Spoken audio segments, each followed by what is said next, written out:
Testing. Testing, testing. There we go. All right. Thank you, everyone, for coming to the men's conference this year. We do have a few items I need to go over. But thank you again for joining us. I like to start on time. We had a little hiccup with maintenance and people getting here, so it's just one of those things. Every conference we deal with. So my name is Aaron Jonathan Bitsui, but I also go by AJ. My client is Tabaha Shlon Tachini Bashichin Todat Leni Datsha Che Sidna Jini Datshanella. And I am the event coordinator for this event. And the community members, some of the community members are helping us throughout this conference. So if you see them, thank them. I just wanted to go over a few housekeeping items, and I'm waiting for one of my staff to bring that to me. But if you haven't received breakfast, the breakfast is straight down the hall, and then you'll go to your right. And we'll also be serving snacks, drinks in there. We're trying to get coffee up here. Coffee is going to be in the back of the conference room, so you guys don't have to go all the way down to the break room. Restrooms, there's two.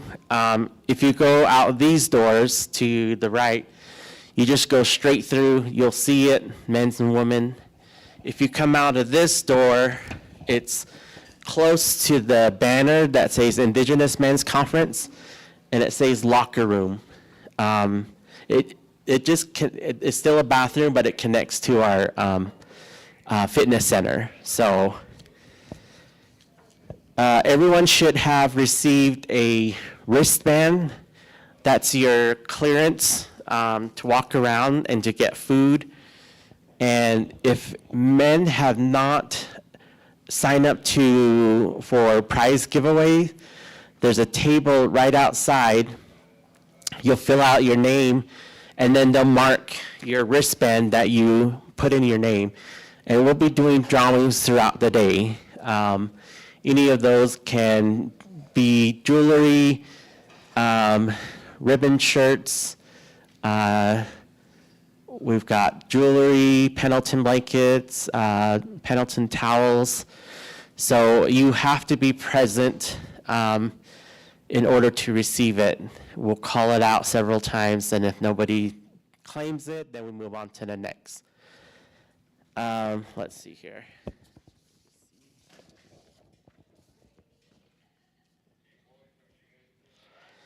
You were given information of where to park. We do have clinic going on at this time, so please be respectful with our patients as well as our staff. Registration is open until 11, but if you're not in your seat after 10 a.m., then you kind of forfeit, so that way we can get other people to come in. Please do not use empty chairs to hold your belongings. And then if you're sitting up close by chance, you might be asked to be relocated for somebody who has hearing or vision impairment. I mentioned about the prize for all men are eligible, 13 years and older. We will be serving lunch. It's going to be different. Some of you might have noticed a menu in front of you that says Benyankis. When we get close to lunch, you're just going to fill out your name, and then there should be table numbers or a letter right down on there, and then choose your entree. And then everything below that is what you'll receive on it as well. So we'll have servers pick those up, and then they'll bring him into the conference because we have a presenter during the lunchtime. That's Dr. Frazier. Let's see. Please silence your phones. Make sure that they're on silent, and if you have to make a call, please take it outside the conference. We try to stick to a schedule because some of these presenters they practice within their times. So if a presenter goes over, it kind of takes away time from other presenters. But they're also supposed to leave some room for some questions and answers. And hopefully you guys can respond with some questions or comments. But if for some reason we have to cut you off, please don't be offended. We just got to stick to a time schedule. The presenters will be outside the conference after if you want to continue a conversation on the side. Our first presenter, Daniel, after he speaks, he has a table set up outside to where he can meet and greet, and then if you want him to sign, books and stuff, he will have some giveaways as well. So, and we have giveaways. So, in order for the audience to participate, maybe there might be questions, and really be honest, there's probably no right or wrong answer. It's just all about learning. So you'll get the prize anyway, even if you got it wrong. Let's see. I do have a disclosure statement from the administration. They wanted me to let the audience know that given the election year and Utah Navajo Health System being a nonprofit status, we ask speakers, presenters, and participants not to engage in or endorse political candidates. If a candidate is on site, please respect them as an attendee and do not place them on the panel. If they take part in a question and answer session, they must address their current role, not what they are campaigning for. So that's one of our laws or policies with being a nonprofit organization. We did have somebody who was going to take photos, but she couldn't come down from Salt Lake. So if we do find somebody, they'll be walking around taking photos. If you don't want your photo taken, just wave at them, and they'll try to avoid you. We use these photos for marketing for our website, and just let the public know how we did. Recording, right now we're the only ones that are authorized to record the speakers' presentations. So if you guys record with your phones, none of them have gave that permission so far, but if you want to ask before they start to record their presentation. I went over lunch. Next is the men's market. It's downstairs outside if you guys need a break, a stretch.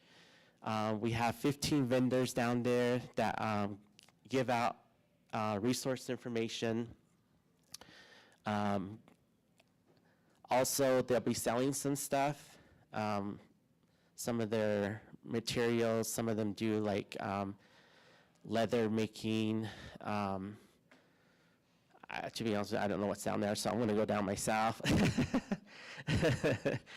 But they'll be there all day throughout the conference, so when you guys want to go down there and participate in that.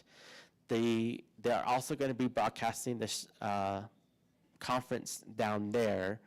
So if you feel like you need some fresh air, there should be some seats underneath the tent, and you can watch the conference from there too. Uh, Most of you should have received a package with the Wi-Fi name that you select and password.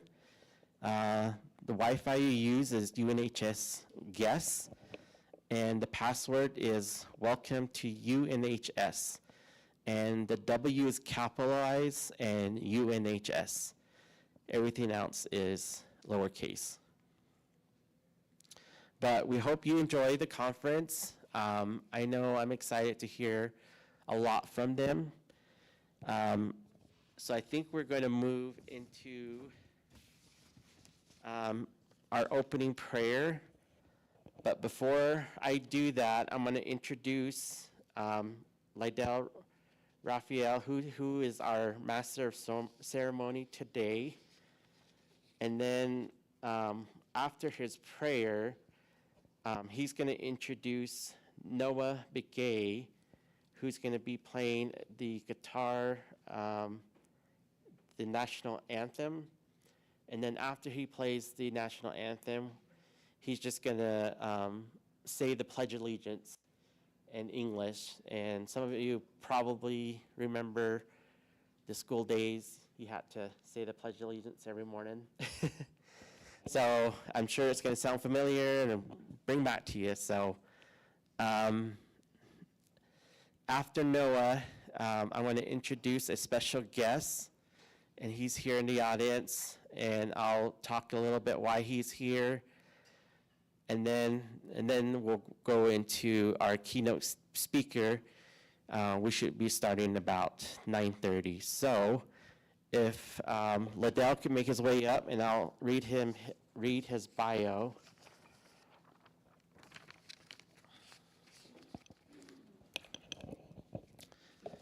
So like I said, Liddell is the master of ceremony for this event. He's a dynamic communication specialist, entrepreneur, and a radio broadcaster who champions community-centered initiatives, utilizing media as a tool for connection. Liddell develops impactful radio content designed to amplify local voices and safeguard cultural representation. By bringing modern messages with indigenous perspectives, he fosters inclusive dialogues that honor linguistics, heritage, and cultural identity. A passionate advocate for authentic community representation. Liddell brings vital insights into the evolution of modern media spaces. And then I'll have him introduce himself, and he'll introduce his clients as well. So, Liddell, come on up. Turn the mic over to you. And then. All right. Good morning. Yat Epen. Is everybody awake this morning? Let's give a round of applause to the organizers here for your Indigenous Men's Conference. Thank you for taking the time away from your work schedules and busy lives to be here today. So, my name is Lydell Raphael.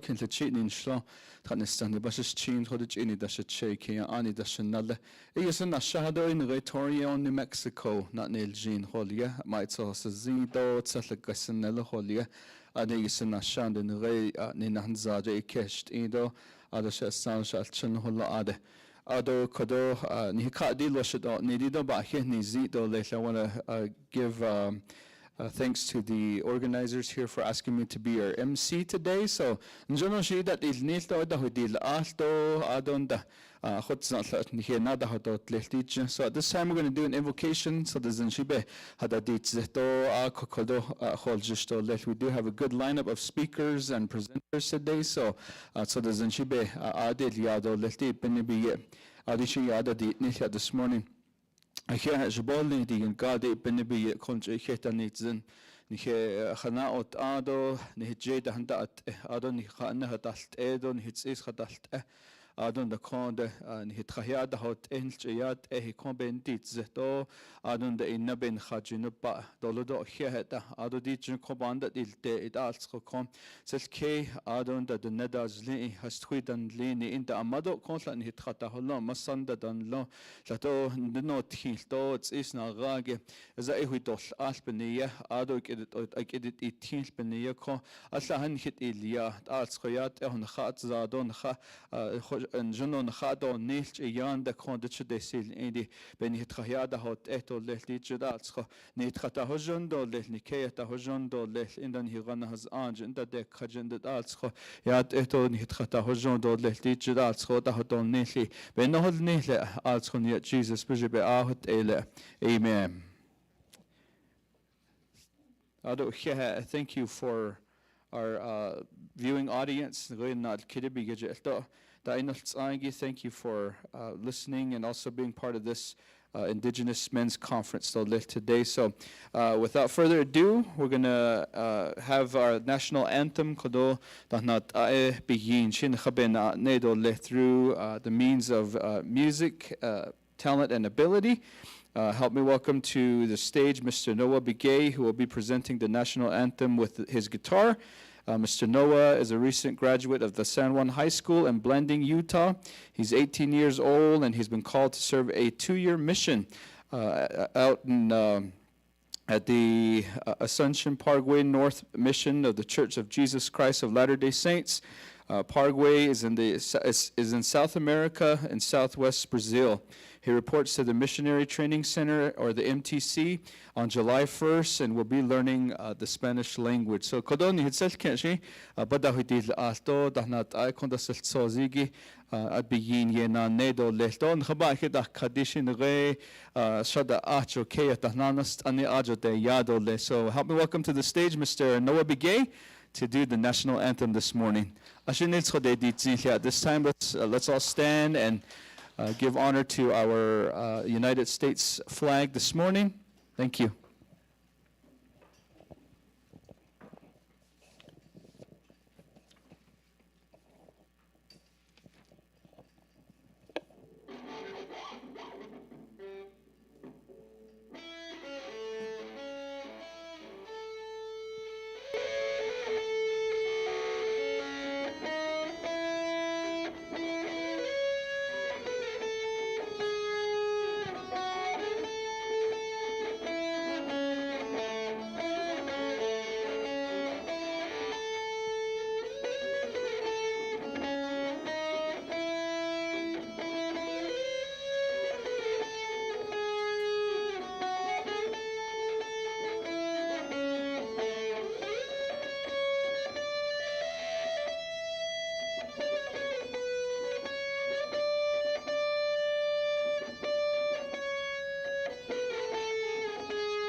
And then if you could all remain standing and remove your hats, we're going to continue with the Pledge of Allegiance. I pledge allegiance to the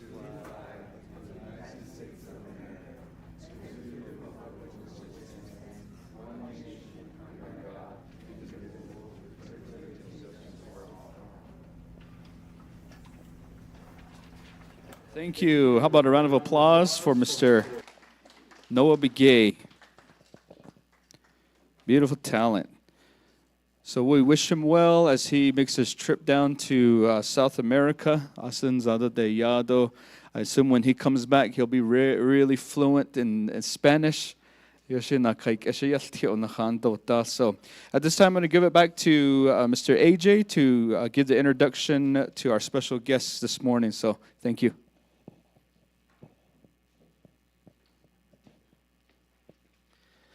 All right, thank you. Great job, Noah. That was awesome. I just want to introduce a special guest who's here in the audience and kind of tell you why he's here. But I'll start out with a bio of his background, and then he's going to share a personal message to those that he's advocating for. So this is Mr. Von Sag. Von is a high school graduate with some college experience. He studied business administration and computer science at San Juan College and earned a certificate in HVAC with EPA endorsement from Eastern Arizona College. He also completed FEMA, NIMS, ICS training, and maintains CPR and first aid certificates. He has experience working in construction, infrastructure, and emergency response across the Navajo Nation, and remains committed to serving his community through hands-on work and public service. Beyond his professional experience, Vaughn is a dedicated advocate for suicide prevention, mental health awareness, and recovery. Through his lived experience and the overcoming of significant personal trauma, he has developed a passion.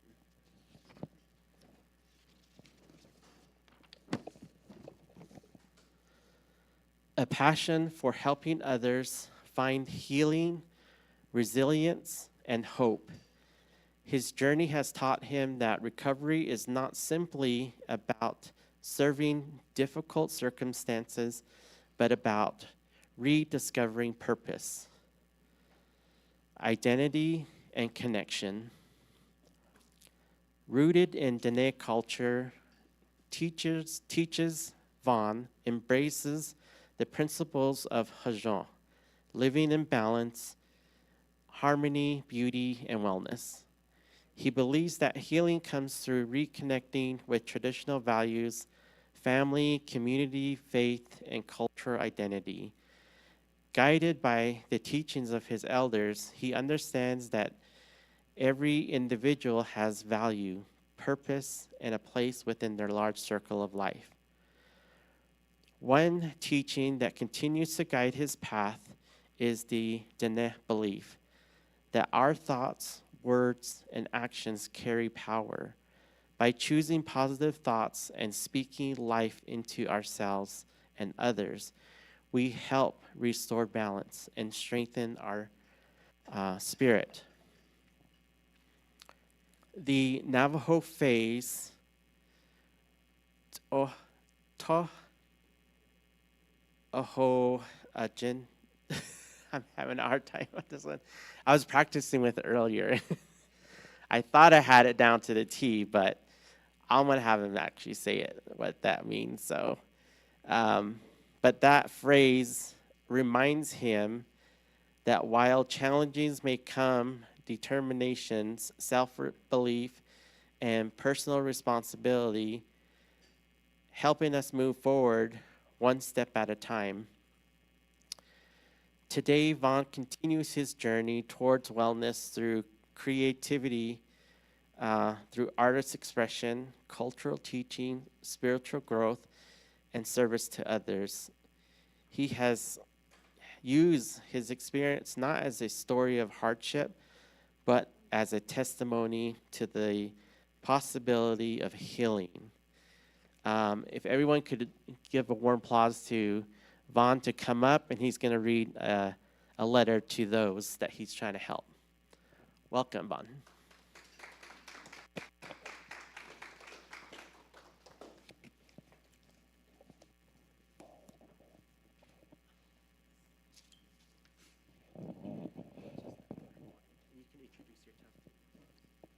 Yate, good morning. She Von Sagan, she can you ani sloan, Papa, Bashin, Kachin in the Che Jose, can you ani national? Not hate what it, Nasha. I don't know, I'll read my message now. You are not alone. Your story is not over.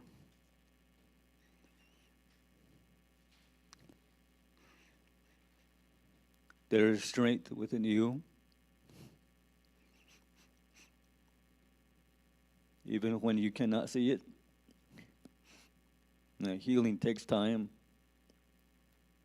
Asking for help is a sign of courage, not weakness. Remember that you are sacred, valued, that your life has a purpose, walking forward one day at a time. Surrounded by those who care for you, guided by faith, culture, and hope. In the net way, we strive to walk in beauty. I walk in beauty, no matter how difficult the journey may seem. There's always a path forward.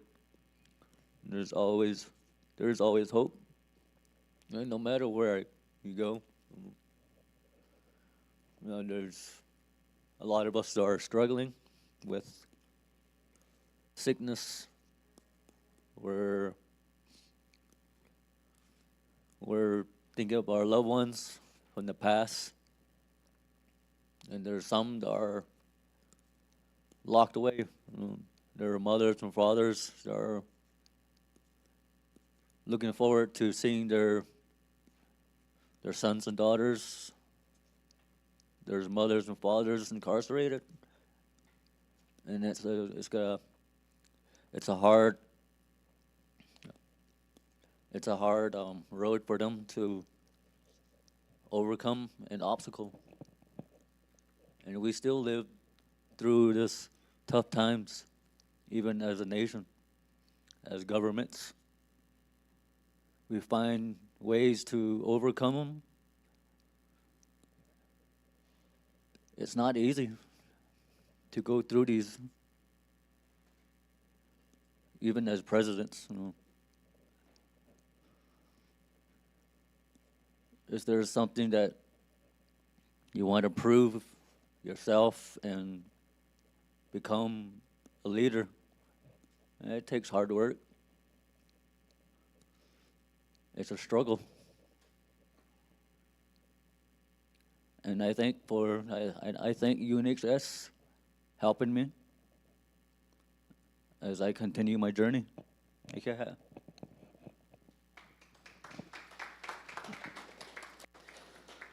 Thank you, Vaughn. That was very beautiful. And I'll just continue on with his introduction.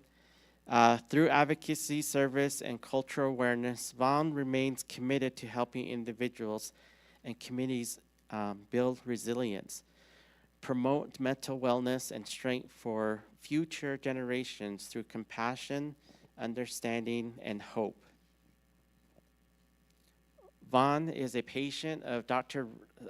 Stephen Real. He's a provider here at UNHS, and he is here to show his artwork at the men's market downstairs. He reached out to us and asked if we could sell his artwork, and all the profits from those artwork is going to go to our behavioral health department. So thank you, Vaughn, for that. That's so generous of you to do that. So, when you guys have time, go downstairs, take a look at his artwork, and maybe you can find a connection also as far as putting artistic work into these hard monsters that we try to battle every day. So thank you, Vaughn, for joining us, and he'll be out here throughout the day. So thank you.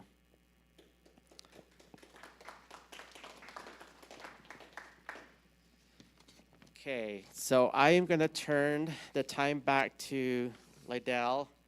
He's going to finish up the conference, and then you'll hear from me, maybe like last minute announcements, or I'll be doing the closing remarks. So he'll introduce our next presenter.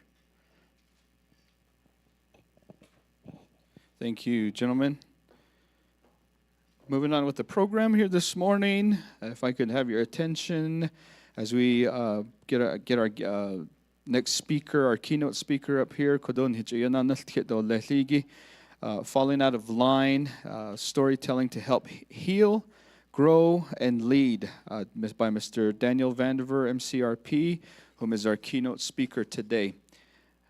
Mr. Daniel W. Vandiver is Irish and Navajo and an award-winning author and entrepreneur from Haystack, New Mexico. As CEO of South of Sunrise Creative, his publishing and consulting firm advances education in tribal communities by combining innovation and cultural advocacy. Vandiver is an author of Fall in Line, Holden, a 2018 honor book of the American Indian Youth Literature Award, or AYLA, and Horizon, which won AIYLA's Best Picture Book of 2022. His latest book, We Weave, was named one of the Kirkus Review's Best Indie Books of 2024 and received the AIYLA honor recognition in 2026. Scholastic published his early reader Behind Every Rug in 2024 as part of its Own Voices, School and Friends collection. Vandiver's books blend Navajo culture with contemporary experiences, which he shares with schools across the country.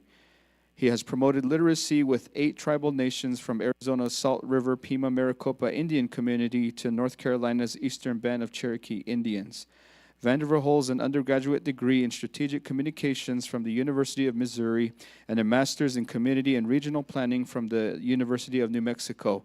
He is the grandson of Joe Vandiver Sr., a Navajo code talker with the U.S. Marine Corps and served in the World War II. Help me welcome to the stage Mr. Daniel Vandiver, who is your keynote speaker this morning.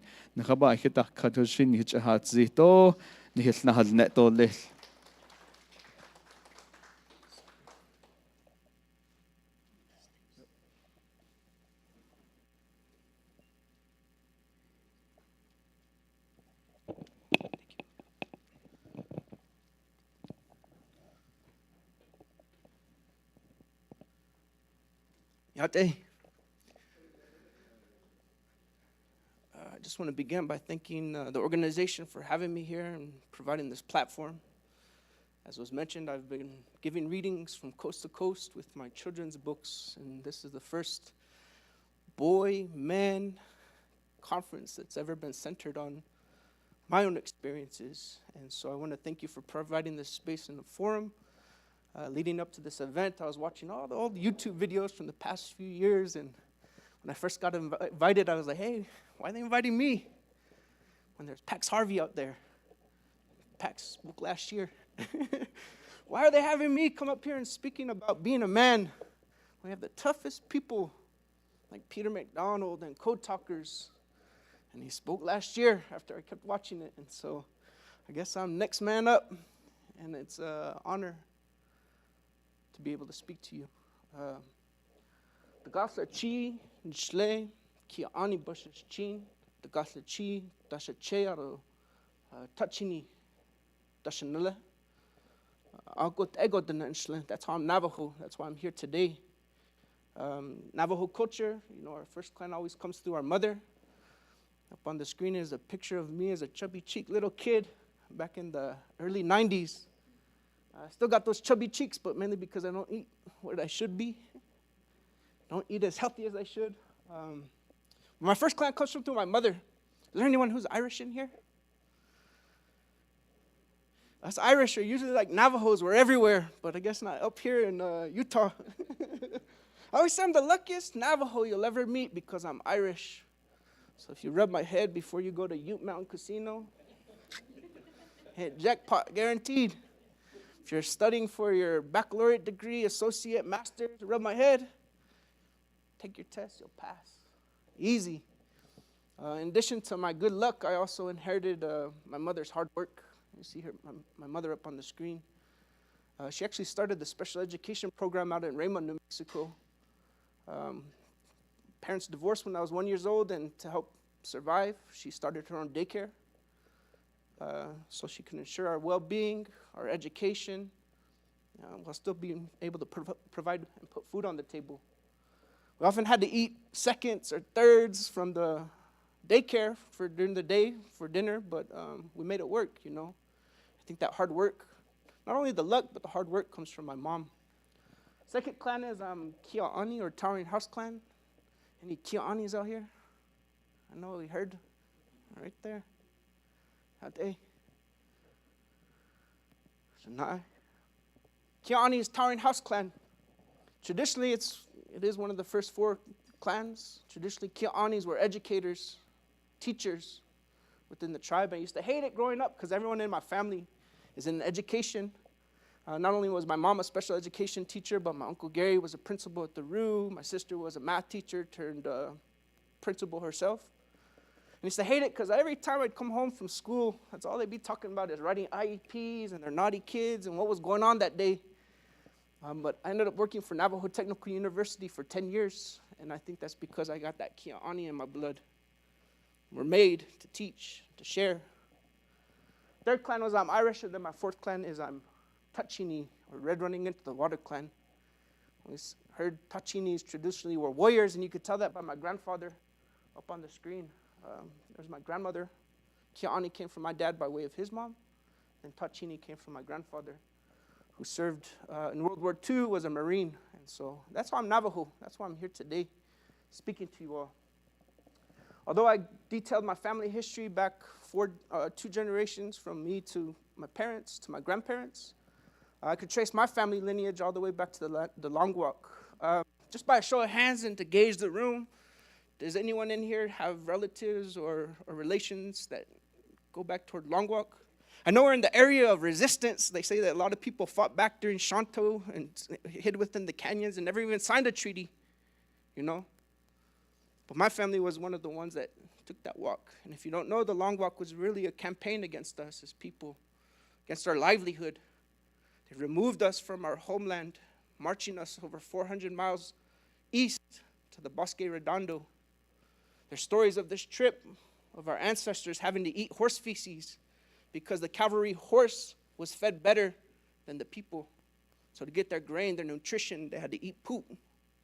You think about what people did just to survive. Many people didn't make that journey. That's where my family's lineage comes from. I think thanks to the forethought of our ancestors, our leaders, you want to talk about leaders?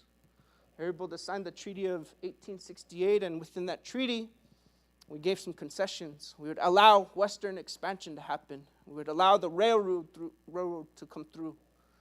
And in return, we were able to return to our homeland, the only tribe that was able to negotiate and get their way back home from their original homelands. As part of that treaty, everyone was given tools, seeds, and 2 heads of livestock to repopulate, to survive. See some images up here of sheep back in those days. And because of this treaty, we were able to return home. For the next 50 or so years, you saw an economic boom of the area. The railroad went in with the Atchison, Topeka, and Santa Fe Railroad. And what you got to see is a lot of families thrived during this period because of the demand for wool and mutton and things like rugs. You saw a lot of families be able to sustain themselves once they got home. Yeah, there was trading posts, but our family unit was together. If you know anything about weaving, it's intergenerational. It's not just the weaver. It's the grandkids herding the sheep. It's the moms, aunties coming together to shear that wool come spring. So then we could make our rugs. Because there were traders, that's when you saw a lot of these patterns take place. 2 Gray Hills, Ganado Red, even Tisnospas were all dictated by traders who were selling the rugs back east. And the buyers back east had certain patterns, designs that they wanted to use that sold. And so you saw a lot of those take shape. And so you saw a lot of Navajos be able to thrive while maintaining their family. while keeping it together as a unit, while being able to carry forth a lot of the teachings that were spoken previous years by Pax Harvey and Peter MacDonald. Pax called it sheep camp education.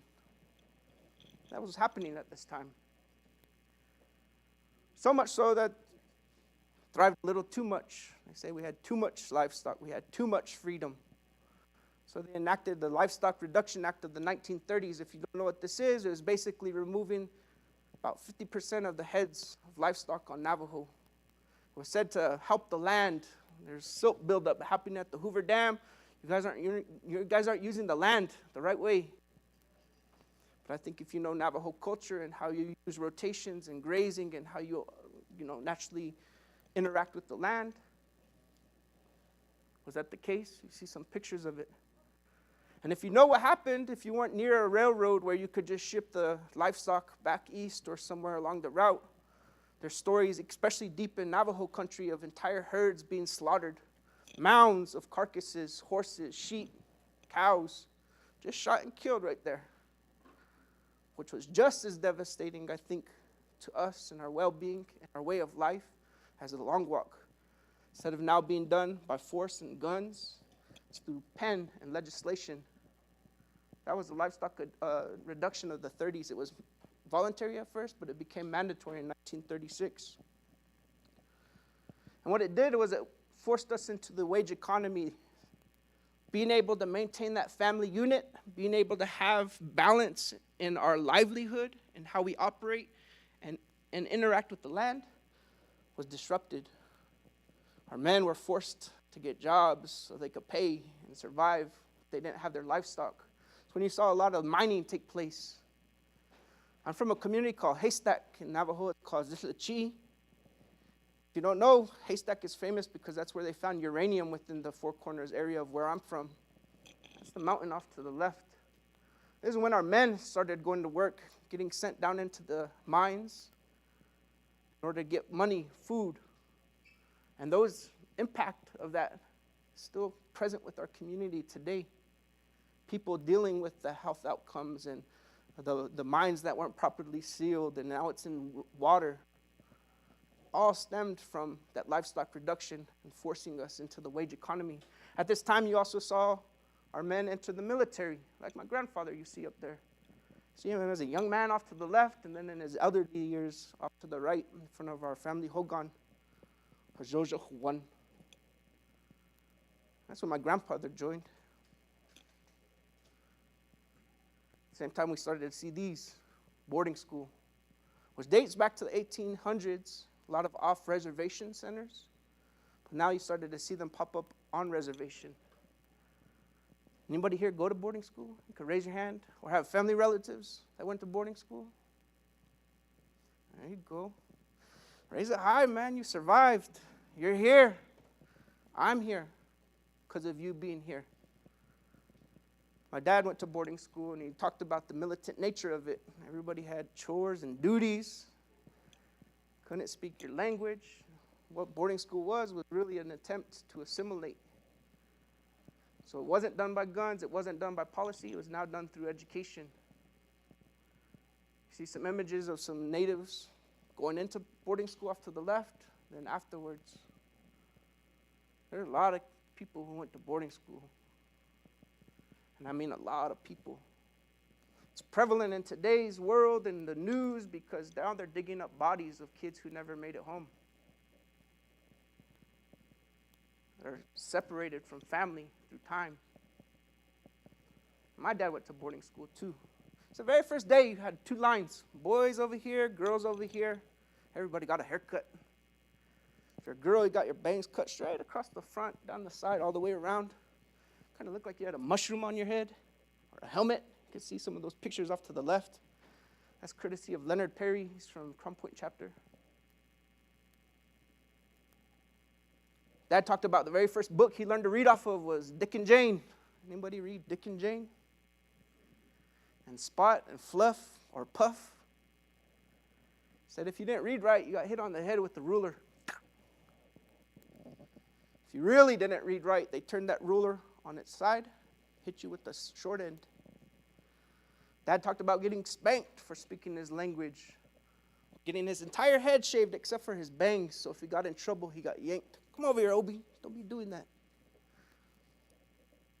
You think about what that impact is. If you watch those videos from years past, a lot of it was talking about trauma, dealing with the repercussions of this period, of not valuing yourself and who you are. And you think about what that impact has been from generation to generation, up until me. I did circle myself right here. Usually don't have to. I say, hey, look for the kid with the big old satellite ears. Where's he at? Right there in the middle. When I was 7 years old, my family moved from New Mexico to St. Louis, Missouri, in the Ferguson-Florissant School District. If you know Ferguson, it was in the news about 10 years ago for that African-American man, Nahitli, who got shot by a cop. That was where I went. And it's really tough for me when I moved because if you look at this picture, there's not many Navajos or Native Americans at this school as well it was when I was back in New Mexico. If you look at the picture, my school was exactly half white and half black, and me in the middle right there with those big ears. And it's tough for me when I moved because it led to a lot of contention. I got bullied, I got picked on. Hey, what are you? I'm a boy, what do you mean? I mean, are you Mexican? Are you Puerto Rican? I'm like, no, I'm Navajo. Navajo, what's that? I'm Native American. Hey, well, where are your feathers at, Tonto? Where's your teepee? You're not going to scalp me, are you? I got teased, I got taunted. I got the war whoops and things you hear at football games done to me. And it got me in trouble oftentimes. It helped me kind of pull into myself, not really value who I was. That's just a long history of where we are today. When people post pictures on unemployment and educational attainment and poverty, they're saying, oh, they're just lazy. Oh, they're just not doing what they're supposed to. Oh, they just don't listen. You take that history into account, and you see why there's such a disparity between Navajo Nation numbers as compared to the national average, nearly 3 times in certain cases. Poverty rate, 3 times the national average. Unemployment, nearly 4. Only 10% of Native Americans hold a baccalaureate degree or higher. And what this does is it puts us in this cycle that's kind of hard to get out of, to claw our way out of. Leads to a lot of the problems and the things that we all work together to combat from these conditions. When I graduated high school, I came back and the very first job I had was with Navajo Technical University. A long time ago, you could tell by my waistline and my hairline, back when I was a young buck. Look at me right there, so full of hope. And my big thing was, hey, if this is the case, let's change it. I worked in Window Rock for about 3 months, and I was like, oh, this isn't the way. Ended up in Crown Point because I felt if I were going to help my people, if we were going to collectively grow, it would have to be through education. So I was hired on as the communications director. I did all their billboards. If you heard radio ads on KNDN back in 2011 to 2018, 19, 20, I usually came from my office. I'd do billboards and ads, work towards retention and persistence and graduation rates for our students. But it was always like filling a big old bucket full of water and having a hole at it. We could bring students in who are excited about education, who wants to improve their situation and the community around them. But there was always one problem. About 2/3 of the students who come through tribal colleges, Dene College, Navajo Tech, SIPI, IAIA, about 2/3 of those students required developmental coursework in reading and writing and math. Why? You look at the history of Dick and Jane. Who wants to read if you know you're going to get hit on the head with the ruler? And so it was a problem. I knew I couldn't be as effective at NTU. It had to start earlier. Sure, they had dual credit. Sure, they worked with high schools. But you had to start earlier, especially when you looked at the data. This is some data from when I was writing We Weave, which you guys have in your bag, I believe. And nearly 1/3 of our American Indian Alaska Native students are living in poverty, tracing it back to that history, tracing it back to those figures. Nearly 3 times likely to live in high poverty neighborhoods than the national average. And just under half, parents do not have secure full-time employment. So if you look at the problems, that we see in our community. You see the separation, you see the historical trauma. It trickles into our youth. About half of American Indian Alaska Natives, 4th grade, are chronically absent. Not having a job by a parent, by needing to survive, to sell burritos, whatever it might be, have an impact on that. More than 8 in 10 American Indian Alaska Native 4th grade students scored below proficient in reading, and 1 in 4 are not graduating on time. That was the big thing with NTU, is we were getting there, and it took them 5-6 years to graduate. What that does is it defers your payments through financial aid. If you're taking that developmental remedial courses, you're paying out of pocket. It's not covered by financial aid. So you're delaying yourself from graduating, even at the early level. And you see the problems that are within our homes as a result of it. About 1/3 of American Indian Alaska Natives have had at least 2 adverse childhood experiences growing up. And I'm sure you guys are all the experts, you know. 2% of those are in foster care, and of those who exit foster care, about 43% report experiencing homelessness. And so this poverty, this unemployment, this situation that historically got us to this place was trickling down to our most vulnerable, our kids. And yet, man, we're still here, right? I don't know if you could clap for yourselves, because we are still here, in spite of long walk, in spite of boarding school, in spite of livestock reduction. And that's what I write about. I think oftentimes people get caught in the data, the figures. But the solution of what I turn to is the beauty, and that's what I write about. I try not only to reflect on the past, but bring it into the present for the benefit of our future. As mentioned, my first book, Fall in Line Holden, you'll see it up there in the upper left-hand corner, was published in 2017 through Salina Bookshelf out of Flagstaff, Arizona. And it won a American Indian Youth Literature Award honor seal. So that one has a nice silver seal on it. That was followed up by Horizon in 2021, which, as was mentioned, won the 2022 Best Picture Book. Out of all the picture books that were published that year, for 2 years actually, 2021, 22, it was the best picture book out of all tribes, out of all locations across the entire nation. That one has a gold seal on it. I always say don't look too closely at it because it might blind you. Oh, man. As a result of that success, Scholastic reached out to me to write a book. And the same year I wrote We Weave, which just in January received honor recognition as well, so that has a seal. And then I did a collaboration with NTU and NASA to do my most recent one, which we'll get into. What I write about is the family, land, and culture. I think if we have these in, these are the things that bring balance to our world, that bring balance to that history in grounding it for ourselves. And in so doing, I write 3-dimensional characters with setting and plot. And so everything I write about comes from that personal experience. Fall in Line Holden's about a naughty boy who falls out of line. He doesn't listen. And when he does, he gets yelled at. Fall in line, Holden. I find that whenever I do readings at different schools, every class has a Holden. Probably in every household, they have a Holden. And that was based off of my experiences. When I was in 2nd grade, I always wanted to be a Ninja Turtle. And when you're in school, when you're a Vandiver, you get thrown at the end of the line. Vandivers to the back with the Aussies. One day I'm walking from class to recess, and I'm going through the hallways.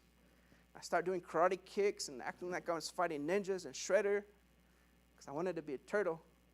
Principal saw me. She said, hey, you're kicking. You're in trouble. You need to go home and get this note signed by Mom and Dad. So the very first person I went to was my older sister. I said, hey, Kate, how do you write Mom and Dad in cursive? She wrote it down. I took that think sheet with my number 2 pencil, and I wrote Mom and Dad, and I turned it in. And I got in even more trouble by forging Mom and Dad's signature than just saying, yeah, I was doing karate kicks. I was imagining I was a turtle. I didn't put Mary and Obie Vandiver in cursive.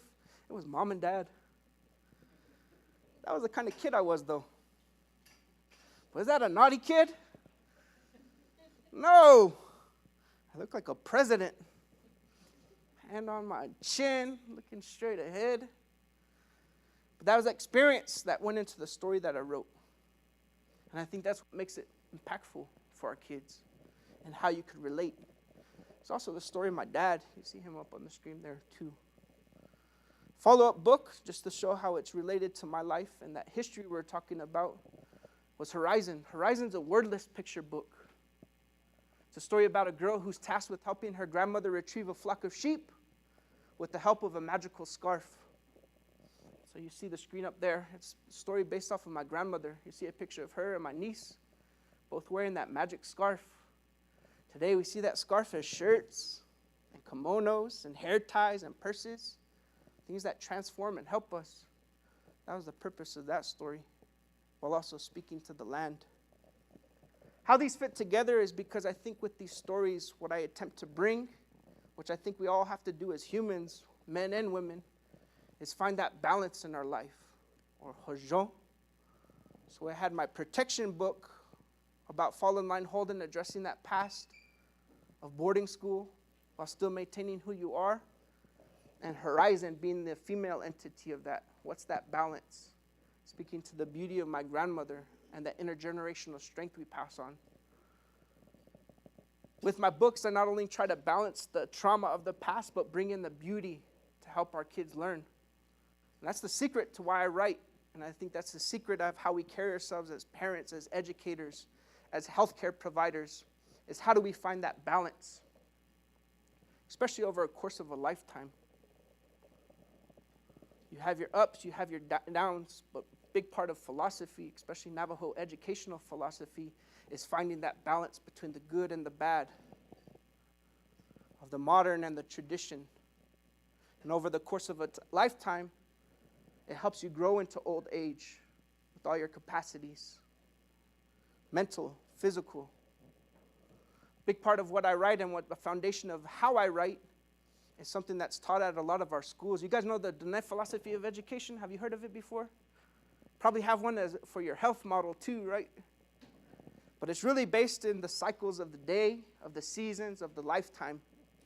And these cultural principles of Nitzakes, Nahat'a, Ina, To Sehesin. Rooted in this philosophy is the culture and the language and the thought. So if you see this in classroom, you might see it as an English class writing prompt. All right, first we're going to go ahead and brainstorm Nitzakes. What are we going to write about? Then you plan it by outlining, brain mapping, word mapping. And you write it, and then you return with some type of revision, and it continues. That same type of philosophy is how I carry it forth in my books and my stories. So we're bringing that balance to our readers, that history of the past and what we experienced, but how do we turn that to benefit our future? So if you see it with Fallen Line Holden, it might have just been a simple story about a boy who falls out of line as their class goes from class to recess, and he gets in trouble, to then incorporating into the design. All right, if they're going to be moving through space, how is it going to look? If we're getting into his imagination of him seeing the world differently than the confinement of his boarding school, how does color come into play? The fonts, the size, all of those things come within that same model. So when I write, it's not just here's a story, but how do I tie in boarding school with this next cycle? How do I talk about individuality with our kids and how that's being taken from them by standardized state tests? That's another layer of that circle. And then another and another until it goes into the classroom. How do I engage? How do I read it with the kids so they're drawn into it? So they're not just reading this book this year, but into second and third and fourth, into high school, into college, into the professional world. I think that's how we have to think when we're addressing these histories. Same thing with Horizon. As I mentioned, it's a wordless picture book. Not only am I telling the story about a girl retrieving a flock of sheep while her lazy brothers sleep on the job, but I use symbolism into what goes into that story. What does the scarf represent? Why is Spider Rock such a key moment in this story where she's revived and continues her journey in that way? Why does she fly through the butterflies when the book first starts? If you think about story of emergence, we start in the black world, insect world. That might make sense to you. What is the balance between sheep and coyotes and horses? This is done with that cycle in mind. And I'm going to show you how it works. So I'm going to do a reading of the book you all have, if you're going to be using this with any of your patients, your community members, your kids, I'd like to do a reading on that. So looking at this cover, what do you think it's going to be about? I'm going to read it as I would with a third grade class. And if you answer questions, participate, I'm going to give you a copy of my most recent book. Ooh, my most recent book right here. So you'll have 2 books for us. What is the story going to be about looking at it? Weaving, of course, Daniel, duh. It's called We Weave. There's a grandma there weaving. Who said weaving? All right. I'll put it over here. It's about weaving. Anything else? What else is happening on this page? Storytelling. Who's doing the storytelling? The grandma is, perhaps through the weavings and her rugs. Each of these rugs tell a story. Oftentimes, what colors you use tell about where you're from, and there's a story behind that. Yes? Anything else? Symbols? Somebody said something over here. Teaching. Teaching how? How about the other person on this cover? What is it? What are they doing? Social media. Yeah, there's a little boy down there. Looks like he's on his phone like some of us are right now. Liking somebody's picture. Hearting it. So this is going to be a story not only about the tradition of weaving, but also this new form of weaving that we see our kids deal with. It has to do with this. Weaving and technology. How many of you guys have one of these? Yeah? Let me test you then. If you were to get into my phone, what's the very first thing you have to do? How do you log in? How do you get to PIN? Say it again. Swipe up. Whenever I go to the schools, even down to kindergarten and pre-K face programs, after you swipe in, then you get to the password. And you got to put it in. And you're here. Let me ask you this, if you know and have one of these phones. If you were to use one of these apps right here, and you want to figure out how to get to Zitlachi Haystack, what app would you use? Maps. Sounds like Dora the Explorer over here. Map. Yes, you go to Maps. Even our kindergartners know that.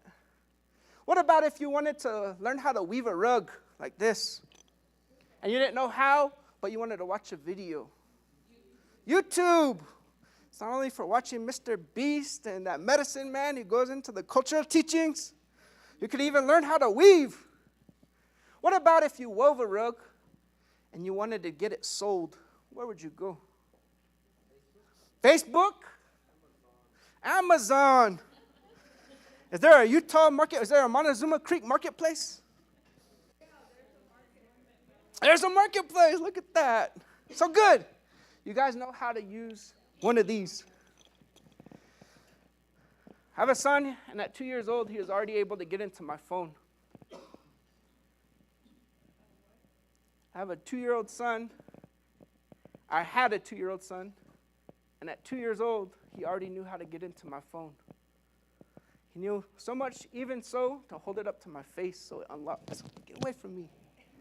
That's why I have thousands of photos of foreheads and boogery noses and his sister, because at 2 years old, our youth already know how to operate these. And it's kind of dangerous because there's a lot of danger that could come from these. Too much screen time, holding it too close, doom scrolling, inappropriate pictures, online bullying. But there's a lot of beauty that could come from it too, and so this book is about finding that balance. So as we go through this story, I'm going to ask you afterwards, Hojo, is it there? So you could get your book out, and if you'd like to read along, we're starting on page 1. This is We Weave, written by me, Daniel W. Vandiver, illustrated by Deanna V. Mitchell. She's from Chinle. It begins. School is going virtual, Shiyeja. You'll have to learn from home. But we don't have a computer, Masana. We only connect through my phone. What will we do? How will I learn? I'll need a computer for school. What does he need? Computers! If you have any kids below 4th grade, sometimes they're like, what? Because it's that recent. But they often have older siblings and that they realize what virtual learning is, what it was like to be home. You as healthcare providers probably know a lot about the problems that resulted from that. Disconnection, not being able to deal with emotions. That came from a specific time. So he needs a computer. We weave to get what we need, Masana replied. It's how we've always survived. Our loom is very sacred. Our tools protect and provide. When we bring them all together, creativity comes alive. What does Grandma make? Purses, some rugs, rug dresses, sash belts. So what Grandma's saying is, as long as you could weave or create, you'll always be able to take care of yourself. Stories passed down from Spider Woman. We showed the image of Spider Rock. There's connections. She said, these aren't tools, these are weapons. So you'll always be able to fight against hunger. You'll always be able to fight against poverty. That's what they are. We'll use the last of our wool. What is Grandma doing right here? Shearing? Some kid said, hey, she's holding it hostage. No. What's shearing? She's giving it a haircut, right? Giving it a nice little haircut there. It's been sheared, cleaned, and carded. We'll just need dyes to give it some life, and then we could really get started. What do they need? What are they going to go get? Dyes, plants, things in the environment. If you all know anything about Navajo weaving, all of the images, colors, come from that natural environment. The red might come from red onions, or red juniper bark, or sumac berries, or even ants you could crush up and get a nice red color. The browns come from Navajo tea. And then the whites, grays, and blacks come from the natural wool. That's why 2 gray hills is just black, white, and gray, because they're up in the mountains. They have nice quality of wool. That's why you only see the black, white, and gray. And so what they're going to go get is the dyes. We hike dityage to gather plants in the environment. We chop wood to make a fire. How many of you guys chop wood? Okay. Hey, why do we see more women raising their hands than men? Who here chops wood? There we go. Gotta be tough to chop wood, right? Like Grandma here. Should that boy be helping her? Probably. What is he doing? He's taking a selfie out here at Grandma's. Using Earth's creations, Masana went to work. She spun the wool, she gave it color, she hung it out to dry. In prayer with good thought, she wove with determination. And she wove, and she wove, and she wove until it was too late. I'm sorry, Shieja, we didn't finish in time. School starts tomorrow and we haven't made a dime. You won't have a computer in time for school. How does Grandma feel right here? How would you feel? Sad, right? She spent 3 nights, night and day, all day, weaving that rug just to not finish in time to go get it sold in town. So she's hanging her head a little bit. It's okay, Masana, the boy replied. The rug's already been sold. We can get a computer. Sold? But how? Asked Masana. I barely finished. I used my phone to upload the rug to the Montezuma Creek online market. I shared videos of all your hard work. Videos of you chopping wood, coloring wool, and weaving layer by layer. So was he taking selfies? No. Sometimes our youth can be accused of doing something when they're really doing something else. Each video came together to show the depth and beauty of your creation. Likes turned to hearts and hearts turned to shares, and before I knew it, your rug went viral. What's viral mean? I know we're in healthcare, but it's a different kind of viral. What's viral mean? All over. It's popular. It's getting likes. It's getting hearts. It's getting us shares to get all over. The money is in town. We can get a computer. I don't understand, Yeja. Videos, upload, viral. We weave to get what we need, the boy said. And you could see all of his videos, all of those likes, all of those hearts, all of those shares layered over Grandma's creations. There's even a receipt showing he got it sold. It's how we've always survived. What's in between them as they're going into Farmington? The rug. And always will, Masana replied. And what's in between them as I came back from pawn? A computer. And so you saw the beauty of the two, the modern and the traditional, the young and the old. Did you see that hojo? Could you talk about it with your families? Could you talk about it with your patients? Could we help bridge understanding between the two? A lot of the times when I was young, I'd be asking, what do you want to be when you grow up? As a firefighter, I want to work for police, or be a baseball player. Nowadays, I want to be a YouTuber. I'm going to be a streamer. And I always tell the kids, hey, who's going to follow you if you don't have a talent, though? You could have all the technical skills, but if you don't have the story, the reason behind, what's going to separate you so people will follow you? It's crazy. You'll find people who go live on TikTok who show their work, their beading, their silversmithing, and they just work from home. They don't have to travel anywhere. They sustain themselves in that way. When I wrote this book, it was a really important time in my life. I was living in Tucson, and they were hosting the Super Bowl in Phoenix. Who remembers that? It was about 4 years ago. It was between the Kansas City Chiefs, and I don't even know who they were playing. I just remember because they were doing the tomahawk chant. Trauma from when I was young, hearing that stuff. And then when they were promoting this Super Bowl, they were doing a spot down in downtown Scottsdale, and they were doing some traditional dance. I think they had powwow dancers. And it's for their little promos before they go to commercial break. They show, oh, this is Phoenix. Oh, we're diverse. Oh, here's our tradition. And it was nice because they did invite us. It was all graphically designed by Native Americans. It was produced and hosted in that way. But as they were shooting this spot, I hope the sound works. A group of Native Americans were accosted by a trader in downtown Scottsdale. Can you get out of here? Goodness. MAGA country.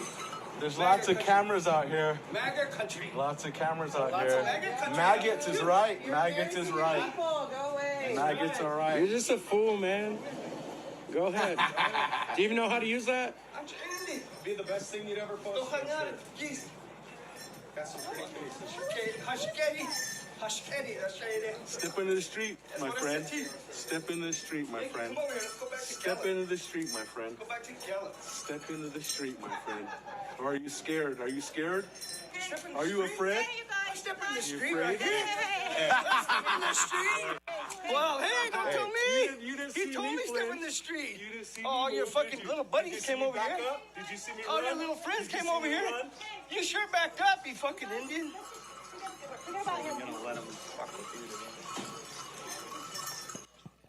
And so a family who had traditionally profited off of Native American crafts and goods, a person who has profited intergenerational wealth off of Native American products and good. And this is what's happening on the biggest stage of the most broadcasted show in the world, the Super Bowl.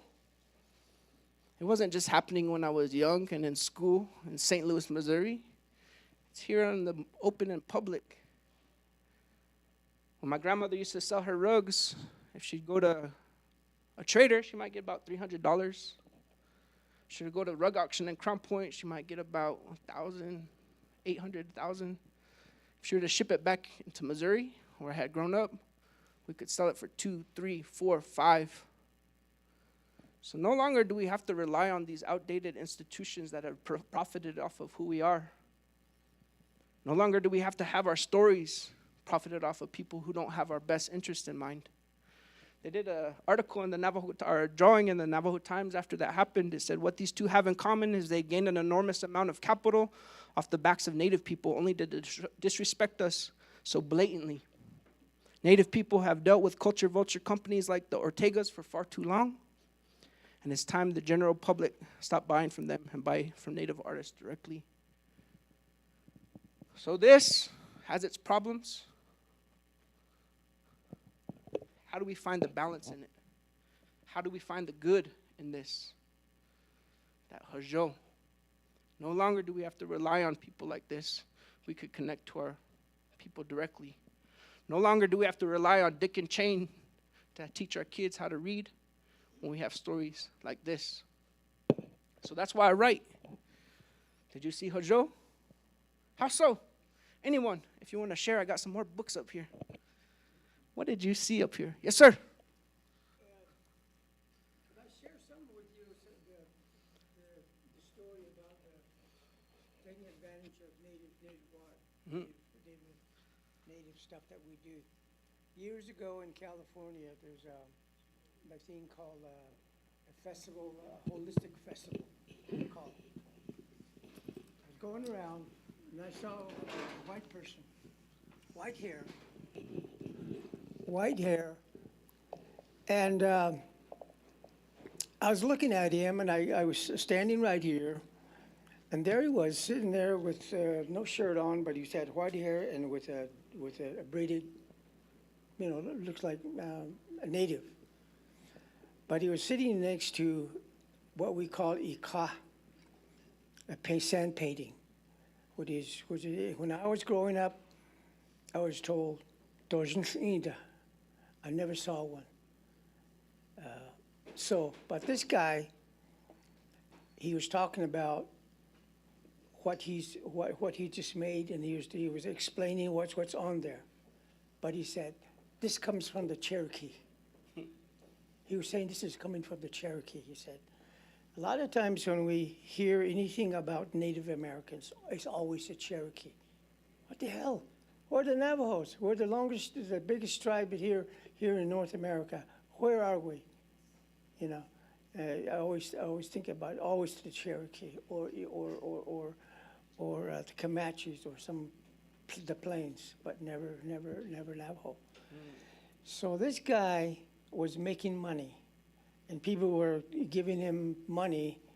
He was explaining what was on that ika. So at first I walked past it, but I went a little further on, and I said, I got to go back. This is wrong. So I turned around, and there it was. So I gave what I thought to him. I says, this is wrong. This comes from my people, Navajos. This is sacred. Why are you doing this? Why are you doing this? And he had no answer. He just couldn't respond or any other way. And people just kind of like walking away, and pretty soon he was sitting there by himself. But I let him know that what he was doing was, this is exactly what you're talking about, is people that are taking advantage of our way of doing things. And all for the sake of money. That's all it is. To enrich themselves. That's all that is, what's going on. Weaving, it takes soul, and my mom wove. But she seldom, they only offer her $50. 10 days later, $250, $300, $500, they sell them out there. And that's kind of the thing that needs to stop. Yeah.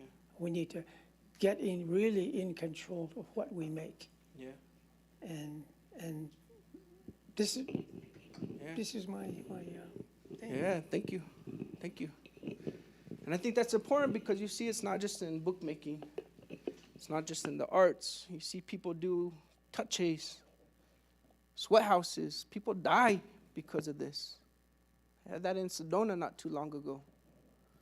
And what is the impact of that? What imbalance from a traditional perspective is that doing to the world too? It's putting things off balance. How do we bring it back in? And I think that's us, carry forth, having that conversation, going back up there and saying, hey, what are you doing? Because it deserves that type of respect. We got a short time. So I'm going to, oh, yes. Looking at the books and back to starting with the clanship. So your Masani would be Irish, right? Mm-hmm. And I'm a mother of 4 boys, which makes me a Nali. And I've read a lot of books to my own kids when they were growing up.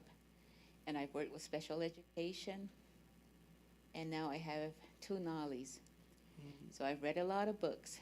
But Nalis are never acknowledged in a book. Mm-hmm. So what inspired you to write a book about your Masani as literature and rug weaving? It was kind of built in the relationship of the grandparents. Yeah. I think it was just part of the flow of it. Mm-hmm.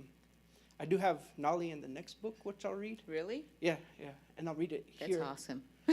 Just because I think that's the representation too, and I think with our kids, whenever I go out to any school, the family unit is dad, mom, children.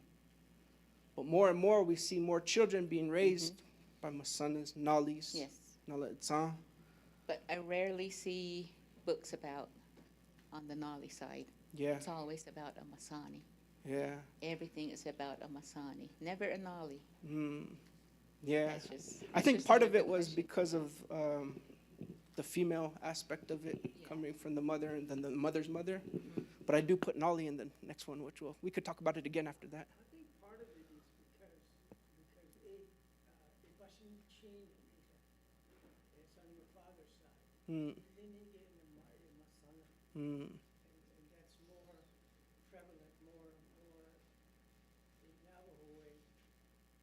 You go to the census records, our mothers are big, bold letters, and our dads are small. Yeah. I think that's the idea, I don't know. Seems like, to me, it is. Yeah. Fascinating. Yeah. But the clans, I think whoever talked about it last year, if you guys could go back and watch the YouTube, a lot of it was built into that and how they discussed it. And we could probably spend a whole nother hour just on clanship and identity through that alone. Something we could continue discussing for sure. I'm going to get to the next one, but okay, Hojo. Yeah. So I had a little something about Hojon, just based off of your weaving book. You know, like just observing, and as you're reading along, you know, the child spent time with his grandma, and she showed him the process that it takes to get the wool into yarn and then string the design out. You know, just right there, that process that it takes.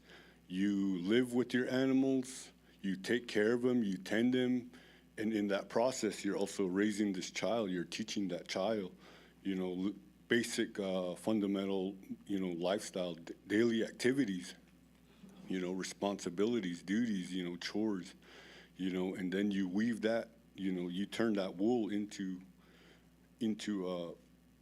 yarn, and all that happened from beginning to end, you know, to get to that process it's a living being right there. That yoga, that rug is living. Hina, you know, that's the way, you know, I understood it, and I take it, and you know, we string our hair buns with that, you know, our as our hair ties, you know, and it's not just a string, you know, there's a process that it took to get it to to yarn.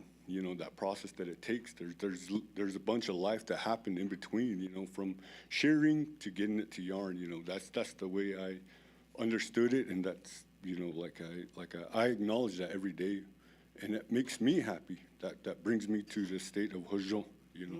So to understand Will like that, and for you to read your book that way, and to show it, you know, from the older generation to the younger generation, how both of it find that balance and help each other and to carry on to step forward again, you know. So that's the Hojon I saw. Jean? Yeah, and I think that's the thing and beauty of this. It's not just connection familial, it's to the land, it's to the livestock. That all goes into this. Where you can learn, I'm from Zitlachi. Where you can learn the quality of the wool. All of those things are part of that balance we find. And Keh is just not familial. It's to the land, to the animals, to the skies, to earth. It's the duality. It's the four seasons, the cycles of the day. Is what I try to put in this. So if you are providers, if you are working in your household with our youth, these are little nuggets we could extend this book where it's not just read once and sits on a shelf. Today, let's talk about that. Today, let's talk about that phone. Why did you think he was being naughty the first time and not paying attention the first time through, but then the second time through, you see he's weaving in his own way with his videos. I think that's a way that you extend these books, and they have deeper impact. And oftentimes it's a reflection of ourselves too. So if you're a male, it's a men's conference. Think about that role. Are we always the hammer?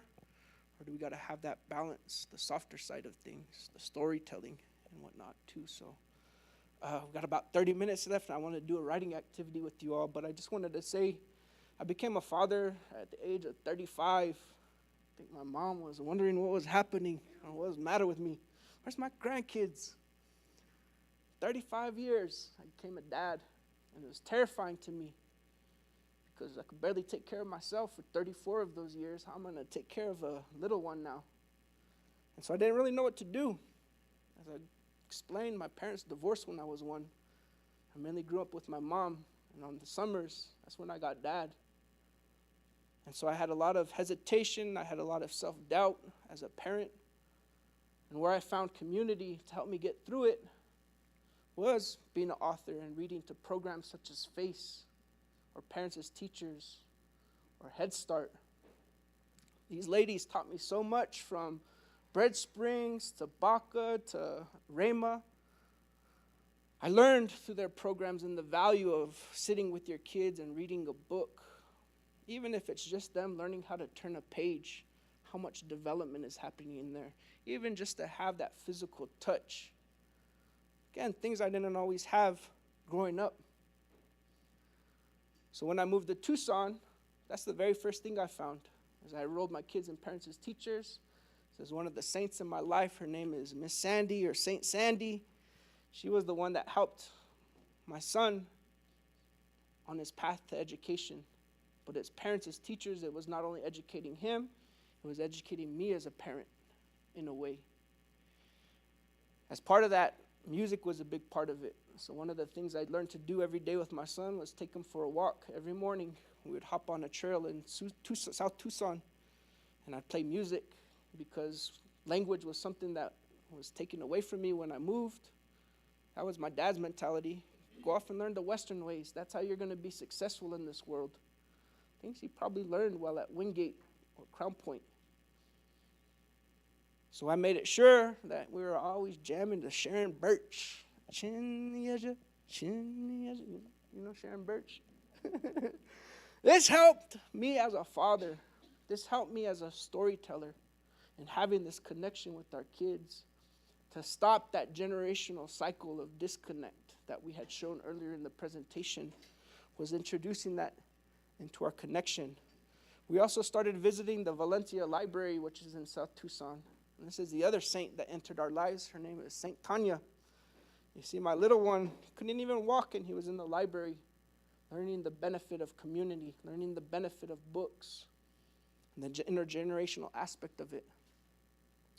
And then we got him involved with books. In Arizona, we had a program called Make Way for Books. And if you sign up, they give you books to read with your kids, and it helps promote literacy and that interaction that we had talked about. So you see all the different books that he received, from animal sounds to brown bear to a lot of touch and feel. And it was all of these accumulated with also what I brought from my own grandparents, my own parents, that brought me that security as a father, first-time father. And I'm proud to say that he graduated story school. Here's my son right here, killing it. And then I had another one, and the fear came back. Oh, man, I just got through one. How am I going to do two now? But what I relied on was a lot of those same resources that are in our community that perhaps we can partner with to help with the well-being of the family. Not just to help them in this early stage of being a toddler or emergent reader, but to set them on that path to lifelong learning. And you could see with books like Baby's First Laugh and Navajo-centered books by Salina Bookshelf, my older one helped along the way. I had an assistant. And my daughter, too, graduated story school. So there's my baby up there. And I say this because as men, I think at least for me, this journey has been about finding that balance and bringing that hajo to what I do. I think we're in a good place now where we have more and more Native Americans working with stories. So we're not having our stories appropriated by people who know nothing about our experience and what we went through. People who do harm in that way. We actually had 2 Caldecott medalists, actually, that are Native Americans in the past 5 years, from We Are Water Protectors to Chuches Helped. But you see books like Yad, the La, Fierce Aunties, Legendary Drive-Through, Fry Bread Drive-In, Running with Changing Women, stories that speak to that culture, that deal with the healing to help with that next generation to move forward. How do we use these books to turn that page? And now we're at a point where we can. So after you go and buy all my books, look at buying these ones next. They have value. If you wanted to have some resources, what books are out there? There's an organization called We Need Diverse Books. They have a website called Indigenous Reads Rising. I encourage you to go visit it and find out what books are out there, because the more we get these into our services, the more we have these stories to be used as a tool to help with behavioral health, to help with coping, to help with early ed. They have a full resource list of things that are out there. There's a blog called American Indians in Children's Literature. It's run by Dr. Debbie Reese. They also go over early childhood literature. She even does a clean sweep of finding the pretend Indians and the people whose books are doing more harm than good. This could be another resource we use within our profession. And then there's a lady named Cynthia Leidick Smith. She holds a blog called Sensations. And so if you were to use this, you'd get more in-depth information about these books, why they were created, and even get in-depth detail about who writes them, so you know why they're important. You could also look online. We Weave has a full discussion guide / activities guide available. So we could do activities like how do we do a cardboard string rug. So we're practicing hand-eye coordination. So we're talking about patterns with our young ones. Within that packet, I also have a guide on traditional patterns before Trading Post and before Two Gray Hills and Ganado Red. A lot of our traditional symbols were based off of our deities. The warrior twins, changing woman, spider woman, a lot of natural formations. And so there's activities like this to supplement our teachings and what this means. I do activities and crafts online, so you can visit Salt River School's YouTube page and learn how to do sheet making activities, things that oftentimes our kids are intimidated by books. How do we talk about sheep as they're gluing cotton balls onto this paper plate to make a sheep? These types of resources are good ways to connect with our family and our roles as fathers with our kids. We get into 3D printing, so now you're going to be able to 3D print bracelets and things of nature. So again, the pairing of the traditional and the modern. These are activities we can do at home, and so within those resources, that's where they're at. Story walks. If you guys work at a hospital, you might put up a book in your community garden and have them walk through learning about the story. This garden called the Peace Garden actually posted it on a board, and as you learned about the weavings, the yarn, they had it there for you to touch and feel, and so you're actually engaged in the story. This is called the Story Walk, something you could do definitely at your services. The illustrator for We Weave, again, her name is Deanna V. Mitchell. She does workshops with organizations like this. Painting. She had done one on poetry and painting, so she had actually had participants participate in the healing of artwork. And then you had to form a poem around rug, R-U-G. So this one, it says, rough beginnings, using our creativity, gifts from the heart. What type of healing can be brought out from activities like this? So we got 20 minutes. I want to put you guys to the task and give you another opportunity to get a book. What I like to do is hear your story. We're at this funny time in history where we've come full circle in how we communicate. It used to be all on rock, petroglyphs, pictographs. You could go up the road to Bluff and see a lot of these things. Then we learned how to write sentences and stories and books, but now we're going back towards emojis and just symbols again. We've come full circle. Look at up there. Can you guys tell what these emojis are? What's that first one? What does that mean? Laughing. Not just laughing, but laughing out loud, crying because you're laughing so hard. What about that second one? That's my boss. No. What is that? It's a poop emoji. Probably not good, right? Let me put a poop emoji next to my boss's name so you know what that means. It's not good. What about that last one? Again, this is a tricky one to do because you guys are in healthcare. What does this last emoji mean? Say it again. What's it? It's got cheating. This is something you'll see with our younger generation. It's the same thing as that first emoji. It's, I'm laughing so much, I'm dead.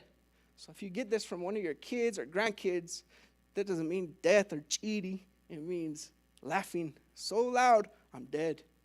So you see how they even have intergenerational disconnect if we use them. So what I'd like us to do is write a story using these.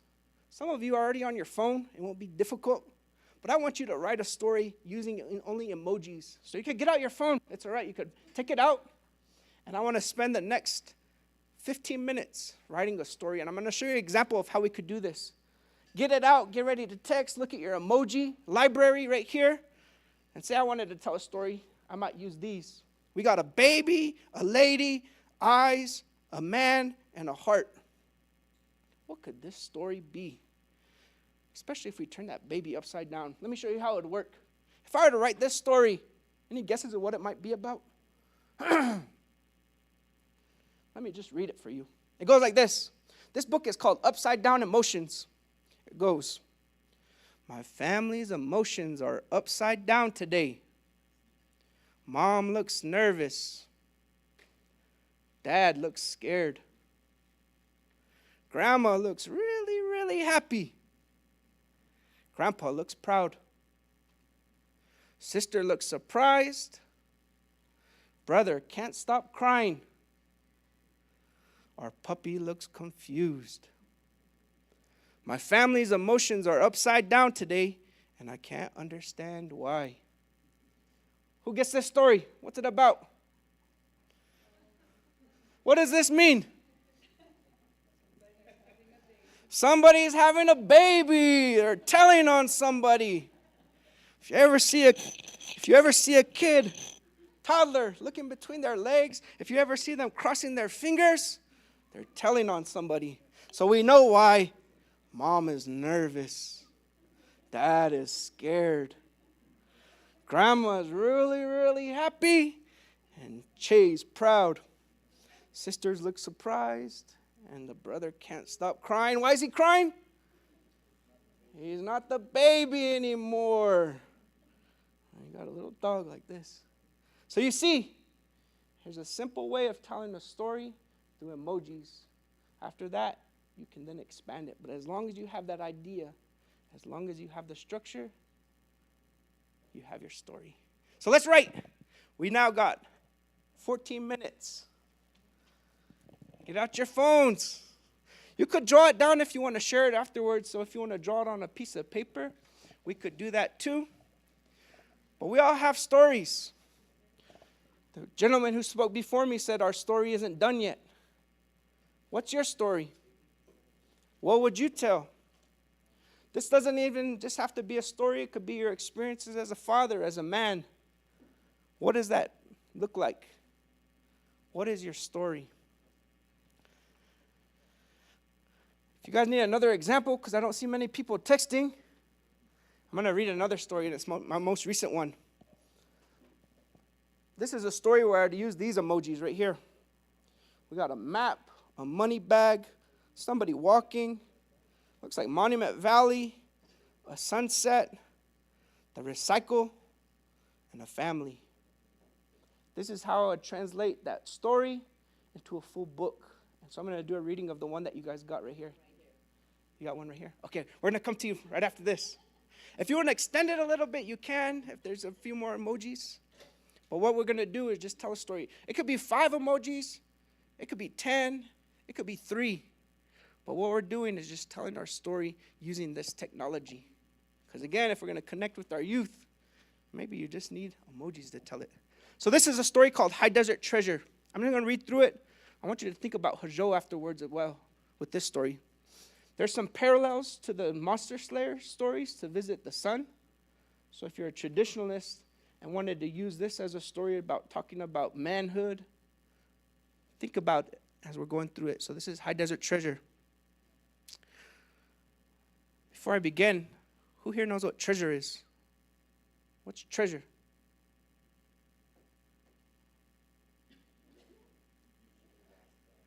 Lots of valuables, rubies, pearls, gold. I visited a school in Gallup. Somebody said, crypto. So maybe there's some valuables that they're bending over looking at right there. This is High Desert Treasure. Nehia Masana, we have no service. It's like we're living in Mars. Do you have a hotspot? What's your internet password? What can we do? We're bored. What's Grandma doing there? Looks like she's weaving, right? There's treasure all around us, Shitsui. Treasure only few can see. Luckily for you, I have a map. It'll lead you where you need to be. Take the map. Take these scissors. Take this coffee can, canister, and bag. Take this eagle life feather, sauce. It'll guide you as you go. Just follow the path until you reach the X. There a treasure awaits. Don't rush. Pace yourself. I'll stay here and weave. Looks like Grandma's getting them out of her hair. The map starts simple. Walk east until you reach a large rock pile shrine, and then head south. Walk until you see a sweat house sitting underneath a towering pinon tree. Fill the coffee can with pinon nuts. They're scattered on the ground. We walk to the rock pile shrine. We head south until we see a sweat house. Just as Nehia Masana explained, there was a pinon tree. And to our surprise, treasure? We're rich, we're rich. What is this purplish gem? Is that a gem? What is that?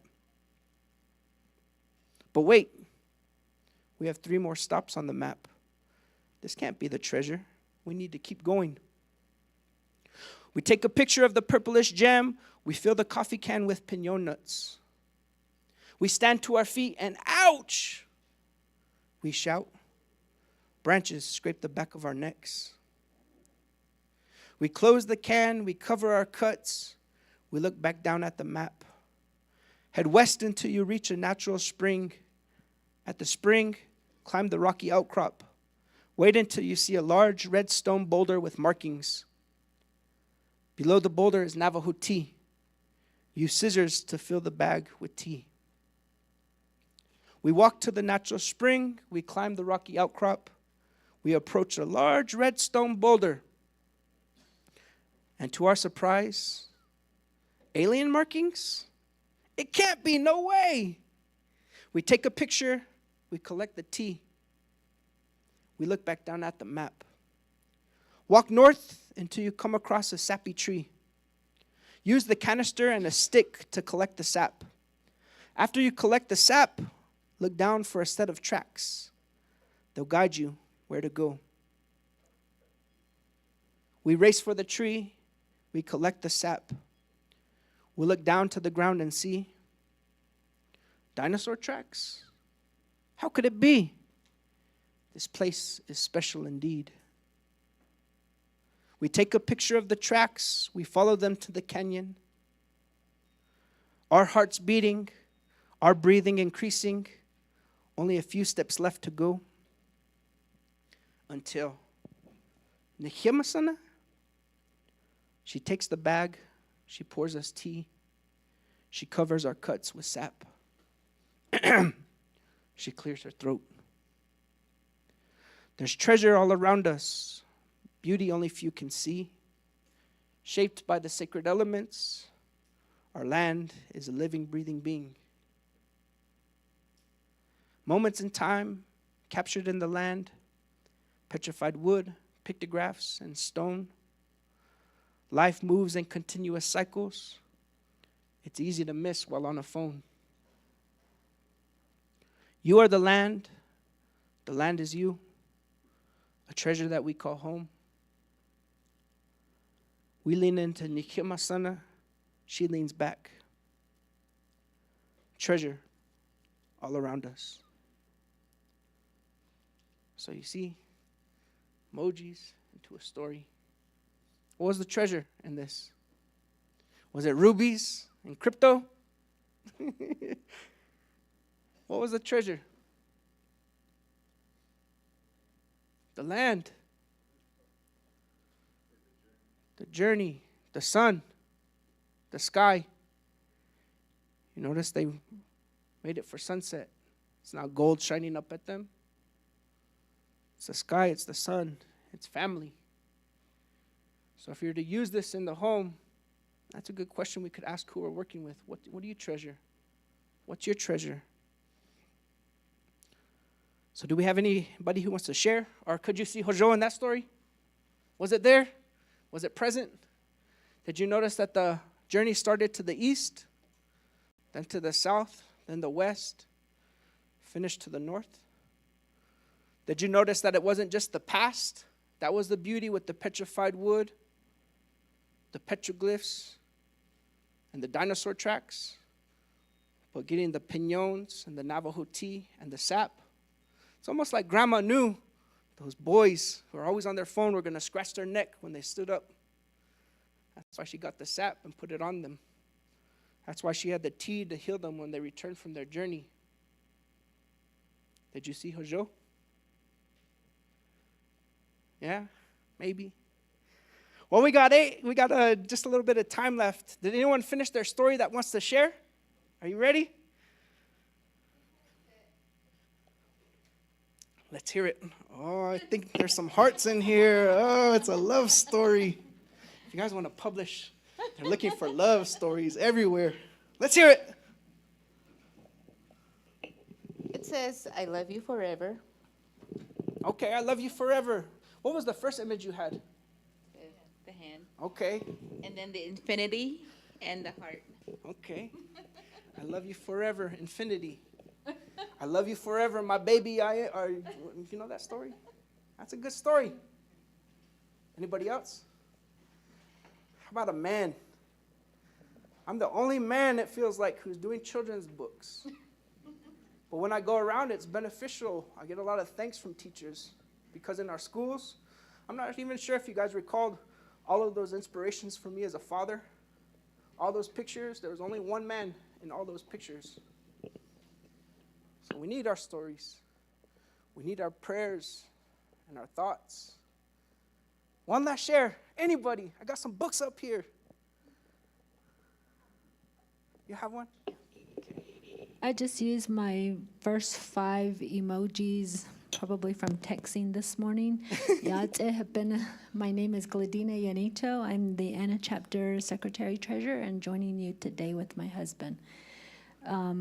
The first emoji is the arm with the muscle, and then the next emoji is the face with the head blown off, and then the next emoji is my hand and my face, and then the next emoji is praying, and then the next emotion is just hot. So my story goes as such. My thoughts waking up, I felt strong enough to do my morning walk. As I was halfway on my 2 miles, it was already hot. I thought to myself, I I must not have been thinking right. As I approached the last part of my route, I saw my house at a distance. By this time, I felt something running down my face, and it was sweat. Let's give her a round of applause. That was good. I saw a lot of the cultural principles in that story that you drew upon to create it. I just expected some emojis. She did a whole paragraph. Look at that.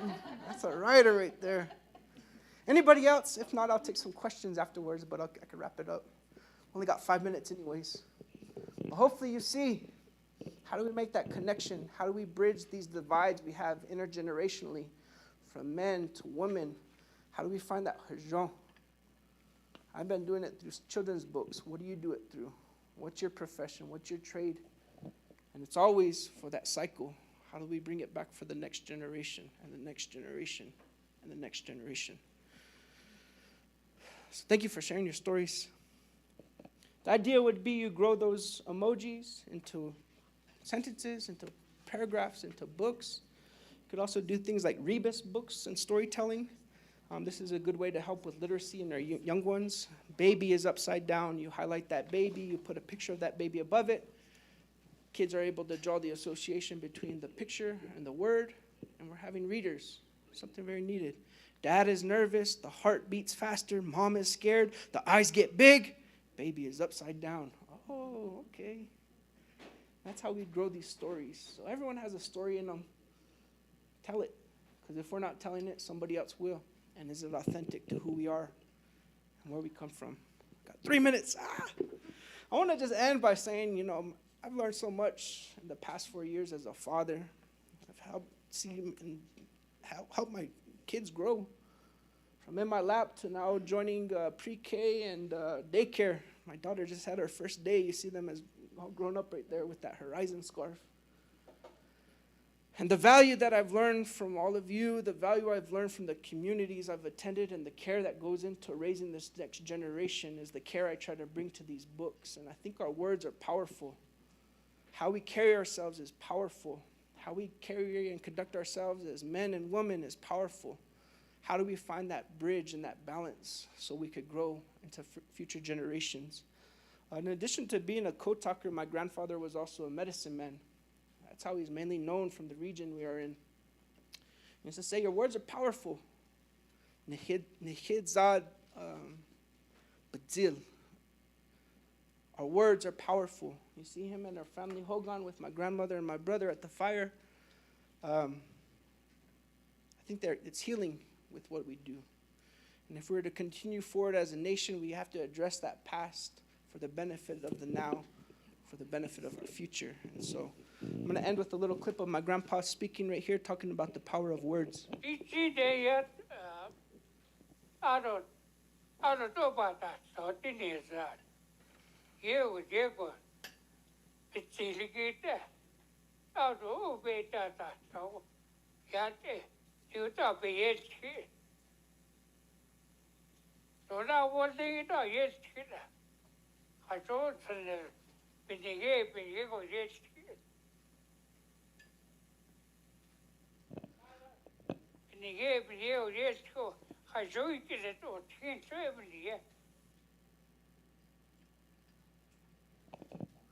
So thank you.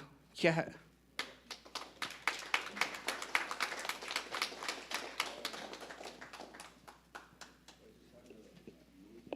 Oh, we got an emoji story. We still got time. Let's hear it. Based off of what your grandpa said, I had this emoji lined up. This is like you said, you have hojon and takes nata inasi sin. That's always how my intention, the way I wake up every day. That's my first initial thought. So based off of that, that's how I approach my day. So based off of that, in order to get my day going, it always begins with what he said. You just don't say anything. You don't make fun of your language. You don't make fun of how you talk. So basically, this is how I always begin my day. The first emoji is the sun rising. Behind in the back, with the mountains in the front. Like me, I always think that way. You know, from where the light first touches, you know, the land, the earth, from the bottom of my feet, I have the foot, and then I have the arrow pointing up. It says top. From the bottom of my feet, and then I have the arrow, and then the feather, and then the smiling emoji with the halo. You know, so basically that's all how I always think for myself, or how I always, you know, pray, you know, for people.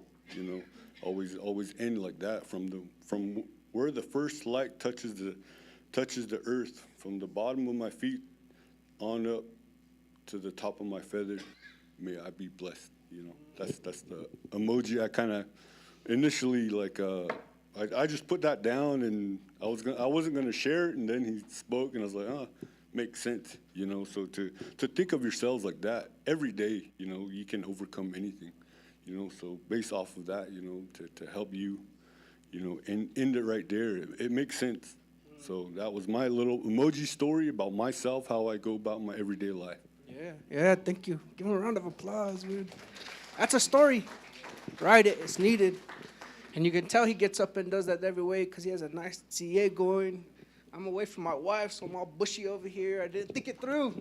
I didn't carry myself in that manner, but I think you got a lot of good to you, man. It needs to be shared with the world. Yeah. Thank you, guys. I'm going to be out at a table over here. I have some more books that I didn't give away because we didn't have as much participation as we wanted, but let's participate out there and ask me questions. If you have ideas of doing your own story, I think this is how we grow as a nation. I give workshops on how to publish and print, so if you do have a story and you want to take that risk, let me help you. Yeah.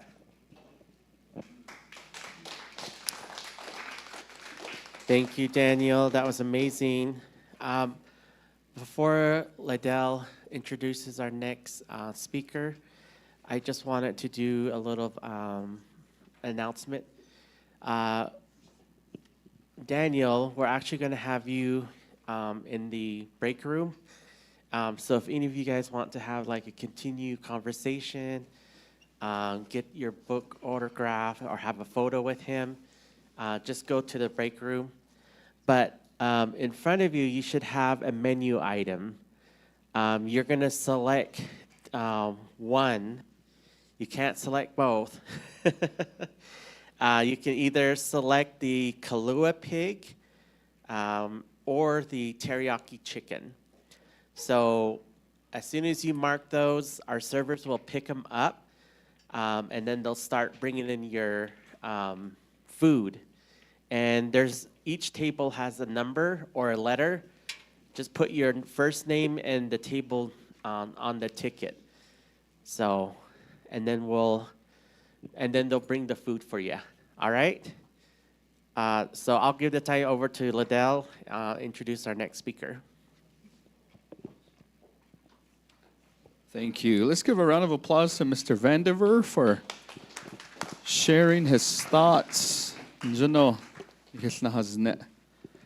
edet bukatan bukatnas neligi digiligi bukatili sinjane besote do na hochadabat nilgaljan khadishi asao bint izzo. Njonesh, how many of you guys enjoying your conference here today? There's some coffee in the back if you want some coffee. At this time, we're going to go continue with our agenda and our program here. We're going to do the introduction for your next speaker, titled Seeking Hojo Through Healthy Livestock, Controlling What We Can Control by Dr. Magdalena Nadermeyer, DVM. Introducing your speaker here today, your next presenter, Dr. Magdalena Nadermeyer is a veterinarian specializing in hooved animals, dedicated to providing compassionate care throughout San Juan County, Utah.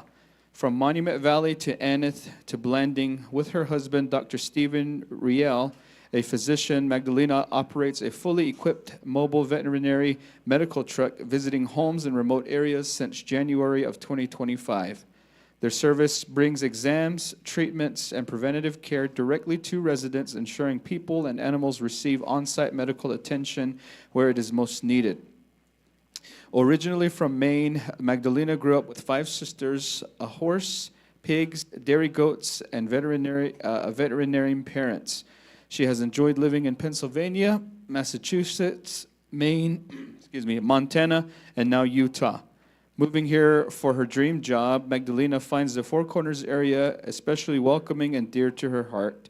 She and her husband share their home in Bluff, Utah, with their cat Watson and a dog Quinzel. When she is not caring for animals, Magdalena enjoys hiking, reading fiction books, coffee, and running. Together, they set a goal to climb the highest mountain in every state. So far, they've reached 21 peaks. So help me welcome to the stage your next presenter, Dr. Magdalena Nadermeyer.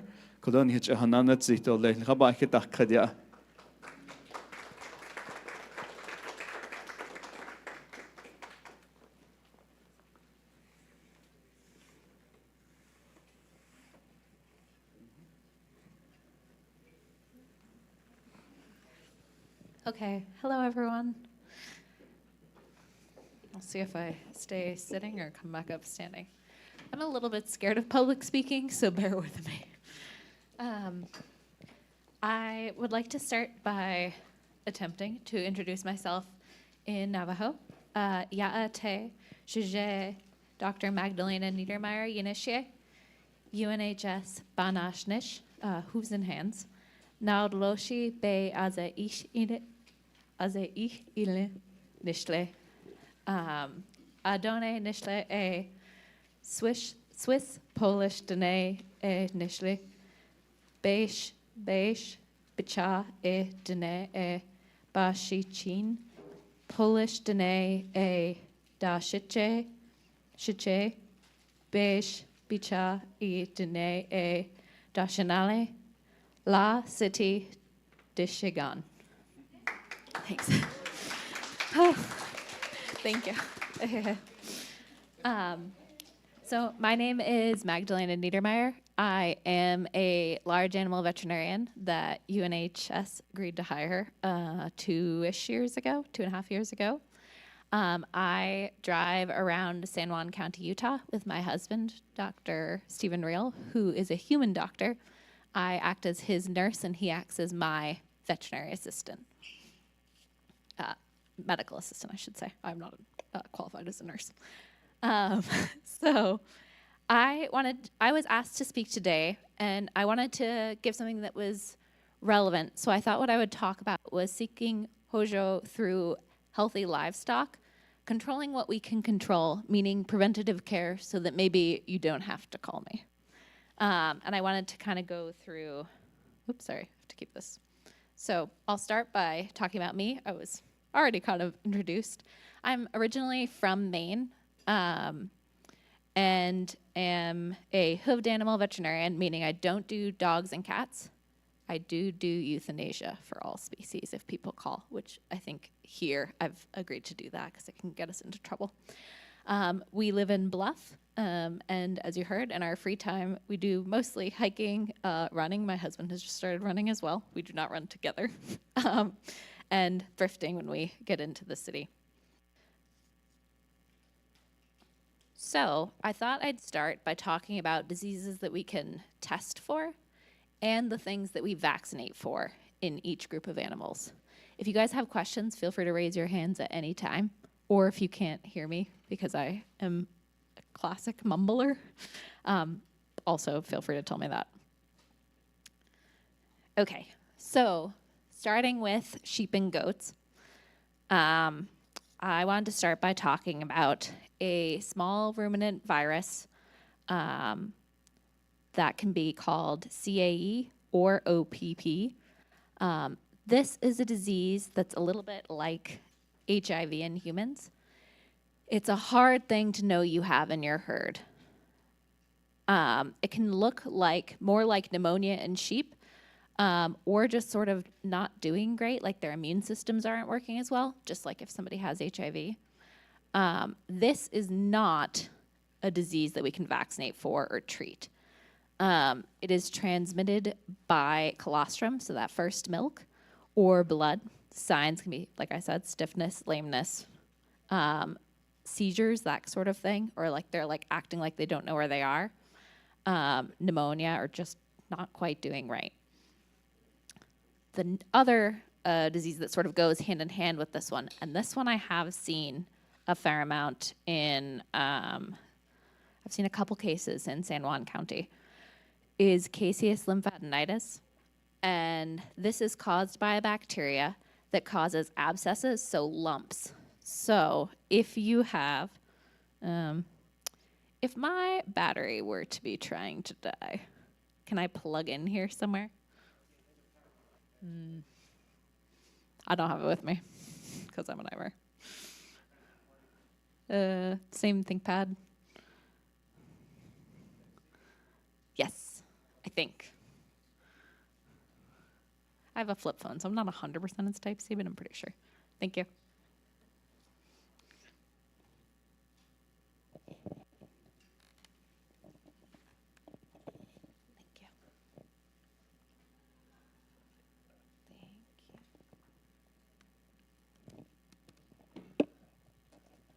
Thank you.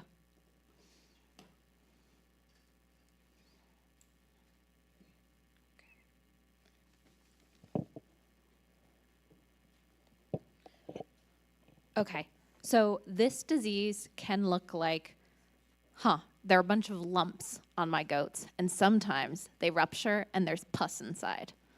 And this is something that I've seen kind of out by me in the Bluff area. So you can see them. These are the red dots are the spots where you often will see them. It can be spread through close contact, but the most contagious part is if the abscess ruptures, that pus is the very, very contagious part. It's called lymphadenitis because it's the lymph nodes get infected. Lymphadenitis.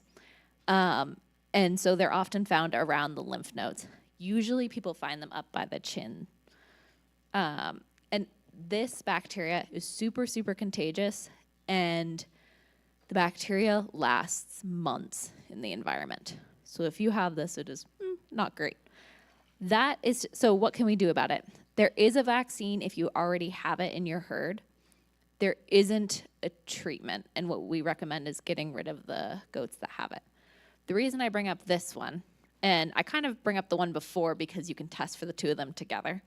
But if you are looking at introducing a new buck or a new ram to your herd and they have lumps, do not buy them. You do not want this in your herd if you can help it.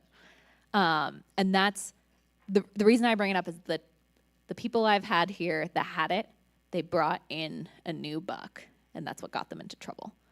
So what you can do is test for it. So if you are buying one and you're concerned, I would ask them to test.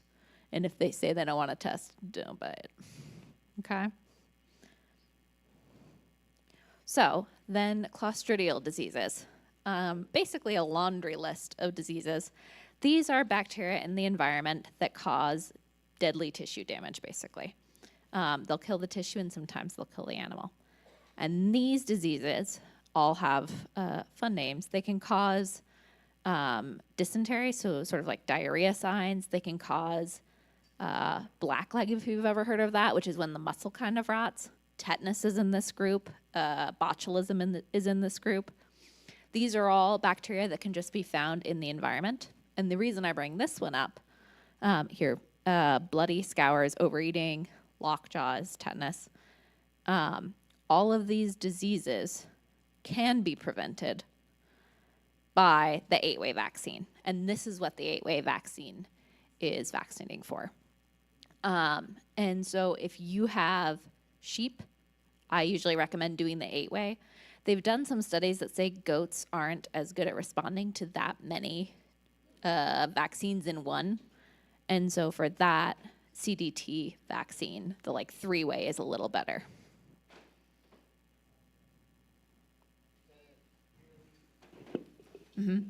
Yes, so all vaccines, this is like a safe general rule. The first time you give it, the first time your animal ever gets it, you have to give it again in 3 to 4 weeks. But after that, it's every year. And I'm trying to make this about, obviously, there are a million diseases.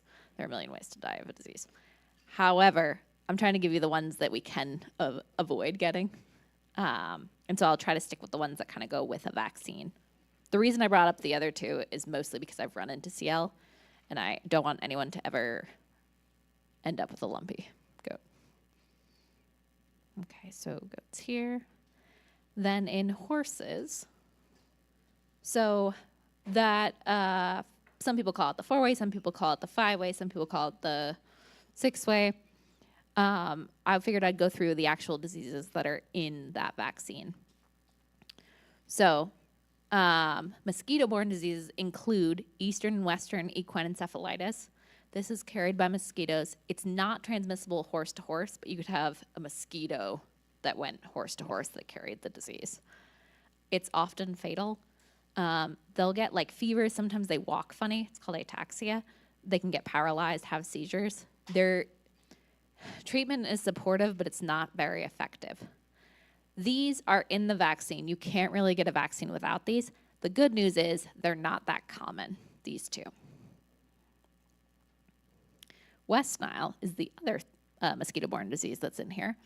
And I had a case of this in Bluff last year, so I do definitely recommend vaccinating for it. Bluff adjacent. It's not transmissible horse to horse, but same thing, the mosquitoes can carry it. And our mosquitoes, they have some kind of a trap and release mosquito program. Maybe they don't release them. Some kind of trapping mosquito program where they test them. And they found West Nile in San Juan County for years now. So it is an important thing to test for. It's not as fatal, and actually the horse that I had did fine in the end. But it will cause fever, walking funny, paralysis, seizures, same thing. Treatment is supportive, it's just a little more effective. And it kind of depends how much virus you get, kind of like COVID or any other viral disease. So if you have horses that don't really go out, they're just kind of hanging around, you maybe ride them around your place, but you don't go to like trail rides or rodeos. That's probably all you need for your vaccine. And this has tetanus in it too, because nobody wants tetanus. Any questions so far? Sorry, I know also talking fast. When you do the visit at home? Do I? Mm-hmm. Yes, I do. You can also, I think I have this in here somewhere, but you can also buy them yourself. These vaccines are spendy. They're spendy when I give them, they're spendy when you buy them at like Big R. They're just, horse vaccines are expensive, especially compared to like the 8-way in cattle, unfortunately. You were talking earlier about like with the sheep, there's like something similar to AIDS. Yes. I know a lot of people consume sheep, so those sheep should not be consumed at all, which is like. Oh, good question. And with vaccines and. Yeah. Is there a time frame for waiting? So with CAE or with CAE, there's no risk to you consuming it. It is like sheep AIDS. It is not like it's not like you could get it from them, if that makes sense. It's specific to them. The CL, that lumpy disease that I really went on and on about, that caseous lymphadenitis, I have asked the pathologist at the vet diagnostic lab in Spanish Fork multiple times about this because I've had a couple herds with it now. And essentially, unless you're just going to live with it in your herd, you have to get rid of the whole herd. And they have said that it is okay to eat them. I mean, I wouldn't eat the abscess, but you can kind of like eat around it. The other thing is if you have it in your herd, because I've had people that went ahead and slaughtered, like decided to just have it in their herd and they don't consume the ones that are sick. But if you are processing a bunch of sheep, like if you are butchering a sheep every couple of months, you know what the inside of a sheep looks like. So you will know if you have these lumps, and maybe I wouldn't eat that sheep or that goat, if that makes sense. But you could. They've told me 1,000 times, because I keep asking that, because I don't know if I would necessarily, I wouldn't care if it had CAE. I'd be a little weirder if there were abscesses in the animal. But you could, they say. In terms of the vaccines, so whenever you give a vaccine to an animal, you have a slaughter time, and it says it on the vaccine. Usually it's 21 days. So if you're going to butcher a sheep tomorrow, don't vaccinate that one. That's what I usually say. Okay, so if your horse is going on adventures, be it rodeo or trail rides with a bunch of horses, I recommend a couple more vaccines added in. So, equine flu, I'm about to say it's the same as, it's same vibe as human flu, but you can't get it from your horse. So nose to nose or aerosol, and you avoid it the same way we avoid the flu, avoiding sharing airspace with somebody who's sick, avoiding going to the rodeo if your horse has nasal discharge, those kinds of things. And same kind of signs. They often have an elevated temperature. They can cough. Nasal discharge is a pretty common one, I would say, and they're not eating. And then herpes virus, which people call rhinovirus. So on the vaccine, it says rhinovirus. The transmission, same way, nose to nose, aerosol, just like the flu, kind of same thing, upper respiratory signs. Honestly, if your horse is sick after a show, I don't know that you'd be able to tell off the bat herpes versus flu. And same kind of contact. I thought this picture did a really good job of sort of talking about how you can get into trouble. And we can be the carrier. Like if a horse coughs on you and then you go to another horse, that can spread it. And with the herpes virus, so I don't know if you guys know, but last winter, at like kind of the end of rodeo season, there was an outbreak of herpes. It was on the news. It was kind of a big deal because a bunch of horses in Texas got it. And what happens is that sometimes they get the virus, they have upper respiratory signs, and then instead of just having like a runny nose, cough, fever, they end up getting like neurologic disease, just like those mosquito-borne diseases. And so they often like walk, this picture in the bottom corner, it's called dog sitting, like a way dog sits back on their butt. They will do that. It is very weird when you see a horse do it. Or they'll like drag their toes. Sometimes they will have urinary incontinence, like they won't be able to stop urinating. And this version of the disease is a lot harder to treat.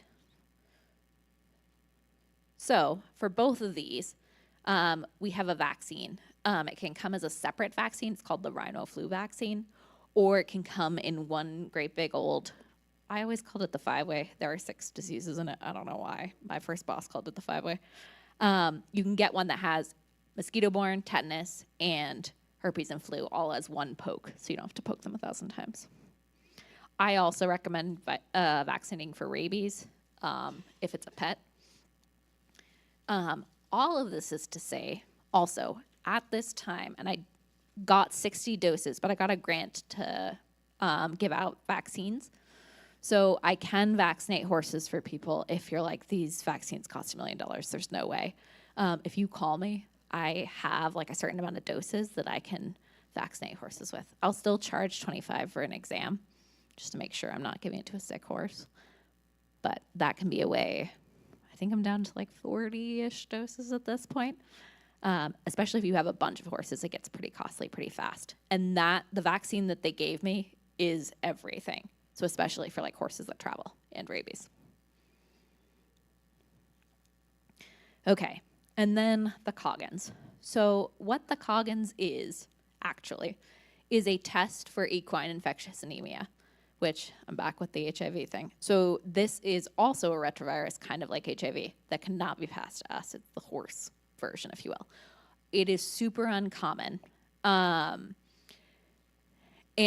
what the Coggins acts as is we're making sure that horses don't have this disease, equine infectious anemia, but really we're using it kind of the way, it's used as a way to sort of monitor horses as they travel.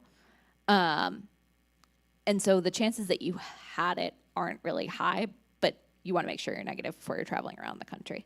They do have outbreaks of it when horses come up from Mexico.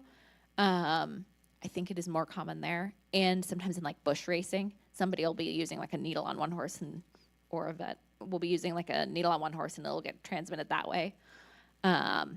And if you did test positive, it would be not great, but it is unlikely that your horse would test positive. In my career, I have not had a horse test positive, and I've tested a lot of horses for Coggins.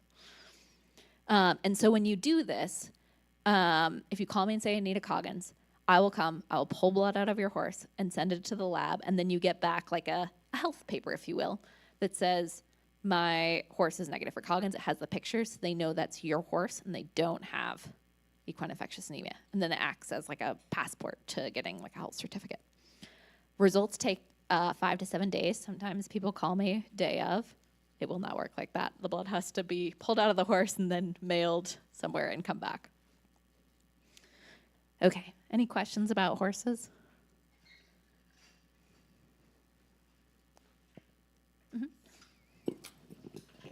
We have a lot of wild horses in the area. Do you know if anything's being done about those horses? Like, or if we should worry? About diseases? Yeah, coming in through them. Great question. The short answer is that I don't know. The longer answer is because of those horses, I sometimes recommend just doing the herpes and flu anyways, but I don't know if they're carrying them. I would think if they were carrying those communicable diseases, we would know more often. Like we would see more sick horses that don't travel. That is always a risk. I know that they have programs for the BLM that are trying to it's called a vaccine, but it makes them sterile for as long as the vaccine works. And I think that they are doing that. I suspect they're doing that in this area too. People call me about the wild horses a lot. And I don't have a way to treat them unless you can catch them and kind of say they're your own, I guess is the best. Like I have treated wild horses, but they were no longer wild horses because someone had rescued a foal or that kind of thing. That said, if there is a horse that is stuck, I've had more than one stuck in a cattle grate. If you see something like that and the horse is stuck, it has to be stationary. It can't be walking away because there's nothing I can do about that. If you have a horse that's stuck somewhere and you call me in Utah, I'll just pay to euthanize it because I really don't love them being stuck in. And calling the rangers, it seems like it takes them a hot minute to get back to you, unfortunately. And because they're busy, I'm sure, but sometimes it's a 24-hour turnaround. So if you guys find that a stuck horse somewhere, just call me. Okay. Okay, so cattle, yep.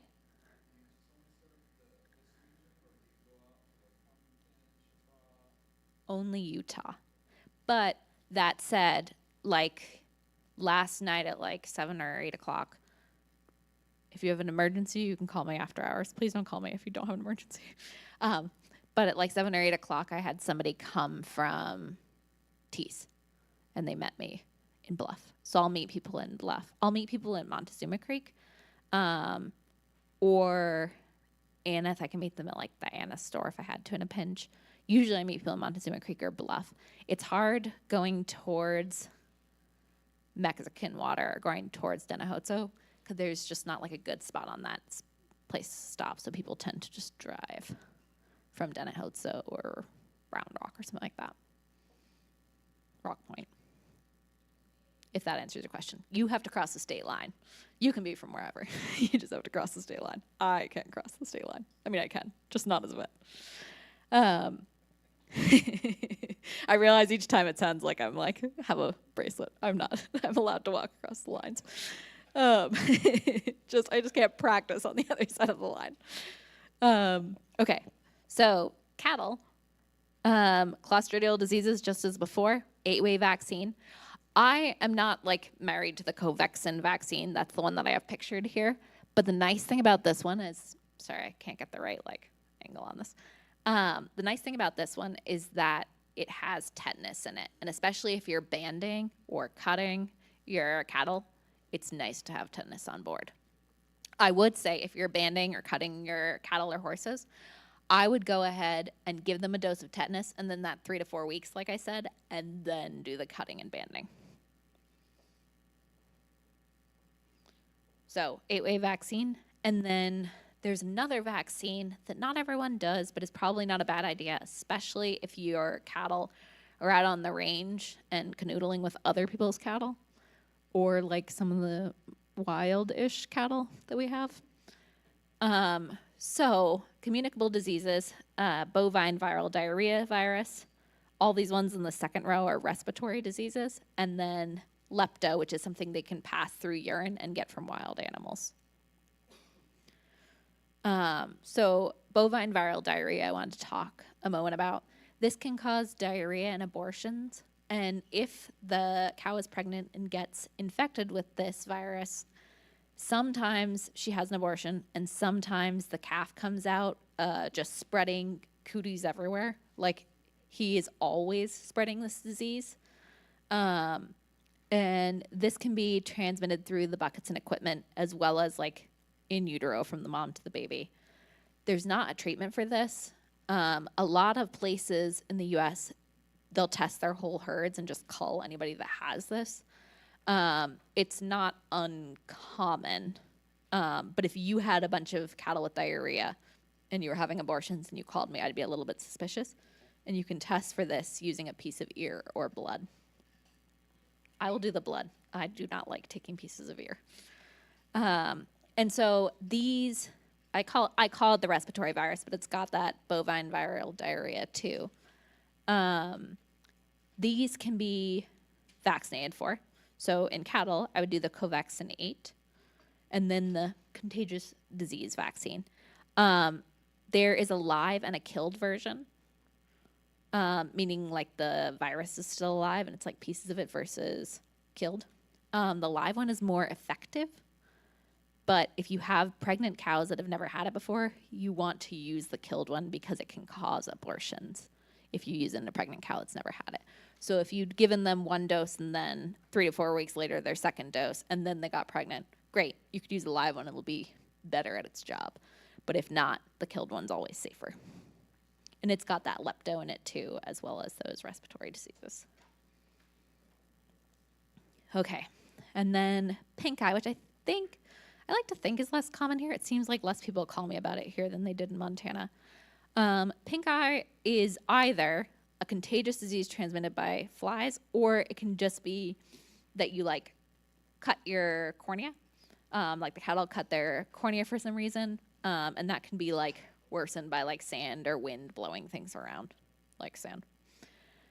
So if you see that your cattle have, especially if you have more than one of them, with eyes like this, they'll be like tearing. They're often like squinting. That can be a sign that you have pink eye. One cow, it's probably not the contagious kind. It's probably they just poked themselves in the eye. Multiple, you may have some pink eye going around, if you will. And so tearing, squinting. The treatment is anti-inflammatories, and you can put like eye ointment in, although people never really want to do that when I suggest it. You can also just do an injection, which is a lot easier than putting ointment in your animal's eye. Same thing with horses can get these too. This is a side tangent that I've just thought of. Horses can get these too. If you have a horse that is squinting, I would call your vet immediately. Like I would say it's an emergency because they are notorious for just rubbing it, and they will rub right through their eyeball. So if you see this, the biggest thing is to get them on pain meds. You want ointment for the eye, but that pain med will stop them from rubbing their eye. And they're really good at like making everything worse and like then like tearing their eyelid and doing just nefarious things to their eyes. With the cattle, they make like eye patches that you can put right over the eye to kind of like protect it, especially here where the sun's so bright, so that they can kind of heal up. So, is there a pink eye vaccine? Yes. If you have a problem with pink eye, you can get you can make a vaccine out of the bacteria that your cattle have, but it is expensive. And the better thing is maybe just really good fly protection. And then calf diarrhea is another common thing. There are a million causes of this. There are viruses, bacteria, protozoa can cause it. It's contagious calf to calf, and it's usually fecal oral. The biggest issue is that they get dehydrated and get like acidemia, which means that their blood goes too acidic. So the treatment for this, which these are things that you guys can, I'm trying to make it like things that you guys can do at home. Fluids are the biggest thing. And if they're standing, you can give them oral. If they're down, you might have to get into IV fluids. So as soon as you notice diarrhea, the biggest thing is to just treat them with fluids. Like don't let them get to that dehydration. Sodium bicarbonate can help with that acid, the like acidic blood that I talked about. Vitamin B never hurts. And then antibiotics and the treatment. But the biggest thing is honestly just stopping them from getting dehydrated. Almost more important than the treatment because they'll get over it. You just don't want them to get too sick before they get over it, if that makes sense. And keeping your like young calves here because they're mostly out on the range, it's a little better. And sand is honestly, it's the thing people purposely put in dairies, so it's nice to have that as like our backyard. But keeping them in a clean area, and if you have sick calves, penning those guys away from the others. They do make vaccines for this. You've probably seen them. They have like E. coli, rotavirus vaccines. Honestly, if you can keep everyone kind of out of their own manure, you can probably avoid having to pay for those vaccines. But they do have one if you need it. And you guys can always call and ask me about these things. And then New World screwworm, which I did not have in this presentation, but figured I better put in here. So you guys may have heard that there is something called New World screwworm. Everyone is very freaked out about it. It was in the 60s, we sort of stopped it from being in the US by taking male flies, making them sterile, and then having them mate the female flies. And the female flies can only mate once, and they die. So if they made a sterile fly, sterile male fly, they were done. And so this worked, and we like pushed it all the way back to, I think, Panama. Not me. We, everyone, other people. And the governments all work together. Unfortunately, it's crept back up, crept through Mexico, and is now in Texas. And they've had a few cases. I haven't heard of a new one in a little bit, so hopefully this is just me panicking everyone for no reason.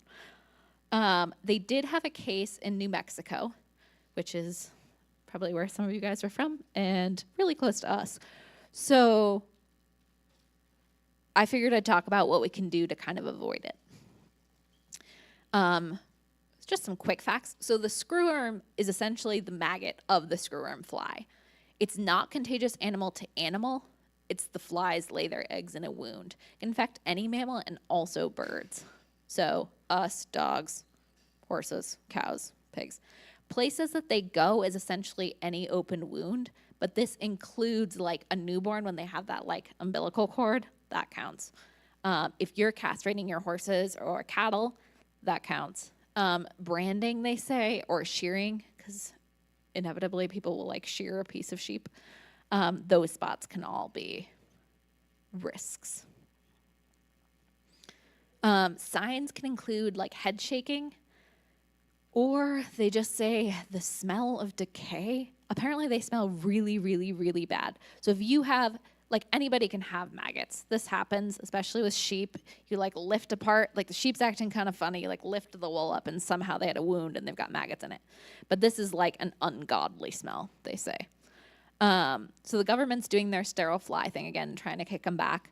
The thing that we can do is probably fly control. This is not as big as I hoped it would be. There are a bunch of different treatments and preventatives you can do, but the biggest thing is probably just fly spraying. So this Catron 4, I think everyone should have this in anyone who has large animals should have this in their toolbox.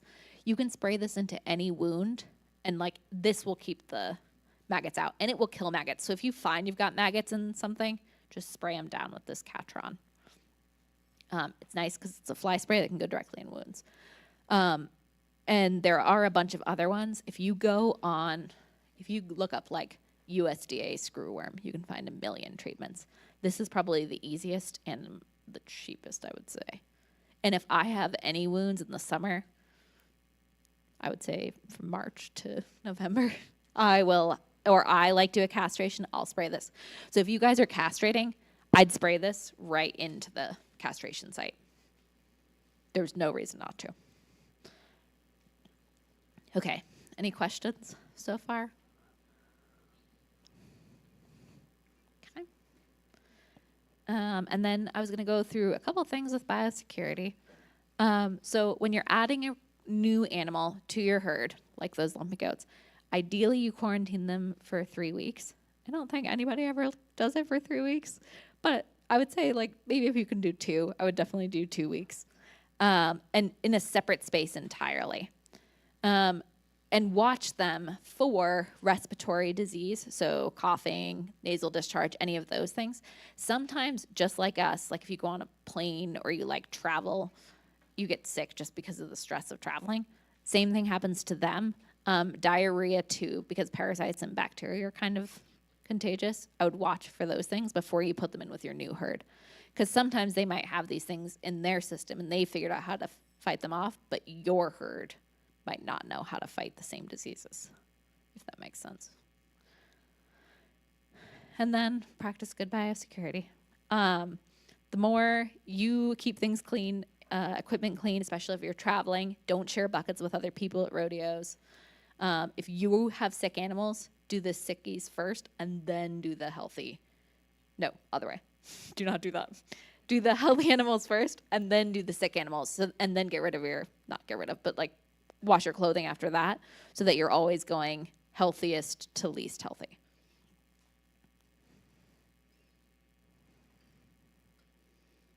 Oop, there we go. Yeah, avoid nose-to-nose contact, tracking manure, keeping sick animals home. People are always commenting on how like clean my boots are. They're like, do you even use those boots? Yeah, and I wash them all the time because I don't want to be the problem. This time I did oil them, but usually it's just that I'm washing them all the time. Okay, and then I figured I'd give you guys a list of things to have on hand. So, let's see what I've got. So, silver spray and silver honey are nice things to put in wound. A lot of people use blue coat. I don't recommend blue coat because it sometimes makes it's caustic, so it kind of can hurt the tissue and make the wound worse. I'd say silver honey for deep wounds. If you just have like a brand spot, you could use AluShield. If we're branding right now, I'd go ahead and do the AluShield and then the Catron spray over top. You're probably avoiding the screw.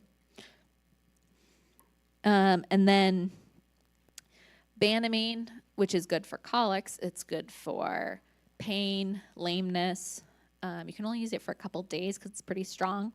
It works well, and it's kind of strong on the kidneys.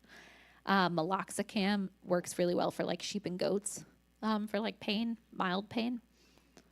Those two things are prescription, so you do have to see a vet first with your animals.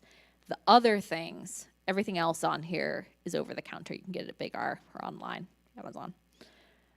And so probiotics are always a good thing to have on hand. There's no evidence that says it definitely works, but it definitely doesn't hurt. Catron, like I said, really good for any wounds to avoid maggots. Vitamin B complex is a good thing to have on hand if you have ruminants. They just, when they stop eating, they tend to get vitamin B deficiencies very quickly. So if you notice that you've got a sick one, vitamin B complex is something you can give. I always say 2 mils sub-Q once a day. And you're never going to overdose them because they pee the extra out. Oop. And then vitamin E and selenium injections for like newborn lambs, especially if you've had problems with selenium's an important nutrient that isn't always in the hay, depending on where you get it. And so that can be a good thing, especially if you've noticed like you have muscle issues or heart issues with your little guys. And then literal supplies to have on hand. A scale or weight tape, and it can be like a person scale.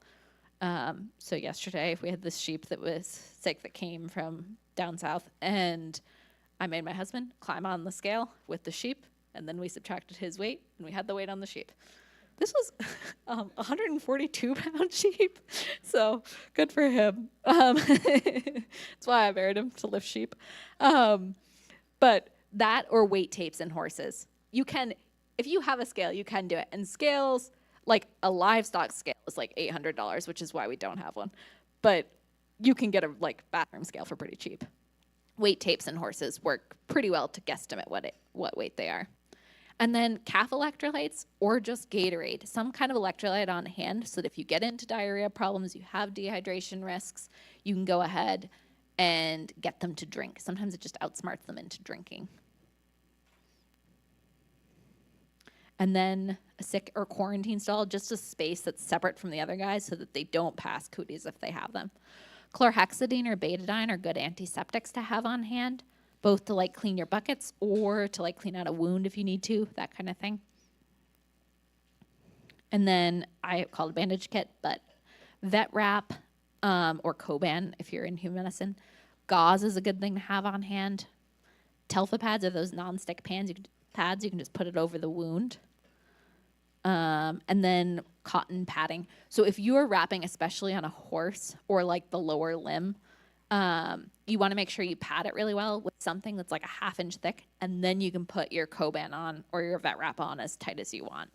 But make sure you put padding first because you can run into the risk of like hurting the tendons if you just wrap vet wrap right over a wound, which I bring up because it happens not infrequently. So if you pad first, you can wrap it as tight as you want. And honestly, in a pinch, like maybe you don't have Telfa pads, you could use like a menstrual pad, like anything like that will work too. Any kind of like soaking up thing. And then duct tape. So vaccines can still be purchased over the counter. So you can get these at Big R and stuff. They don't do antibiotics anymore, but you can still get your vaccines over the counter. If you can't get them, I will purchase them for people and just add like $10 to whatever it costs me.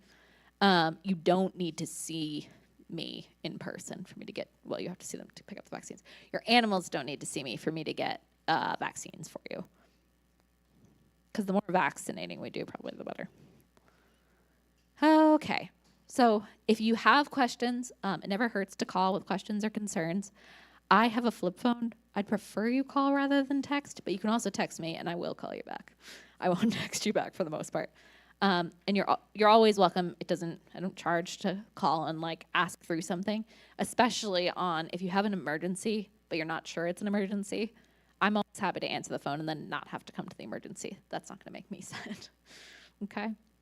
But we can talk through that too. Okay, any questions?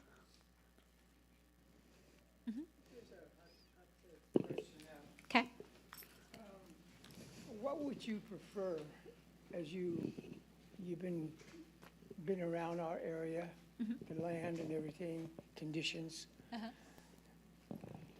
What would you prefer to have, cows or sheep or goats, if you were living here and supposedly trying to make a living, or Okay. what would you have?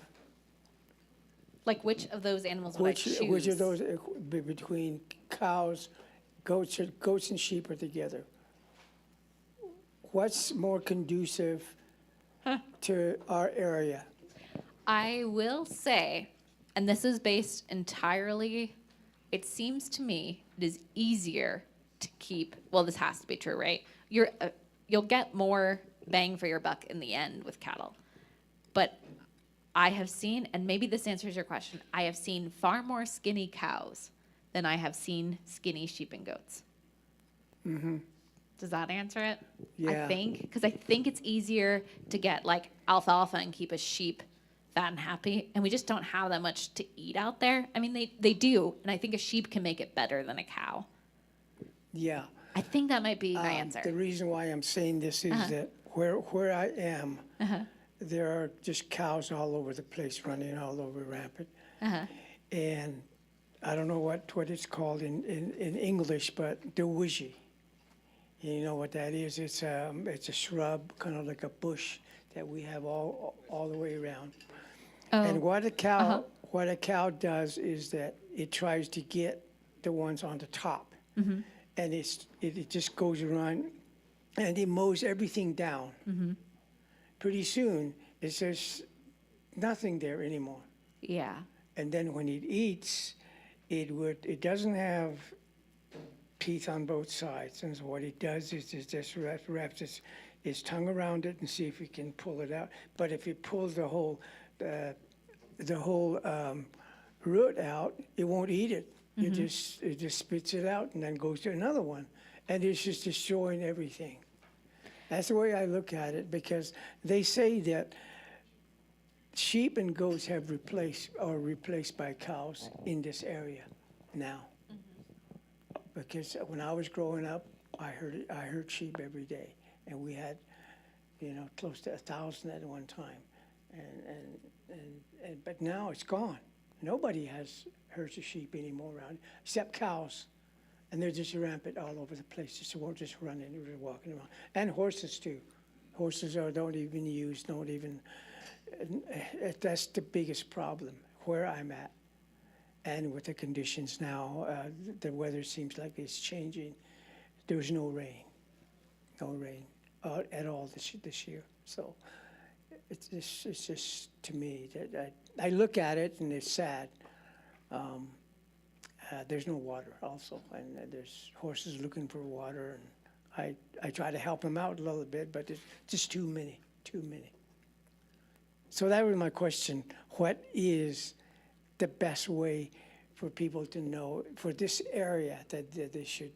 I personally think it's sheep and goats. We could go back to where we used to be. Hello? Okay.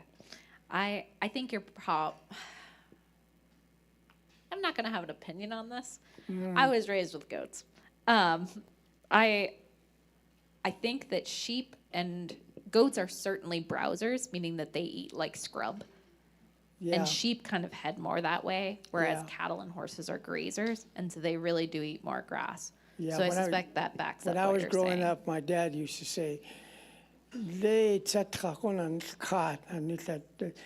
where all the shrubs are, the greenery up there. So that's how I look at it. I've been away from my area for 40 years in California working. Came home to my old sheep camp house way up in the canyon. That's where I live now. And that's what I see. Sheeps are all gone, but now they're replaced by cows. And they're one of the most messiest animals I've seen. They're loud too. All in the middle of the night, they'll be howling.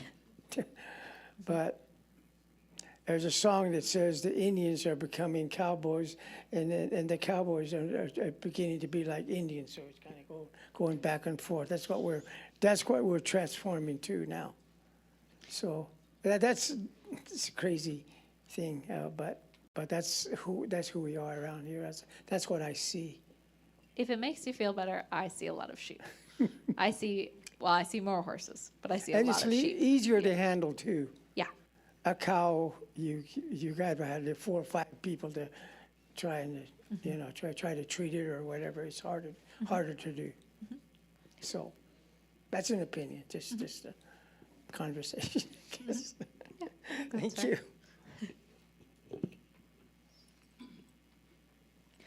I also have, I have become the, I guess people call it a trash panda, like a raccoon, of both UNHS and IHS. So I have a bunch of expired extra large gloves. If anybody wants those, there are boxes of them there for treating animals if you need them. And I have some sterile ones too. If you guys are cutting horses or cattle and want to just have a pair of sterile gloves for that, I've got those over there. I also have vet wrap or Coban. All those things are over there if you guys want them. But the gloves are expired, full disclosure. XL, I took all the small ones, but XL is a little bigger than my hands. Uh-huh. I have an older horses that I do trail ride in. Uh-huh. Testing. Can you hear me? Okay. Anyway, older horses. I got them when they were pretty young. They're getting old now. They're into their 18s and 20s. And I've been using Butte. How long can I use those? Can I use them all the time, or should I take off? Are they lame all the time? No. So I would say I would only use it when they're lame. Or if you're going to take them on a trail ride, I'd do 2 grams of butte. Like I pre-game with the butte. Okay, so it's pretty safe to you. To use occasionally, yeah. There are certainly people who do it at the end of life. They do it all the time for arthritis. There are safer drugs that are a little less aggressive on the kidney and the guts, but they're more expensive.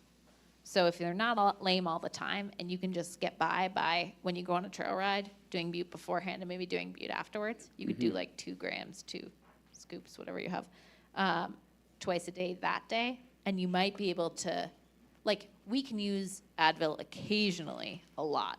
We just can't use it all the time. So I think you can ride that line. What are other alternative medicine I can use with grain? Equiox is one that they have, but that's like $2 to $3 a pill. So it is more expensive by a bit. It's much safer on the guts, which is why people use it. But that could be something else you could use. Okay, before the end of the day, write that out for me so I can take Okay. that with me. Okay. Thank you. You're welcome.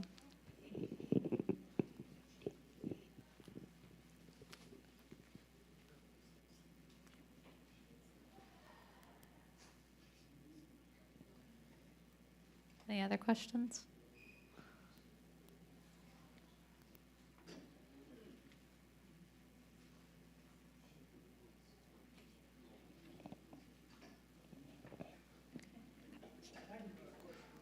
Oh, yep.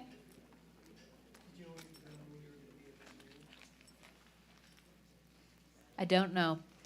I think yes. Because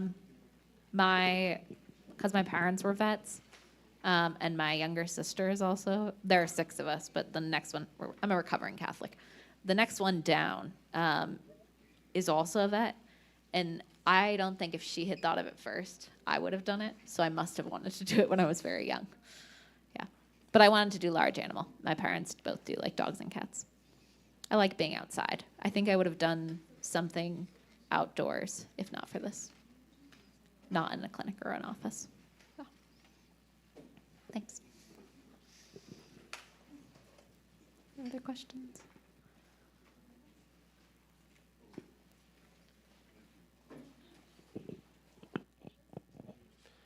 All right.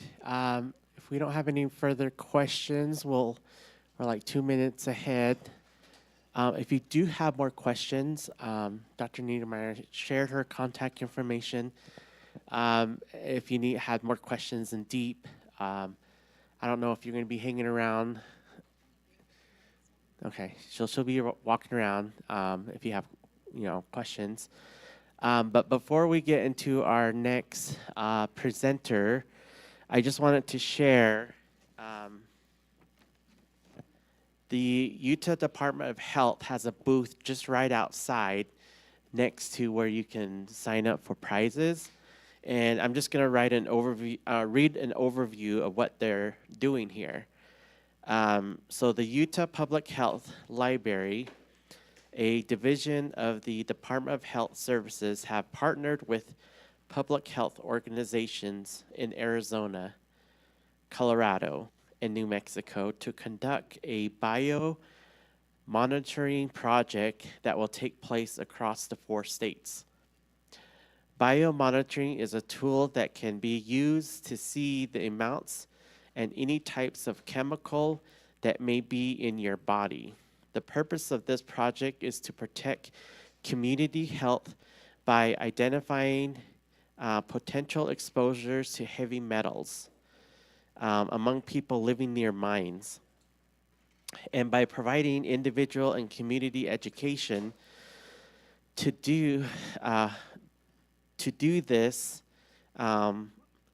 They'll collect a urine sample from you and then send it off, and then read your results. And there's no cost to this.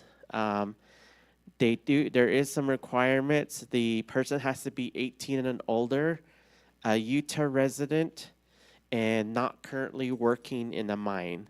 So if you have any questions or wanting to know more information or get tested, they're just right outside here on the conference. So stop by their booth. And then I drew 3 names. So hopefully they're in here. We'll give them out, and we'll do drawings throughout the day. But let me get some helpers here.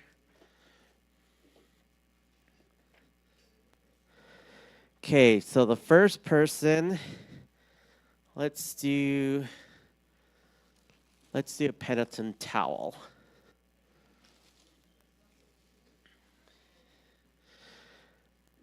Looks like Daniel, our speaker. Is Daniel still here? If you're still here, Daniel, I think he might be in the break room. Come collect your prize. Let's see. Our next one. Let's do a Pendleton mug.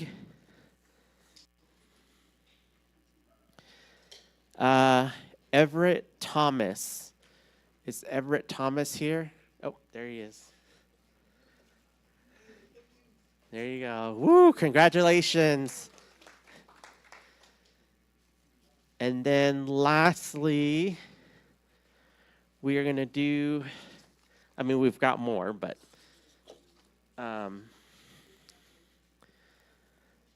this is a self-care kit. There's herbs in here, sage, corn pollen, and then sweetgrass. So if you don't know anything about these herbs or tests, you could always ask a traditional counselor or a family member. But this is supposed to help you find balance and calm your system and so forth. So this person has won this self-care kit, which is Tanner Benali. Oh, hey. There you go. Congratulations. All right, we'll move on to our next speaker, and I'll have Liddell introduce him as he makes his way up to the stage. Thank you. How about a round of applause for our vet that gave us a good education session.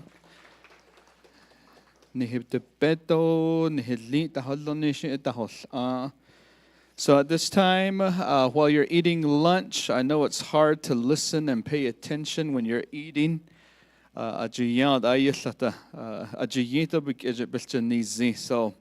while you're enjoying your lunch, we're going to introduce your next presenter. This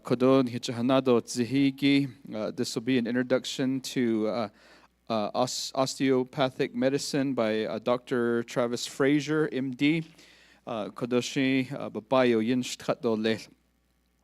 Dr. Travis Frazier is a dedicated family physician and osteopathic specialist from Blanding, Utah, where he graduated from San Juan High School in 2006. He earned a Bachelor of Arts in French Studies while completing his pre-medical requirements at Brigham Young University in 2014. He later received his Doctor of Medicine from the University of New Mexico School of Medicine in 2021. His postgraduate training includes a 3-year family medicine residency at the Central Maine Medical Center's rural track, followed by specialized fellowship year in osteopathic neuromusculoskeletal medicine at the Maine Dartmouth Family Medicine Residency. This extensive background allows for Dr. Frazier to merge traditional family medicine with hands-on manipulative therapy. Currently practicing with the Utah Navajo Health System, Dr. Frazier integrates osteopathic manipulation, medical acupuncture, and integrative medicine into comprehensive care model. He is passionate about providing culturally sensitive health care. Outside of his clinical and community work, Travis enjoys spending time with his wife, Jessica, exploring local culinary scenes, watching movies, and playing with their dog, Coco. So help me welcome to the stage our very own Dr. Travis Frazier, MD.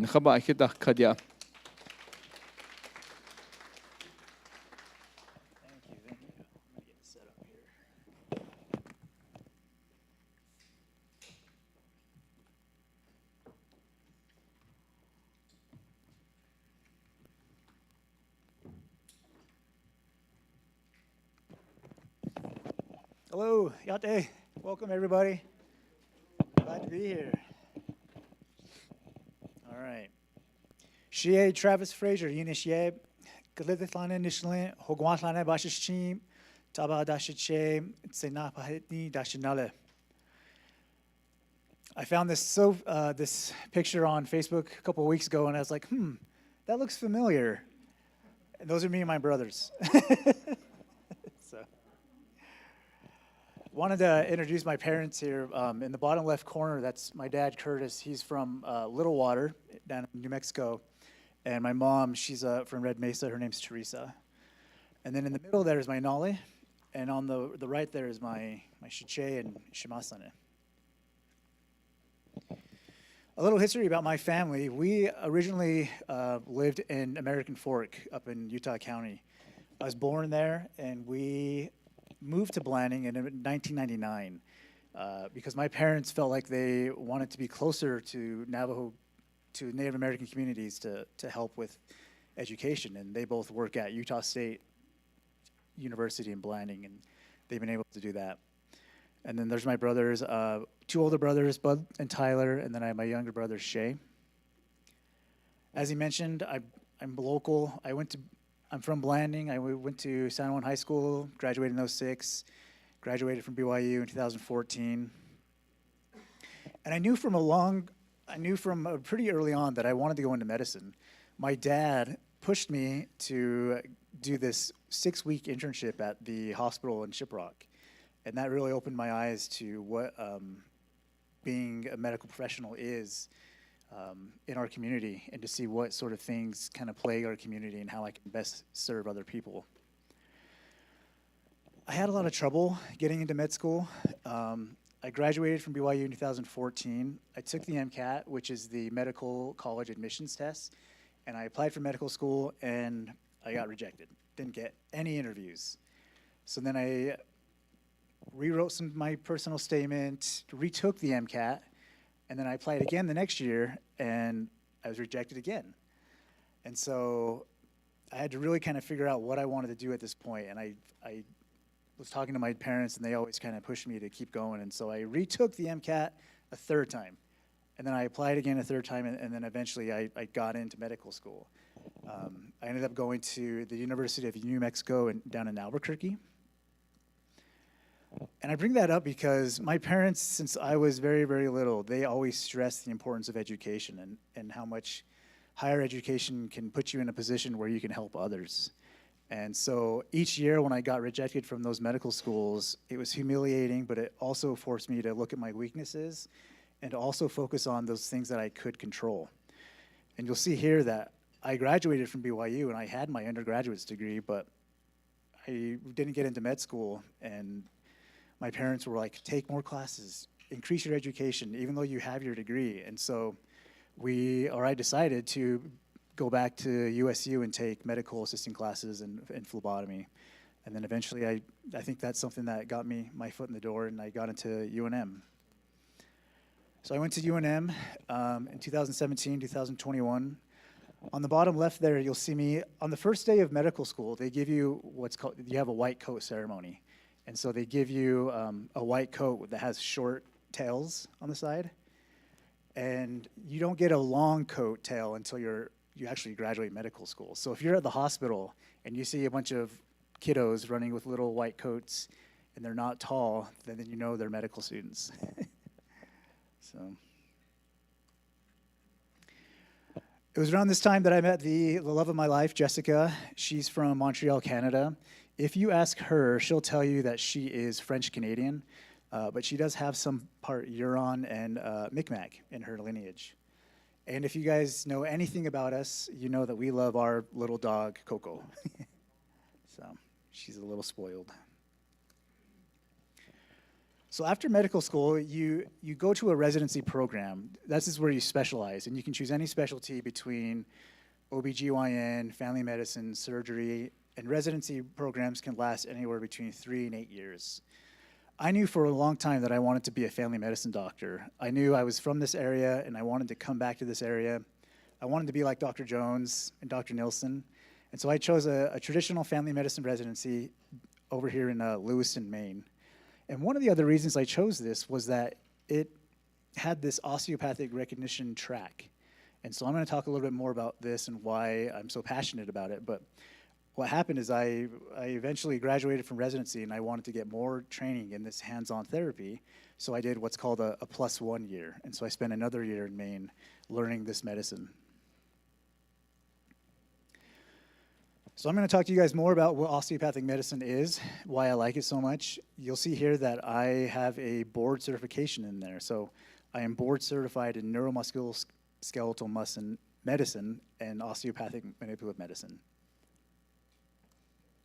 We'll cover a little bit about the beginning of osteopathic medicine, and also I want to cover what medical acupuncture is with the setting of traditional Chinese medicine behind it. So the first question to answer is, what is the difference between an MD and a DO? You'll see here on the left, I wrote a column with most of the doctors here at UNHS. A good portion of them are MDs, and the other portion are DOs. MD standing for medical doctor, DO standing for doctor of osteopathic medicine. Both are considered fully licensed physicians in the United States. So the commonalities between MDs and DOs is that we both go to med school, we both have to take the same boards and pass the same boards, and can go into any specialty we want. One of the key differences is that in DO school, they kind of do a little bit more of a whole person approach. They like to focus on how the whole body works together. And the students there get somewhere between like 200 and 500 extra hours of like hands-on musculoskeletal training. So they get to learn how to help heal and restore the body. You might see it called allopathic medicine, so osteopathic, allopathic medicine, allopathic being more kind of the Western traditional medical schools. Osteopathic school has that more holistic approach. But you'll see here that there's a lot of overlap, and maybe some of your doctors are DOs and they are your primary care doctors, and maybe your surgeon was a DO. So simply put, osteopathic medicine I describe as a distinct approach to healthcare, incorporating the patient's physical, mental, emotional, and spiritual health. I think nowadays we're really great at addressing the physical part, but we often leave out the mental, emotional, and spiritual part of it. It's very patient-centered, and it's using our hands basically to diagnose and treat. There are 4 tenets to osteopathic medicine. And to sum it up, I put it in this summary. Our philosophy: we view health as more than just the absence of disease. It's an interconnected state where your body's structure and function work together to support natural self-healing capabilities. So now going back to BYU, when I was getting ready to apply for medical school, I was really interested in osteopathic medical schools. I probably applied to the majority. All my applications were mostly DO schools, but I couldn't get in. I never got an interview with any of them. But I was always really, so I chose, and that's one of the reasons why I chose a family medicine program, is because the family medicine program that I chose had an osteopathic recognition track, so they could teach me. Yes, so from early on, I've always kind of wondered why I like osteopathic medicine so much. And during my training, I remember one of my colleagues, after a year working together, she's like, "Travis, you were just born to be an osteopathic physician." And I was like, huh, I wonder what she means by that. And the more and more I thought about it, and the more I've been back here in the community, and I've been back with people that look and act like me, I've realized that it kind of goes back to Hojo philosophy. You have this idea of harmony, and you have this idea of order and balance, and you have to be able to walk in beauty and perfection. You know, osteopathic medicine really kind of jives with this quote here, placing an emphasis on the importance of maintaining relationships by developing pride of one's body, mind, soul, spirit, and honoring all life. And then the more I got exposed to like non-traditional medicine, I learned that in Chinese medicine there's similar aspects. You have this yin and yang, you have opposing dualities, that you have to have good with the bad, and there has to be a good balance between both. And then they also focus on what's called qi, or like the energy of the life force that sustains all living things. So the beginning of osteopathic medicine was founded by this guy, Andrew Taylor Still. He was born in 1828. He was trained as an MD himself, and at this time in the 19th century, he felt that patient care was very inadequate. This is back when they were using things like arsenic, mercury, whiskey, opium for everybody. But after losing 3 of his children to spinal meningitis, his goal was to discover better methods for curing and preventing ailments, as at the time antibiotics weren't discovered until then. And he set out to find this kind of treatment while emphasizing the normalization of body structures. So he really harped on, you have to know the anatomy to know exactly where and what you're treating. He did this through meticulous anatomical dissections. And another aspect of his idealism is that he believed that there was a God of truth. And he said that all his works, spiritual and material, are harmonious. So wise a God had certainly placed the remedy within the material house in which the spirit of life dwells. He accepted that all living things, especially humans, were created by a perfect God. And if humans were the embodiment of perfection, then they were fundamentally made to be healthy. So in his view, it was the physician's job to correct the structural disturbance so that the body works normally, just as a mechanic would adjust his machine. So what does this say about our bodies? It says that we're created with purpose. It says that we have inherent wisdom in our bodies. And osteopathic medicine emphasizes this, that our bodies didn't just happen, but that they follow a blueprint. That there's certain forces that when we're in the womb, there's certain forces that create our limbs, and our cells migrate to certain areas as if they're guided by something, capital S, something. And it was while meditating on this idea that one of Dr. Still's students, William Sutherland, around 1899, he was looking at a skull bone, and he was kind of meditating on this idea that God made us. And he looked at the articulations of the skull bones, and he noticed that they were beveled like the gills of a fish. You know how the gills kind of breathe in and breathe out? He had this idea that there's some sort of inherent motion or respiration, and he thought there has to be a purpose for that. So after years of research and observation, he discovered that there is movement in our cranial bones, albeit subtle. And he later described that the nervous system, the cerebral spinal fluid, the dural membranes, the cranial bones, and the sacrum all functioned as a unit. And that he called this the primary respiratory mechanism. And he found this as one of the key factors of what kind of influences one's overall health. So the primary respiratory mechanism is a subtle rhythmic movement within the body's membranes, fluids, and bones. It is part of our blueprint, how a single cell becomes a fully formed human. Our organs don't just grow in place, rather tissues are formed by precise mechanisms, and osteopaths believe that there is a power, there's a creator, or some sort of inherent intelligence within each and every one of us. And in the hands of a skilled practitioner, one can connect with the primary respiratory mechanism and bring about a therapeutic response. And so that's how I see what I do today. Is I often, when I place my hands on a person, I'm not trying to fix anything. I'm trying to help that body heal on its own.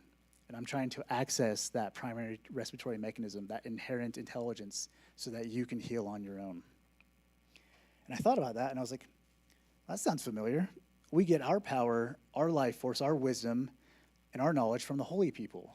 And we use that to help restore Hojo, to balance and to restore us to health and to achieve balance.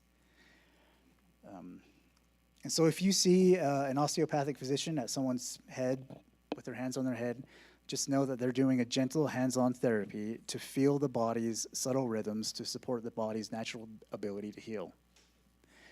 There's a delicate expansion and contraction of the brain, their cranial bones, and their cerebral spinal fluid. It's really powerful. In Chinese medicine, originating in China over 2,000 years ago, they noticed that we have life force, or qi, and that these travel through different channels or meridians throughout our bodies. There's 14 of them, you can see on the picture on the right. And if any part of these areas get blocked or unbalanced, then that's usually where illness and pain occur. And so needles even 2,000 years ago, they used to chisel little bones and make little needles out of them, and they would put them in specific points so that along these meridians so that they could balance the qi and make sure that the yin and the yang were in constant equilibrium.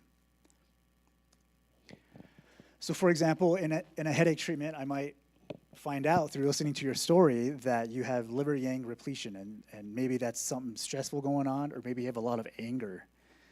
Or you might have qi stagnation, which is caused by stress or insufficient nutrition. Maybe you're not getting enough protein. Maybe you're not sleeping enough. Maybe you're not getting enough water. And there's many, many different points throughout the body that treat different things. There's lots of different protocols in acupuncture. For example, I just put some up here.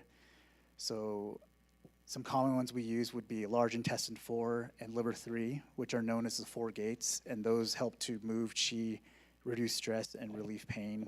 You have a point here called your third eye, and that helps to calm the spirit and decrease anxiety.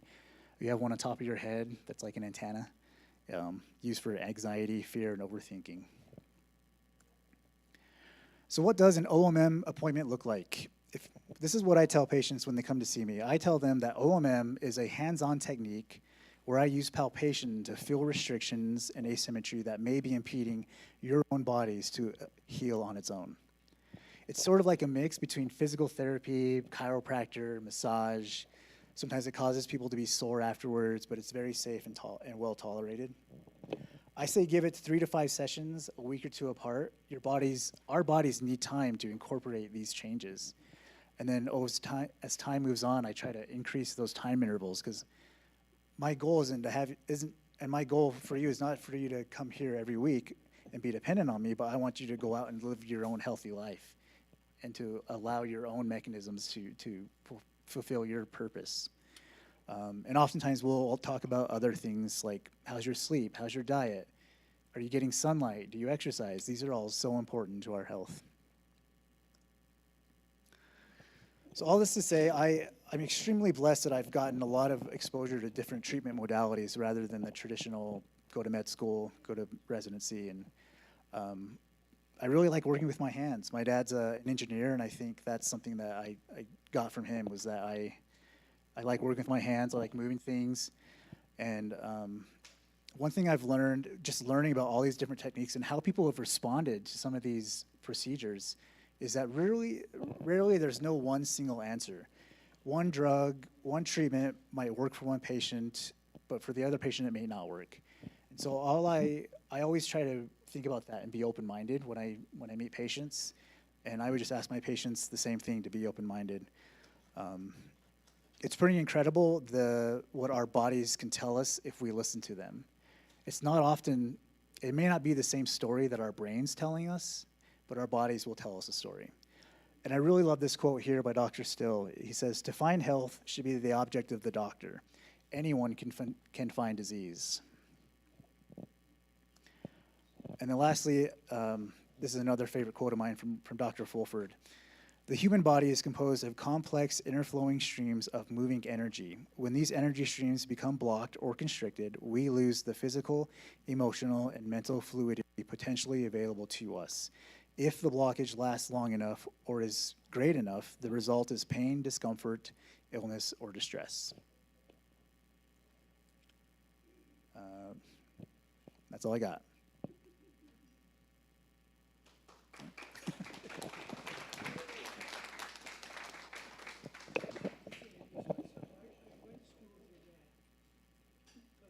Oh, yeah.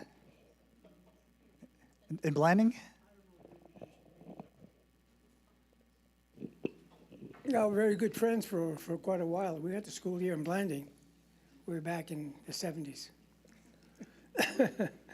So I didn't finish school, but I was interested in medicine at one time. Started at the University of Utah as a pre-med student. But things happened within the years. I took care of one of my relatives for 2 years out of nowhere. I lost my tribal scholarship because of that, because I took a break. Lost my tribal scholarship, and that was the money I went to school with. So I never wasn't able to go back. Money is just, that's That's what you go to school for. I lost that. So I never finished. But this is very interesting, what type of practice you're in, because I think throughout human history, we have been practicing what you're doing, kind of, as in with Native Americans, especially Navajos. We have a lot of rites, a lot of sings that we have. There's chants that we chant all night. And it has a lot to do with the healing process and rebalancing the body. And they repeat it all for 4 days, four nights, 4 days, whatever. That's what we do. And then throughout history, there's prayer. People prayed. If there's nothing else, people prayed. And because of that, you're telling your body you're doing something for yourself. You're trying to make yourself well, if that's all you have. And what happens is your body actually, your mind, whatever it is, makes you well. Even though there's no medicine, no nothing around, it makes you well. The same thing is happening here with the Native Americans. They do chants at night, they maybe have herbs, whatever they have, and they heal themselves, actually. And that's how we survived. That positive thinking. And basically, what you're saying about your practice is basically hands-on. You feel the person where he needs to rebalance himself with his body, with his mind, to heal himself. And it's when you mentioned that, I thought, is this Chinese medicine? I thought, and then it's what you mentioned. So that's what it is. That's what it is. And I think it's great. But many times you go to see a doctor, what do they say? If there's something wrong with you, well, I'm just going to cut it off, or I'm going to give you a pill. Right? Guilty. Yeah, mostly medicine, modern medicine is like that. But as far as religion, I'm agnostic and I'm atheist. But I joined the Mormon Church when I was a lot younger. Went through the whole process. But I'm an evolutionist. I think we all came from a single cell. But the answer is time. Time is what we don't understand. And that's how we have a lot. I really, really don't understand time. Time is really long, really long. We as humans only developed 2,000 years, 2 million years how we developed. But there were living things on this earth that is almost big as this house that lived on this earth for over 160, 180 million years. And they were gone just like that by a meteor. And things changed, and that's where we became. Humans appeared. But we weren't the only humans. There were several humans on this earth, just like we are. And that's what I studied. And I left BYU because they didn't have a really biological program. They call it zoology. Professor Booth, I came up to him and says, how come you don't? I said, I need to learn a little bit more about relationships with how humans develop, evolution. I want to know about that. No, we don't teach that. And so I went to Utah State.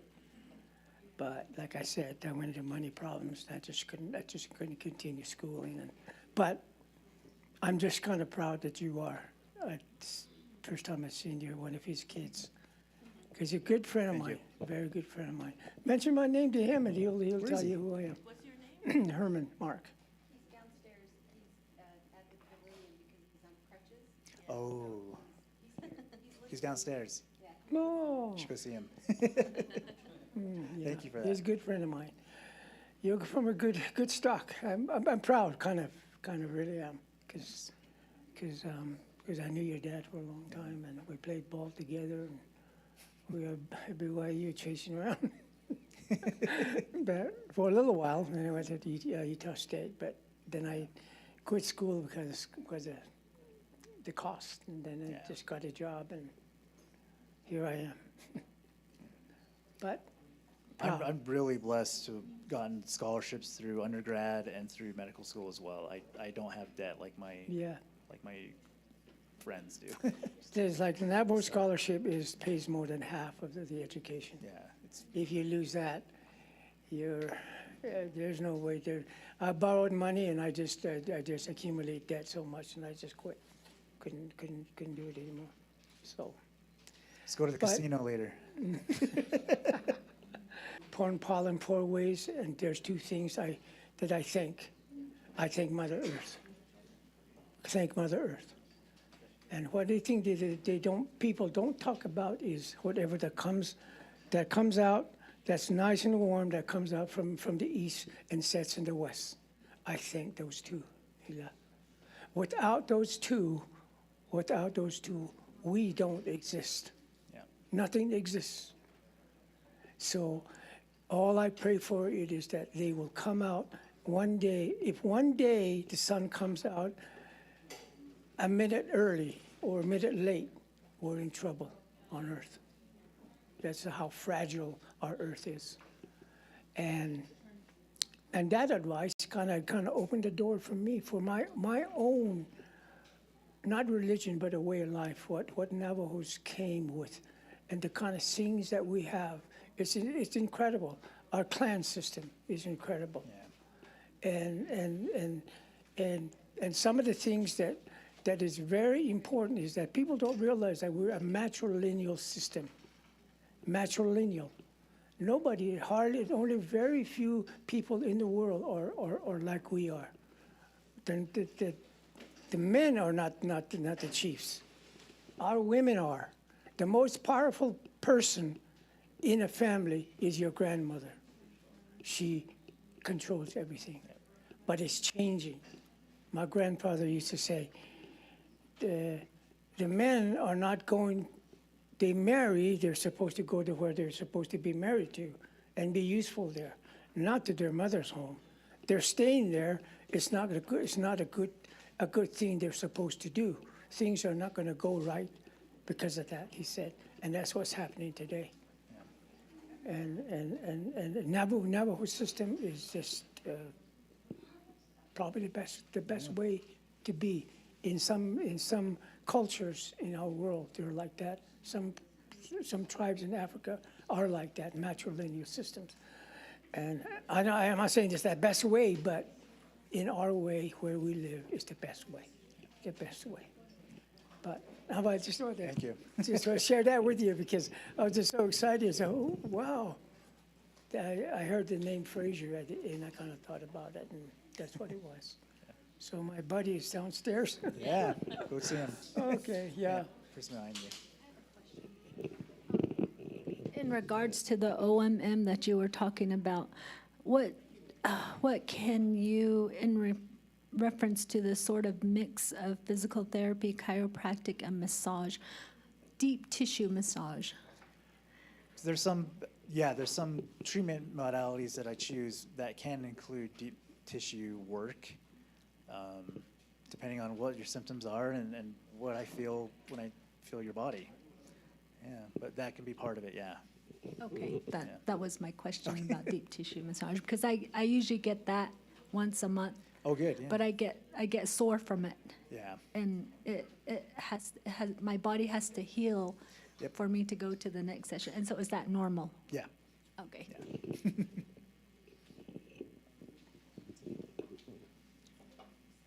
This is my mom, ladies and gentlemen. I'm amazed at what Travis has done, but I just want to kind of share my testament about my medication. I work at the college. I'm a director.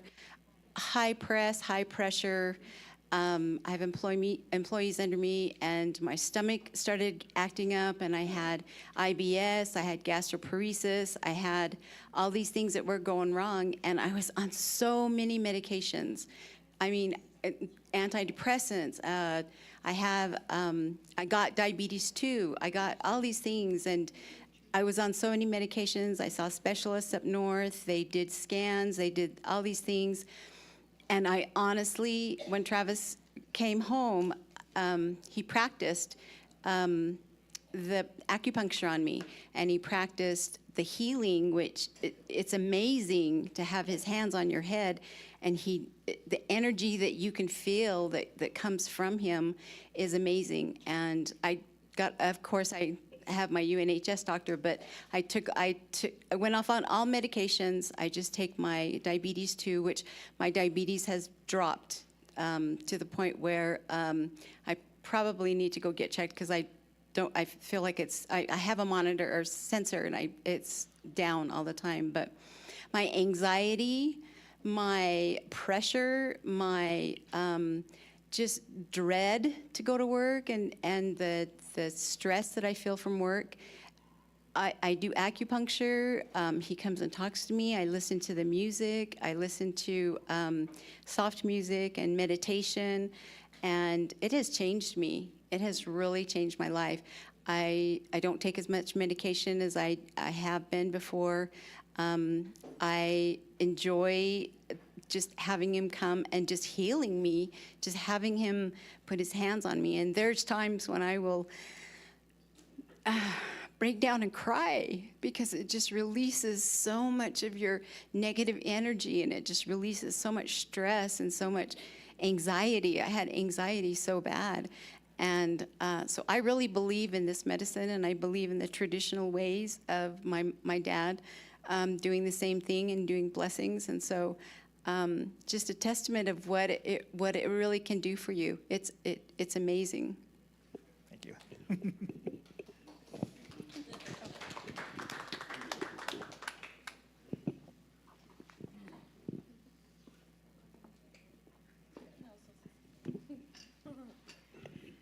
Hello, Travis is my husband. So I'm blessed that he tries a lot of stuff on me. And I do have a lot of issue. So I have scoliosis, and it's fine, I live with it, but I live with back pain. It's just part of my life.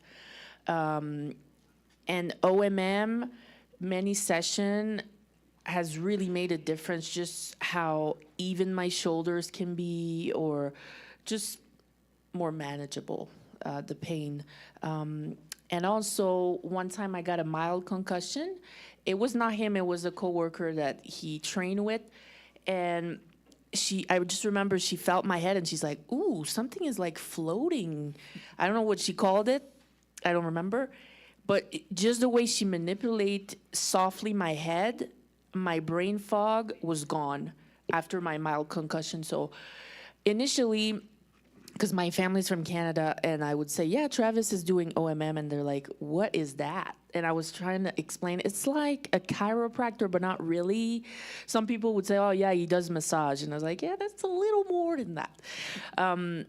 But once you know what it is and you try it, it can do really wonders. But you have to be open-minded and be willing to go more than once. So it really is mental, physical, it's everything. So, yeah, I would suggest to try it at least. Yeah, thank you.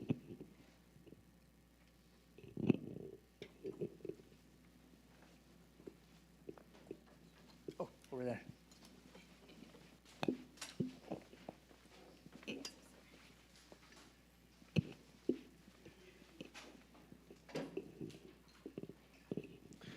Yeah, my name is Sean Begay. I work here at UNHS. Been with the organization here since 2013.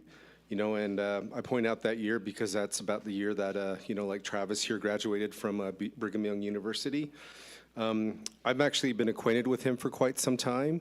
You know, like I graduated from there as well too.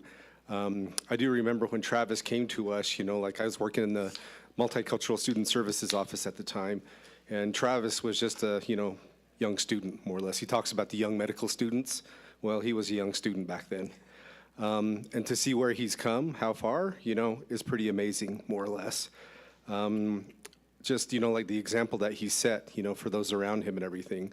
And I point out that year right there, he talked about the struggles that he had, but he didn't give up, more or less.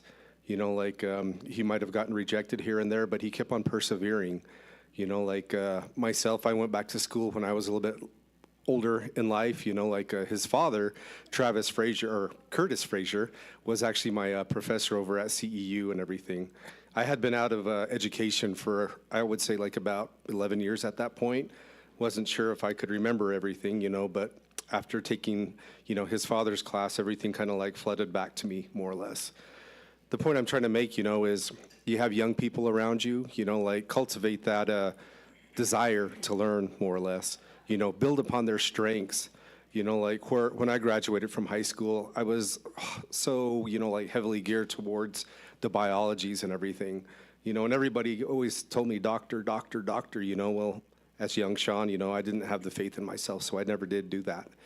But fast forward, at least 15 years from that point, I was a father, had 3 boys with another one on the way. And I thought to myself, okay, this job that I have is not going to be able to, cut it for them. So I had to totally flip my life around, and go back to school. And CEU was the one that kind of gave me that foot, in the door, more or less. It set the stage, for me getting into higher education, Brigham Young University, rallying around good people around me, to help me get my foot in the door, and then for myself, being able to be there and, help people like, Dr. Frazier here, being able to get where they need to be. It's not an easy road. I kind of point out the years and everything, from the time that he came to us back then, up until now. He talked about residency and everything. The journey might not always be, hunky-dory, but the rewards of it, are very much there and everything. He's got plenty of years to practice and everything. And the point I'm trying to make is if you have, young kids, grandkids, really, support them and everything. Support that dream, because these are the ones that are going to come back to us, taking care of us, the indigenous, people of our area here. My son was up here, playing the national anthem, on the electric guitar. He loves music. He wants his career to go that way, and I'm, supporting him in that, as much as I can and everything. So these young minds are very much there and everything. And, Dr. Frazier here followed his dream, he's practicing medicine and everything. So I turn to the people in this room here, really rally behind your young ones because they are the future here and everything. So, hats off to you, Dr. Frazier, proud of you and everything. And Teresa, for your sons, very, very admirable people and everything. So thank you. Thank you.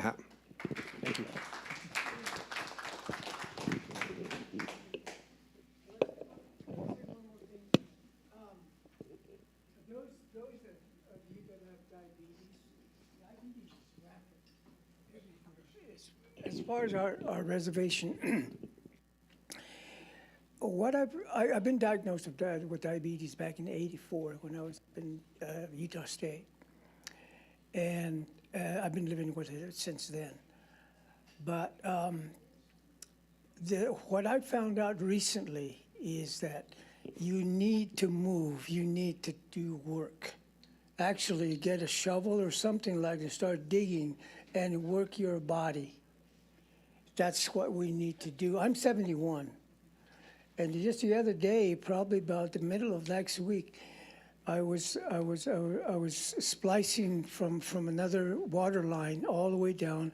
It's almost more than a football field long, 2 feet down and almost 1.5 feet wide of dirt that was just like rock.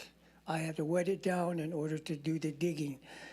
And I stopped at one afternoon. The sun was straight up in the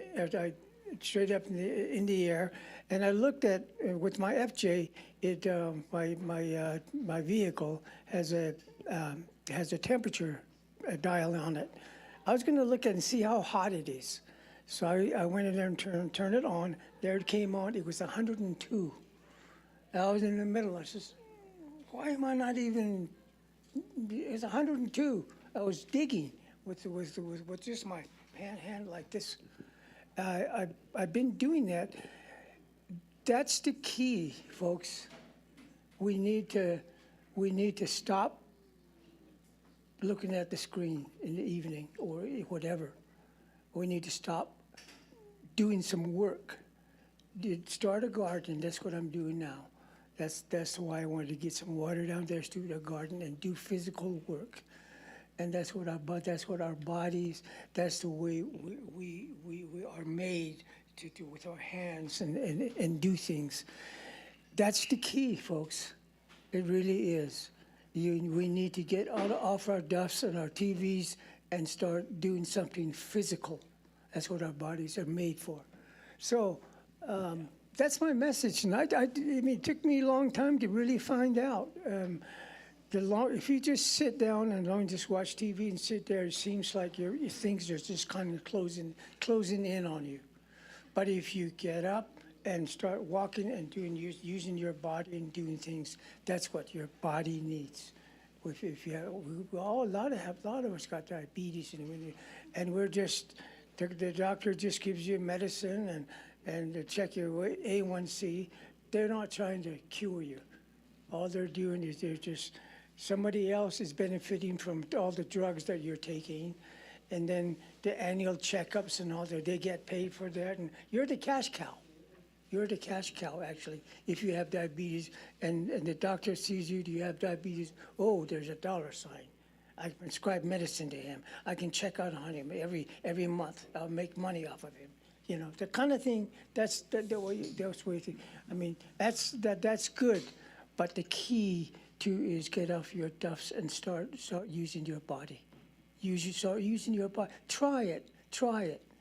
I feel really good for a while now because of that. Picking up a shovel and started digging, and I've been making a little private pool in the back too. I'm going to make a pool. I'm digging out dirt, almost as big as this room right now, with my hand with just a shovel, and that's the key, folks, to me. So that's my message. That's my message. Thank you. Thank you.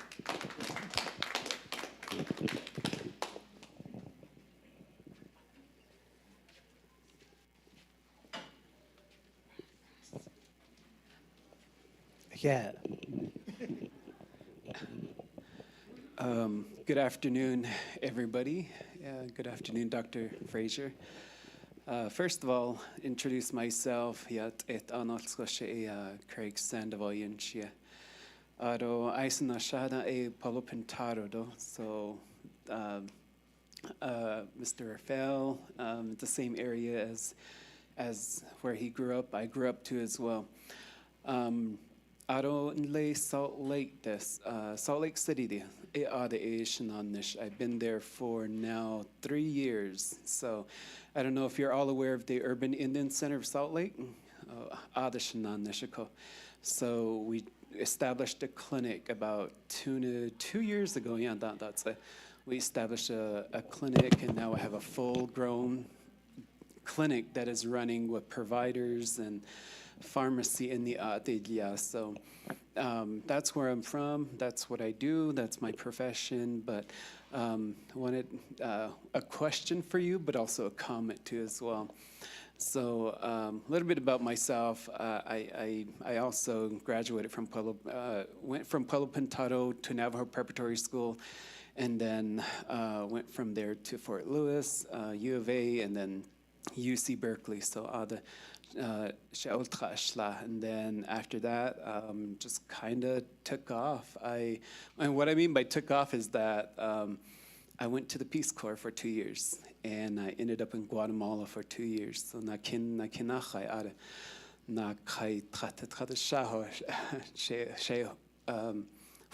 so 2 years in Guatemala, and then 2 years in Peru. So, and then during that time, so my specialty at that time was public health. So I did public health in Guatemala and also in Peru. And so I met a lot of doctors, and actually we have a nonprofit in Peru right now. So, but we met a lot of doctors along the way, and a lot of them, the doctors that I've worked with were MDs, yeah. And I never had a doctor on board that was your specialty. There was a huge, I don't know if you guys know Guatemala, it's like 80% Mayan. The Mayan population, the Mayan people, they live down there. And so when we have our providers come in, it's very hard to they went through their med school. They get there, and utilizing holistic care became very difficult. And so that's the reason why our nonprofit came into be, is to teach that holistic care. How do we provide that?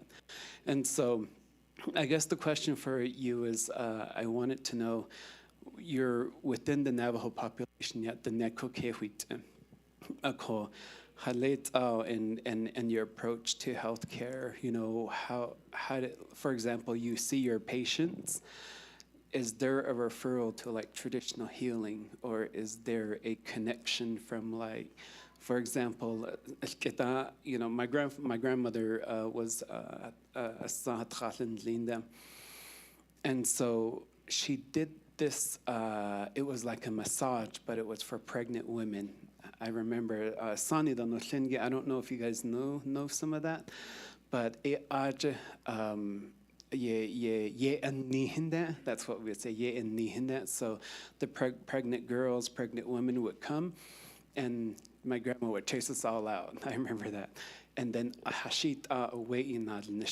the body and stuff like that. So that was her medicine. And when you were doing your presentation, that memory just came up of my grandma just doing that.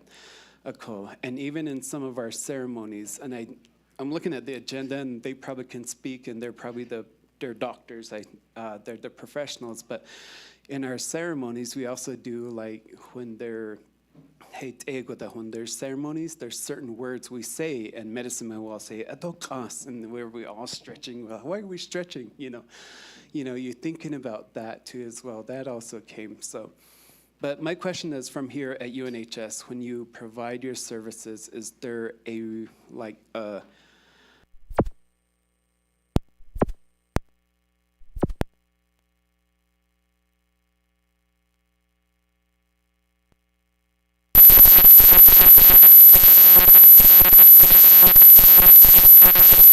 needed for me? I'm one of the family medicine doctors, so you can just say that you want to see Dr. Fraser.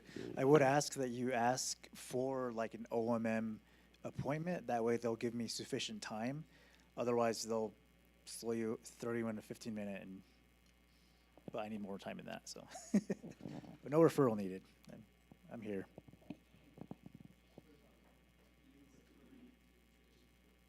So we always just refer people to Ernest Big A if they want to. They just have to go to the behavioral health center to ask about it.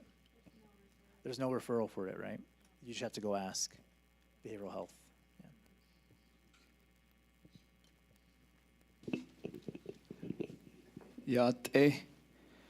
I just wanted to give you some comments and just say thank you for going out there, getting your education, and coming back to serve your people and your community.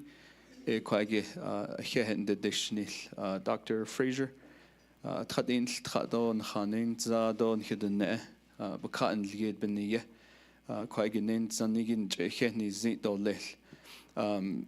referring to and kind of taking what Mr. Sandoval's comments were. Our area, in particular, Eastern Agency, some of the women in the community specialize in traditional massage therapy. Let's say a pregnant woman has complications, either the baby has flipped to a different location, through traditional, I guess, holistic healing gifts that they were given or passed down. No,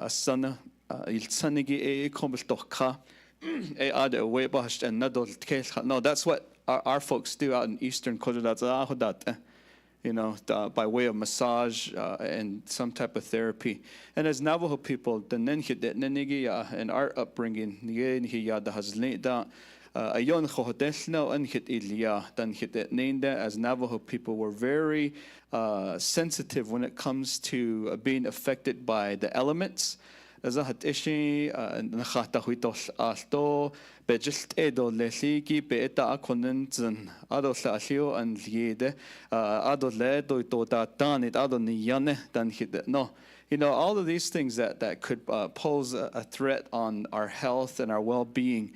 Mosada do tkajil in the shit shabat at the hollo ahat ishi da not so disita but hollo do the note in wallet sheet and even down to the little red ants.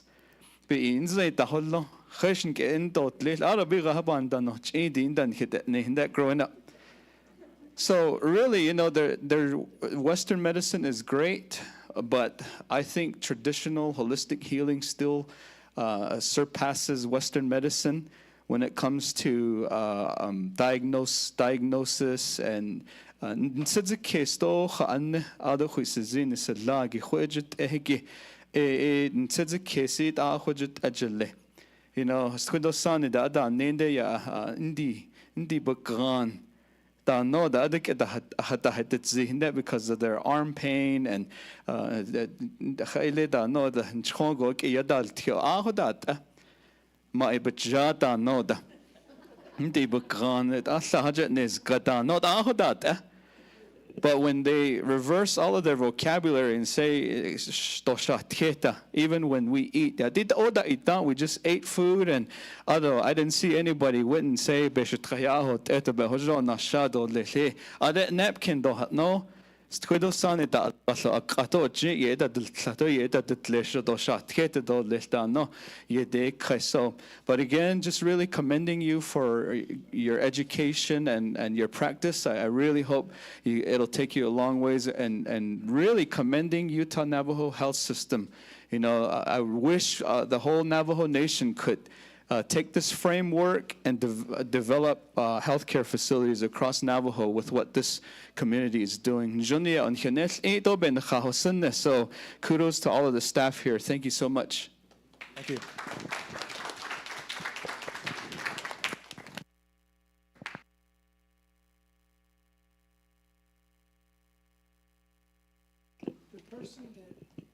The person that has really got the ball rolling with this health education is Donna Singer. She was my foster mom, kind of, and they put me on the narrow whatever. I mean, I was just running the streets in Blanding, and they took me in, but. I could sometimes she's never been mentioned a lot of times. She's the one that got the ball rolling, and she's married to Lewis, who's a Navajo, and I don't think the appreciation is due to her, and so she started the ball rolling a long time ago, 30 years ago. They started, and this is what we have now. Yeah, Utah health system that we have now is almost an interview to everybody within the tribe, and they want it elsewhere too, but it takes a special person to get this going, and that's what we have now. This building right here in Blanding, all the way down, and that's what we have. Almost top-notch care that we all get. So I just want you to know that, because I'm just proud of my foster mom that she started it. She got to a point where she had to almost mortgage her house in order to get the money. That's something that's incredible. Nobody would do that. She almost did that. Maybe they did that, I don't know, but that's how I know about her. She's an incredible woman. She has Alzheimer's now, and she's you know, she's doing okay, but she's got that disease.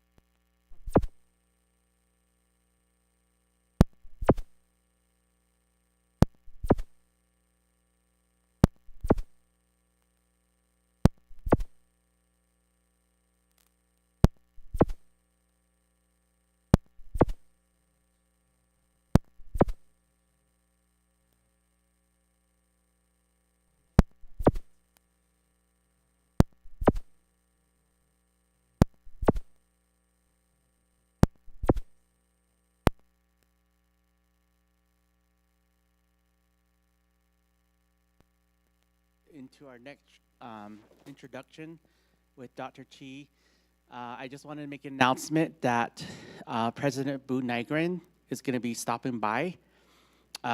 So if maybe Dr. Chi, if you see him come in, maybe pause for a little bit, and then we just want to honor him. He'll be sitting right here and be a part of the audience. So that's all I wanted to say. Thank you.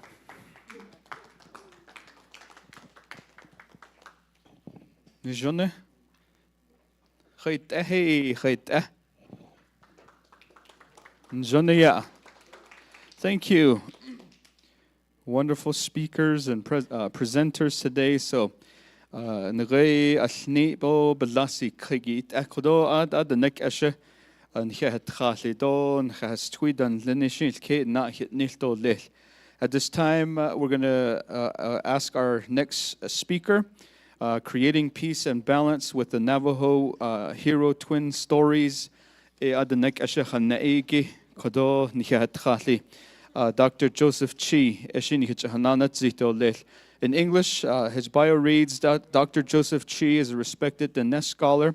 He's an educator and also a cultural advocate whose lifelong work centers on sustaining Diné identity through education. Dr. Chi has inspired educators across the Navajo Nation to integrate cultural teachings, oral tradition, and land-based learning into classroom instructions, helping students see themselves, their families, and their communities in their learning journey. At this time, help me welcome to the stage Mr. Dr. Joseph Chi.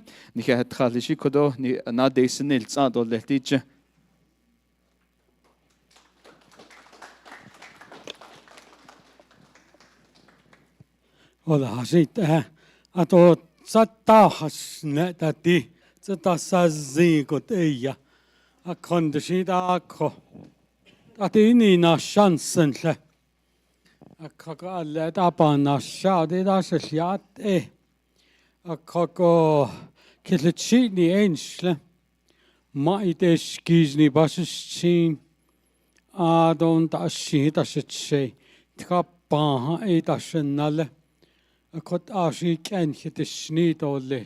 Khan de lat neto tato tsata.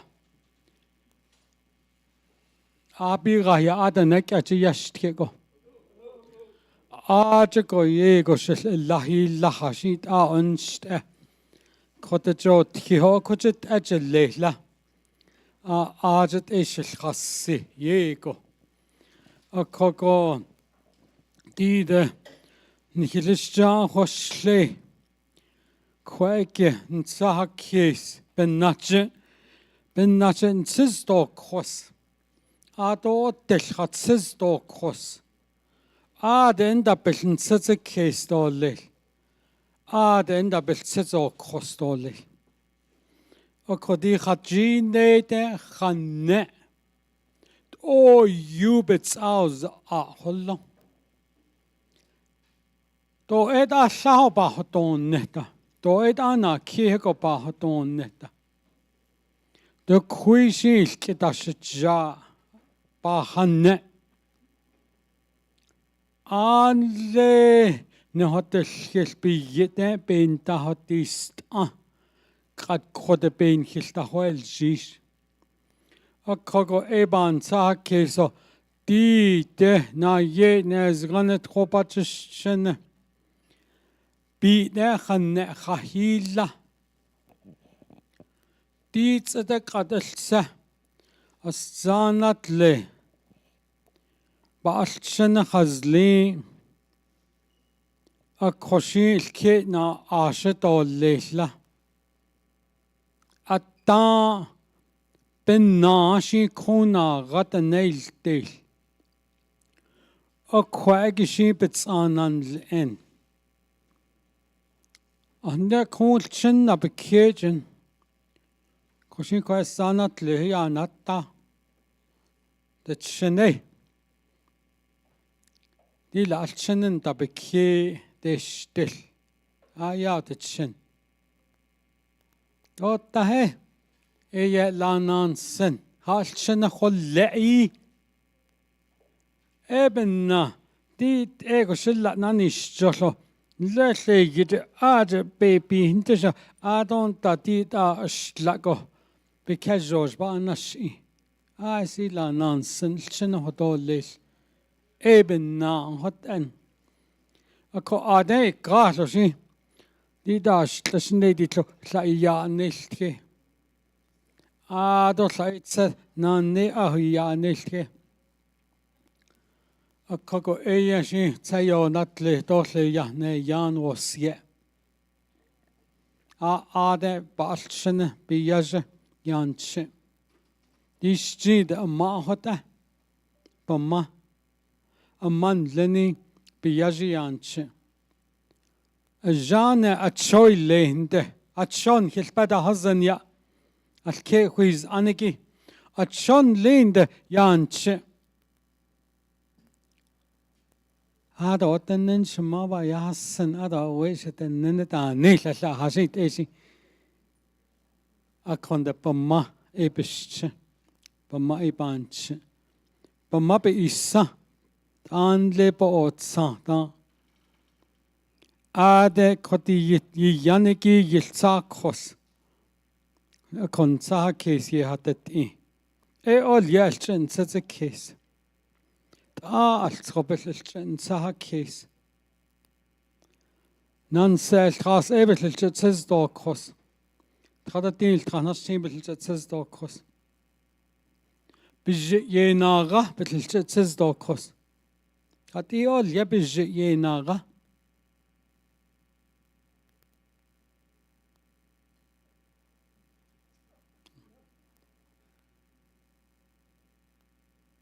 بجي ناغا هتيش بجي ناغا كنت عشا شكيا جاسي تو خلياتا ايتا سيوتي كيسادو يا حسن بد نوشي باياتي اي بانتا هز اي دو اوش اتا بد نو هاشي تخالي دو يوسان لو ادن كيسي هاوسو ساين بد دو كيل هتي ساتشيو يا دو نانليسو تاهن تيلغو نا تخولانجن هاتي شاش اوتجن يهبدو نينا قوسلانجن اكوكو هاتي يول يبجي يناغا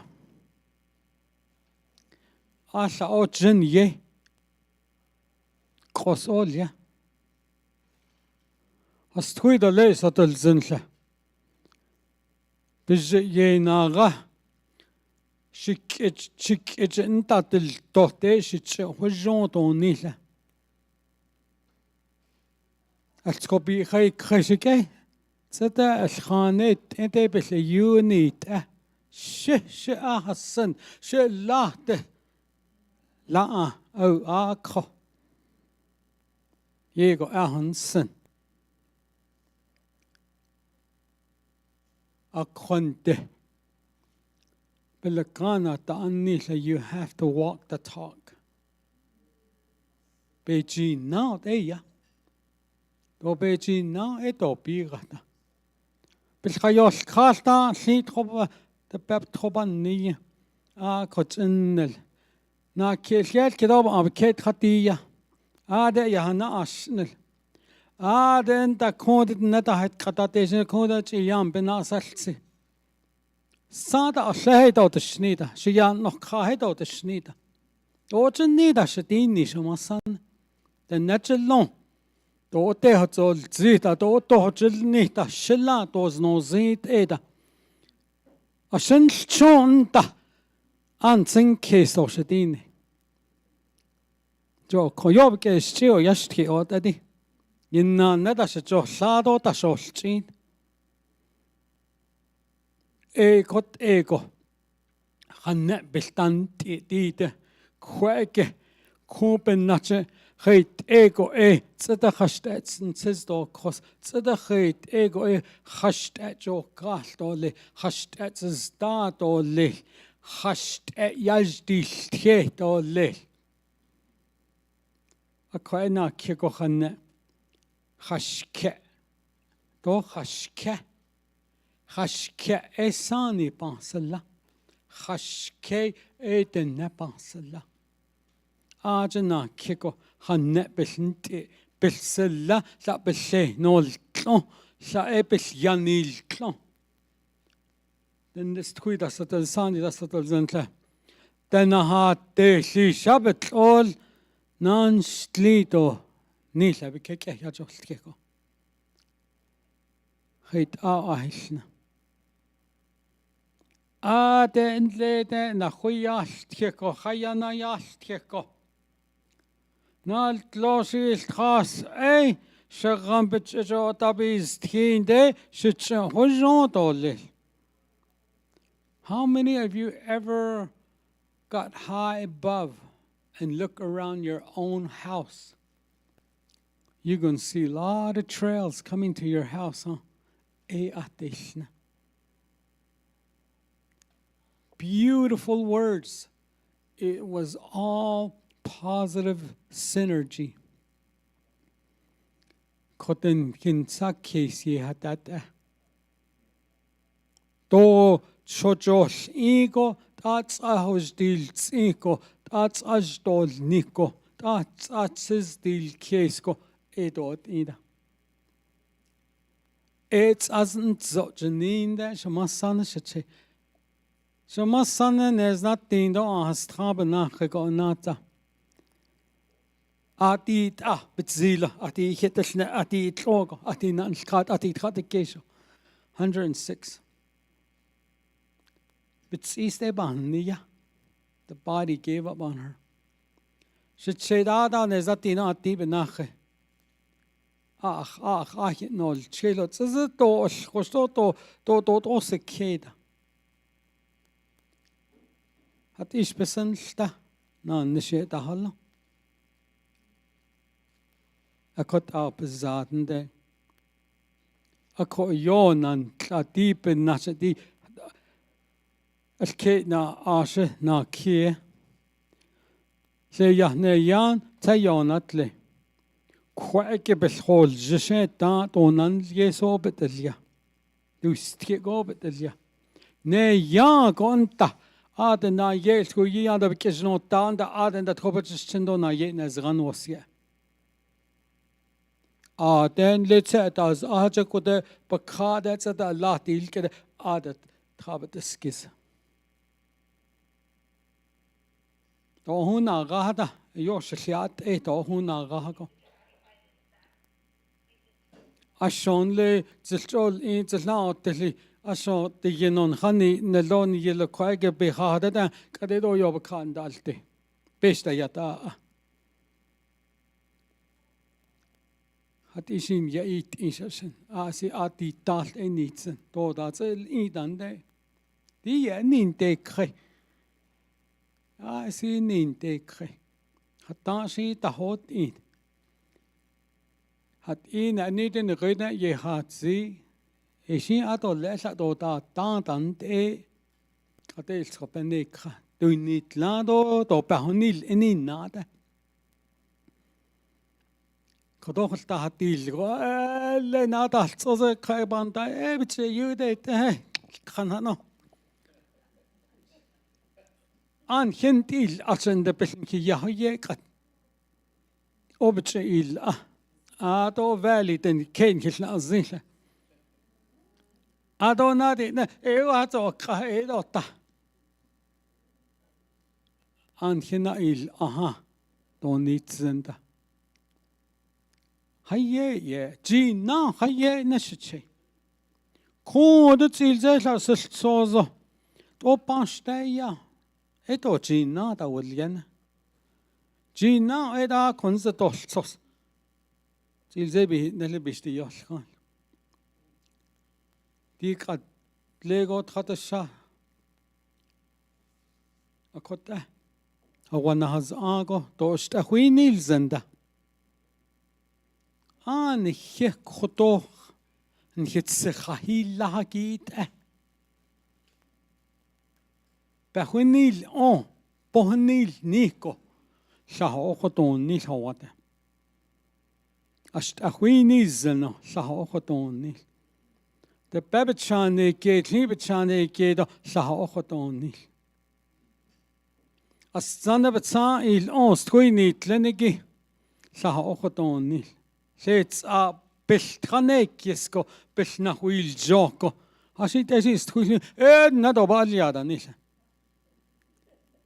O Josh, Hoyet or Insenda, Jedona Ida. A quack. So the Docho Idan has twi, a George and National, Masando, Swisangi has Kagi. So then, you know, Higa hate Asho has Kaya. Dosa oho, dosa Allaho. Nahal Chendo Benanitienda. Nhetso Kedo Benal il Ida. Nhetchok Kedo Belisha in Ilzenda. Ebenina Bitodo Inzenda. Kone the pa chipa hajon wait a chadel clapada tin adota bichada ale adonaha ilgo. Zen Lenny. A quite much a witness master. I see hot ego ato nana go wait or could masana another the head of a lick elke. It is spahosen. Cut this things nach it over. Al chin and stino. Chota halne. The hot and sit out lobby, set or yan halte down nila. Oh, chota seal chene. Ultraden lady what ya hit jeko. Tash better hazen, should it not tanzen. Oh, should it. An hibben naschen hetella, an hibben nash a chainite. A quack in the ilia got a shot on Nil Hawato. When keto ato, when Bahna hol Rasido, when the skish. Had the old yak when Bahna hol Rasi. Oh, when the skish all ya. Every peso hot as in the natural yosh and then. Dean the Rager Bech Yal any bets at nuts, Ajig, Sani pe. Ajadob sodas and hollow, Cojadob sodas and hollow. Alche nazla, do it a laugh on Neshkish at all. So the Zenlian on Neshkish say yo elte, honey. When Bahna hold the Galita, I'll say yo elte, honey, Joko. Thou Jigo hollow. I'll go be rake. I'll chinepin the benti cancer. Anantla. Bin the benate all trache. Anantla. Gaat en zien leden, bachen is dan zich tot al ontleggen, het beschand het aan de altgaan. En het. En gaat zijn dat zich beschand dat dit aan. Al Las Vegas got de conference van die ook niet. Zo ajo dat kan. Koos aan je gewoon koos dat ding je gaan. Zit zich die non je nazel dat die no op het ajo het ietsje. Johnson. I could snow, Yanis go, you want me does the knee. This cheat, Nado doesn't let either. Beijing, now they be just get over Beijing, I don't wait to be, and you have never yet baby, you just get on it. Shall wait large ish. A wait up a wall, long is chon. Nchillocho tinchne hot the snow has hashne. A cotic at Niyajati Shishetsui, but what bank cast all this. A coda, Dr. Herman, but ye laid at Obedini. Nchilbazani at the snea. Diba what she to cast got it up at the dog, Nehon laser, but has the codet dagonana, a cot ego. But what you know, can't. Don't that see Yanni. It was an inanal, yeah. And the sheet that Kibisni is so. Aden haka. No, Yoshako. Ebo Hanajil. Trade that a zil on say, little warrior that Yanni. Cut later, she the sheet or coach.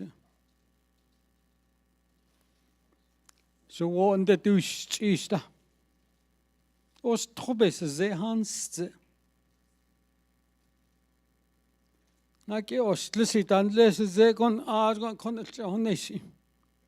Gay hotte katten. At is one the skitty, Jono case in the Ado Dr. Herman Sayada. Joko. Azay the hollow, so my son should say Shahaila, Tapis and Nessa. Should say, oh, you has tui, but it's the old in there, has he gone sa, skits and sa. That cut the bear run there. Ah, there you say, like a land benashi. Trash grey, trash it so, huh? The rice, this scene is trassier, it is so the yazia has gone. And that, then, I guess, tweedo, you die can't. Did that a quib tra easy? Ja is in dat abetjenien de is die khashia dat abetjenien de en khas tui dat en de die gaan net wo you da is geli dos het chede bes adon dila has tui bes ada en halla agida leden also schat isla ilka dat degree you dat no so has tui ad ba hasan Die kotal yen tasanes tra sa tralda da jol yene ad inta asa sahada da jol yende die da das hast kuise zani die edesh entin dort tashatoni khas bikesh chi ye be inna dat ene ye tahina Niet het goed de Peter zei dat dit en nog Freud dat dit katido you ba da hazotlene balchende yan diska nal sosikana just because they had the privilege to write a language they were put on the pedestal hishan khastui they're just as scholarly as everybody else. As neistlo koto ko hasta bentelso benede ko tos bentelso ge hot a dotlo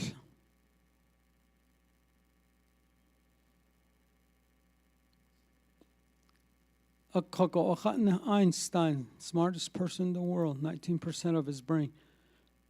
Nhin hit shut on his zazats 80% in this kidney out at logi. Then doba yatke doba don't we don't put him on the pedestal. Didan hin hit that the green that's good. But kojishan hitchishan the nature. Let's go they see na hit shut on his zazing at copy see na. Betlapant ekre. Eben na de snille.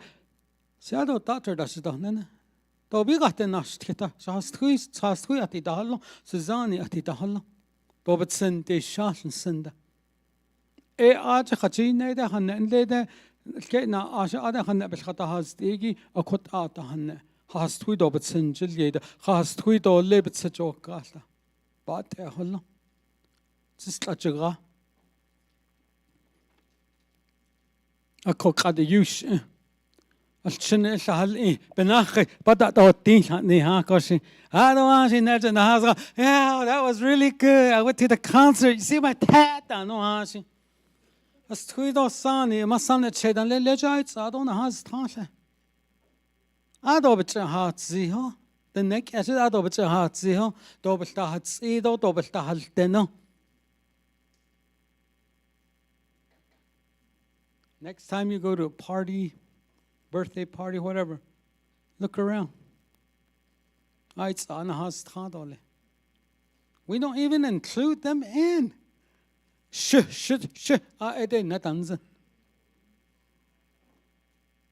Oh, ya Hassan.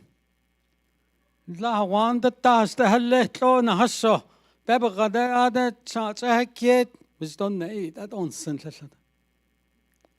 Dida edeshenanish. Ho benash ta hinsen. Abat arle. Wat gaol naye hotenol. Ilan Jason sa ido b'chaol ahata donni. Amasana etche. Yo b'tzil. Bina ko kwa leshi. Jeshnel. Toda hatas kisla jal chinda shi kate eche. Ashi gandalta. Sitsuda. Eda dati kaja hayizo tati dekleja hayil kita. Nitchen dish kiln sende. Adonneda. Dido yo chidish ida. Da yo kate din das kit. A kot a bahzen a nisha. Tkiona das kaitas den. Ana kiego hat hago tion da haotzi. Kote hojo dole. Sits ist ha hot eto. Da kode. Sachet a khobe holni bijnel ango dole. So there's an yunzago shandot, yunza adolle shaito kiz est huibchanjele, e aja pansela. Wait, a hut a zingi hatis hot, et a codie. Ado da huda, so bijnel out, e dole. Belakana, you can pray all you want. The only way it's going to happen is if you actually get up and then initiate the process. Aishna. Need no she nila masanda oche. Oba yanskio then don't the hat eat inla. Oh, here ho kid on a tin doesn't do hat net and the kai slain at the dolly. Yovitska. She said that Chicago she that he bounce on the road. Taho. That does aho. Til zena hasla. Sinch na na klosla. Na nesh khalla. Qadesh tsushi kain tsil zeda nekaje yaske nasod nekaje qathatsi nekaje yanishke. Banan hosh kanske keiza shondet nekaje dein khalchen ke tsoka nke nalken ke zaza ke bebici yadalke.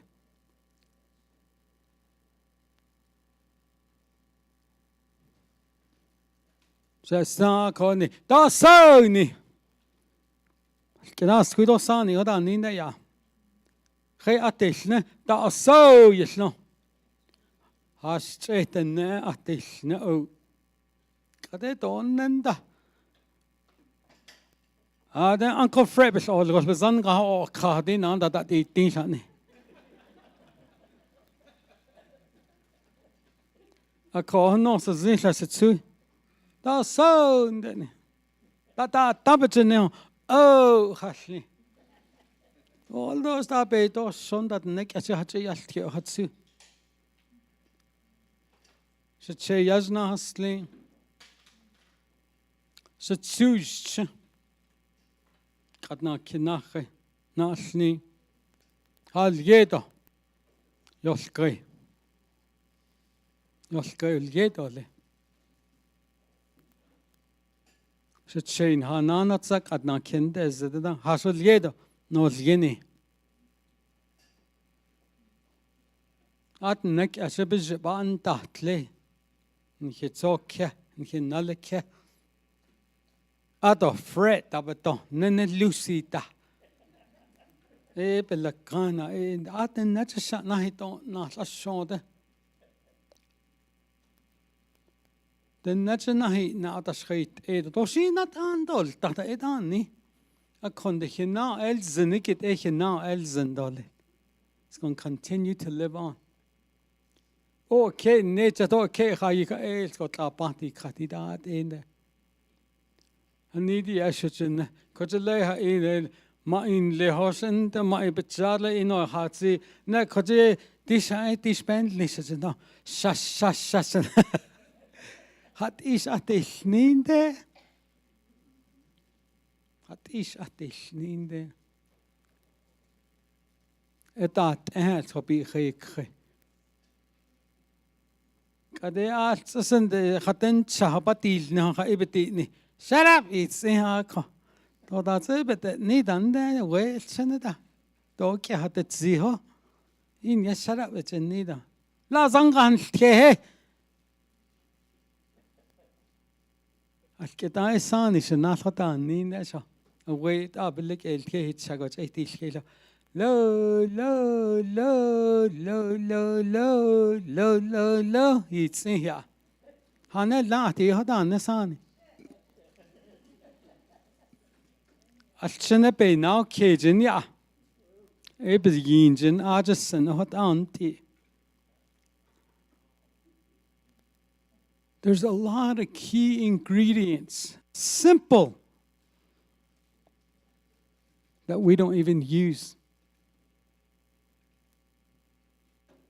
I think we really need to understand. So the schritt ego atin tatilgel. Lashin hi dan tahat shande dadi. Oba yani zinda zabet ilneje. Edo da ze choi edo nadnes edo tida. Hashit konzati yi khako.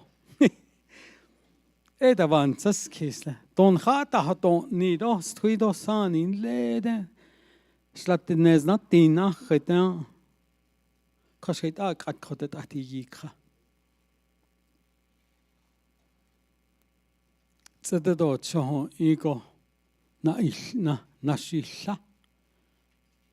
Khat tale sale.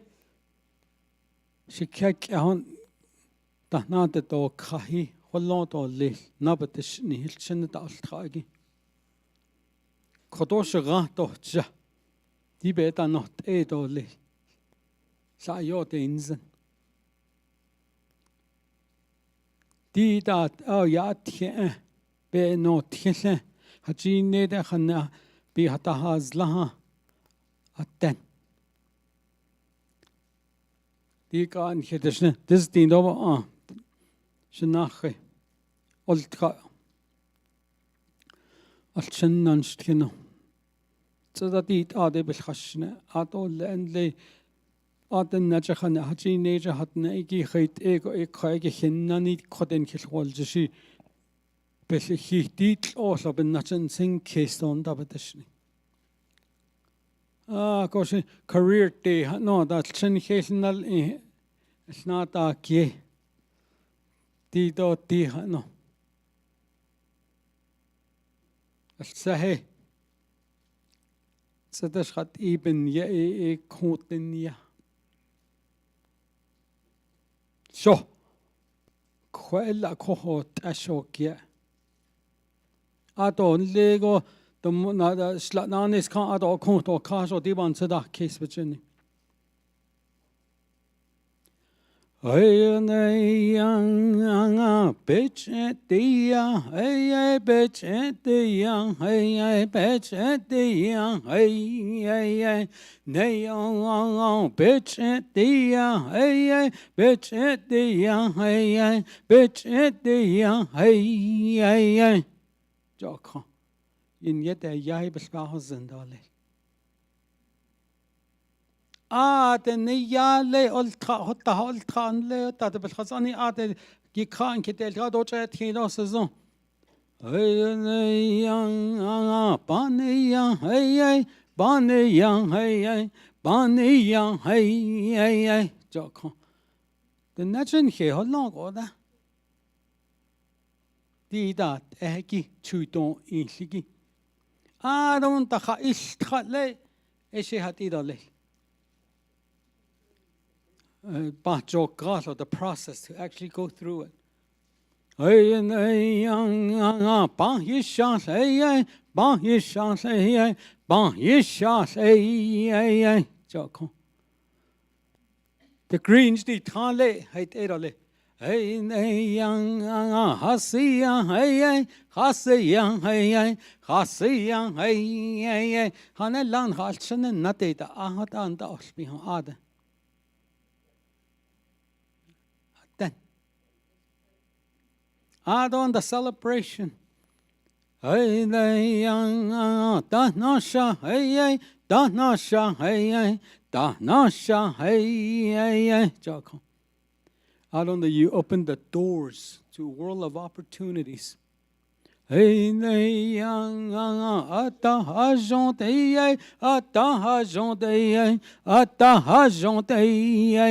Jocko.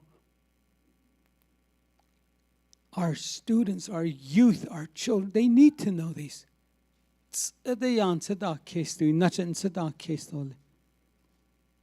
Only bold no hon khast we don't hizani da halonde. The page yet alkinde ya.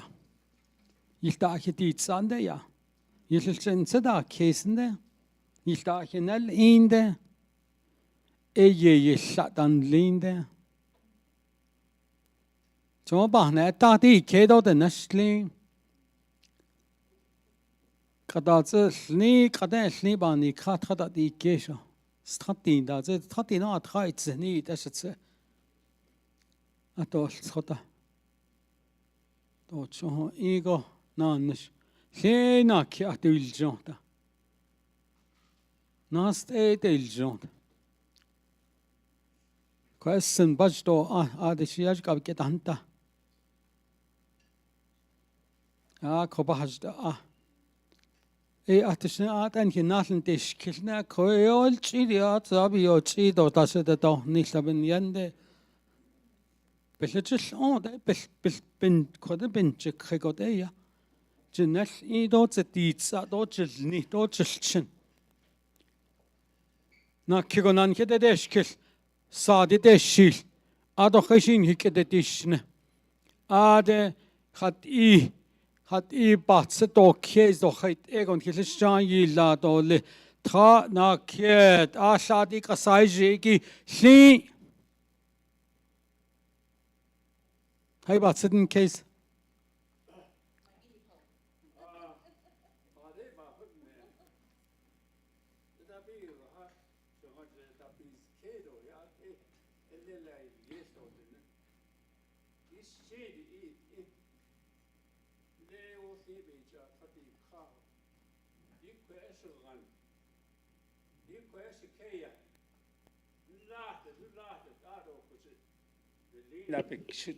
Couldn't he lean up a care down northern Nella Keta? Nana say, are they? She lay up a care or shadi lee. Say they pay a lily yet or lee. She lay up a care or shan lee. By horizon door, down no yet aski. Of course, aunt as a lead in there. Yeah, could J vehicle nisha see?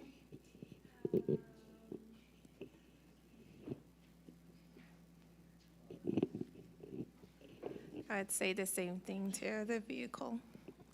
Nisha see? Nisha. Therapy. Nisha. Pet. Hello. That is not on you. Hen yakod. They could not shako. And that other chancy. A court as she had neha. So that's saggy shalchi. Tarted she wasn't it go in the law. Shalchi. She wants that. Be nay yanis as bad and simply. Atin tessin. Dahijo atisin asia. Coden cannot an in Hania.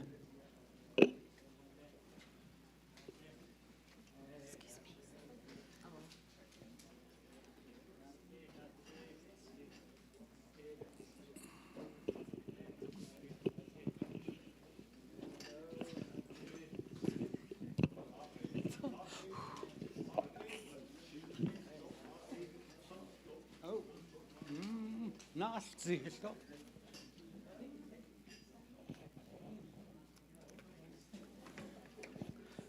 Ako kwail ke tatleta nidia kojan a en sahalchen a en olzi. Huish kod khanijne kishkot aya. To happen da. Ki pahoda ikala zil seho a kohashne kod lilat ki pahui kalashne. Tosh lidande. A colleague about Sada case the net on it all you.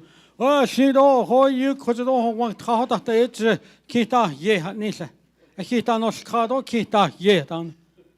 Ada sa ahotan kisno. Ella do yat et ja sio päässä son ja hanten taki ho jen keto niitä sa. Ootis. Yate hanat in where and Gidini do les Dawson on a watch it. When I saw Cray, I said, Le has three yat haldon, Lilo yat in Naido, Lithwins over near Craig, Head or this.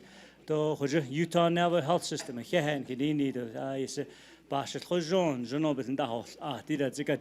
Dit nach dober ban so hot es kes doben hast where hot sandacht leo hehen gedini is a bash rojon le de never care of count gerard is hast twibet do yet is in jono ne yanigi doben nantin hollonigi do le Selkade and Linigi Nadano Setligi Halage that there's eat or the high has tweedas lean the hard ladinish eat or the hale but ado nothing tinted the schlito hit all and jono in Najdo Lilquin Zinigi Arco Hadades eat them J. Hot Oban Sahakesi where heel degi hen Gidini do Lechoshide do Yahuni Zinigi touch sheet in Shlem. Aronats was a bus chain, or Todich eat near as a chain, or Nats was it a Chanella, a hot order, the Tratna, Hedomast, Handes, the Nebasto, yes, Yat Elan Soman's case, and hot Oban's case, yes, Hojo, Pato, Hajol no, though yo sad, which be Yajil do sodas and bills down, Hodo Nielsen zone, a hot ona, Nishit Ebe, head or late, Aro, but he nash inigi. Jasmine Blackwater Niagara, Hashlishnin, Aroshin Yaschin, or not that touchini, but shade, but Ani, Dabanella, Le Tetlechit as Kun, Old Trap and Nas, Anigin, Le, Na Asa, since a time, Archery, Hashlishin and Long, where Keda had either Hashim, Kaya, Landa Asleon, Juno, Old Tratnit, Ando, where the Olmans, do. Begay Charlie West Teen, Charlie Lee Begay, out of Gladys Begay, but my son, hot Adana Garo, but Nalhastin, John Blackwater Senior, and there out of Nalhastani, Mary Blackwater, Joliende, out of Shende, yes, Horoyoba Hanastil, she Tetlet so there's Ishipi Troje, Shiaho, and Le year ago, Le Tratnas, Lilines, na kids at that since the Trango, ha archery, Shiaho, don't lay blend in the shit this chin, this chin at the schnitzel there, yes, you are Shipi Troje, the Nehojoke hot, Inigia, yes, Hot Shiaho, do hot osit nest, Sanda Snoda, Arosha Chade, and Le Teletita as Kanda, Dabanahira, Watson Slim Joliende. Lucy Yabani, but the note, the Bajano, the Ehoto, Sani, the Etlin, don't lay a ladder not on it and that later, the lay Nilsa, Hale Lienestin, lay window rock the chain, long, and lay the Sweden law not on in that later, little pouch that yeah, Ehoto, a Sweden Lina Ehoto, added Setlichitas, can they to the chini. Bashin had the Shache, the Shenegi Ara, the Halodo, the Tachi in Shenegi, Tabi, the Ado, Ozet Hachini, and Lo Arcade had inigim. Ayobenashni, Ado Shamasaneba, yeah, Ado Narande, Tabi, don't lay Ado Sitchen, I kid not chege, the Ne Yajual, yeah. Is Naz Paston, is Ado has twin, leaned, to had no the Bishel Handle. Yudo, the better, you sleep in Dale, Siego, Hastin, Linda had noda, hot Otley, Wallace McGilbert, the better Hannes, and Ebit Shane, them, a kid bit chair, and they East Naz Baston, Nara, hot Jishake, Robashish Chinigi, and they not was it Obasin change, don't need Shajedo Yilsada. Shik Ajit, I Kahido Yilsada, Obasin change, don't need a hot in.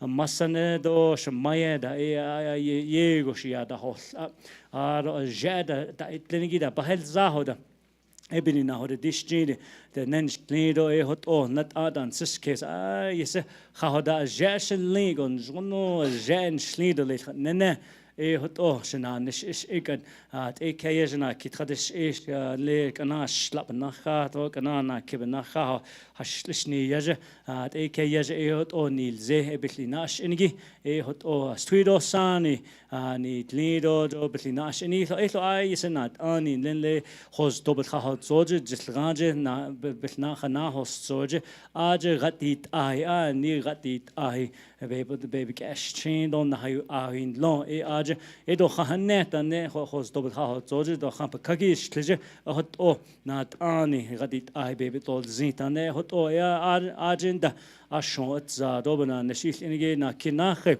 ye hon hos to da is chin de lohidan da bet nenigi ye with da test an jonobana nashila kushi de mil sa are nais so ze hoto nat ani le sani bel sekka hegi do sha hal yanigi e hoto horen khaniya aro not en hon na hiso thanigi hastuido sani da not nenigi he do le is nkhishia hoda not oh what so the zen bitin da so tago hot oshin kan so kedon chindat egishin kitchitades which hot oshi söder dolzi anne hishi hojon na hasli that no ishi anni na hiti tato na I waston je yechi anni holya hojon na hasli hodo niria hoto ba yajil do be jit egido be hiji naro the never kejdel ne anni nila when so hot o yat egi jo studio san yo hoda nila ishi ban says a case do be yajil kigi khodi yin ot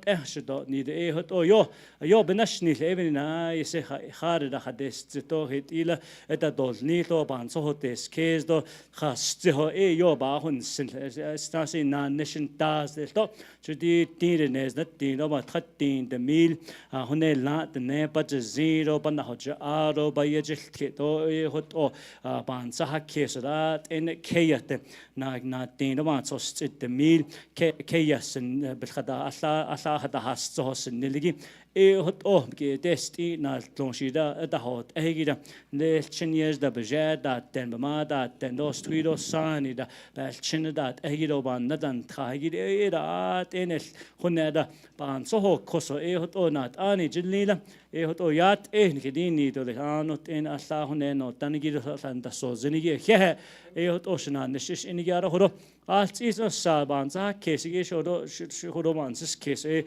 has tweetli hodina geshen label ganik etchetla na hedeshn tweetli is khat no de ya has tweetl no yo khat jol nile kha ishis do lilo het ola khalt chindo bel kewjit in euro care ge just inigi bigato lelen jono is do edesh lelen jono kaya khahod de slito yat hoshitlido atona nishta yat huchi dest ebe shalchin sa shik ede den nigi biana is katole dobe kete dol esto da yenda he dol ne dot shidda in be hat ingi ape so de is yego et in so na van sis kesti do khanat ani shlenda hosdo nijo tashitla khada honitzina yes khojo ba shia ho stuido sa has tweet den no he nat ani da atana yes shmasane de bekeda na house sala bekena na shotla da tro biga da to kishin de beso da tendo shana in ni hodan still zito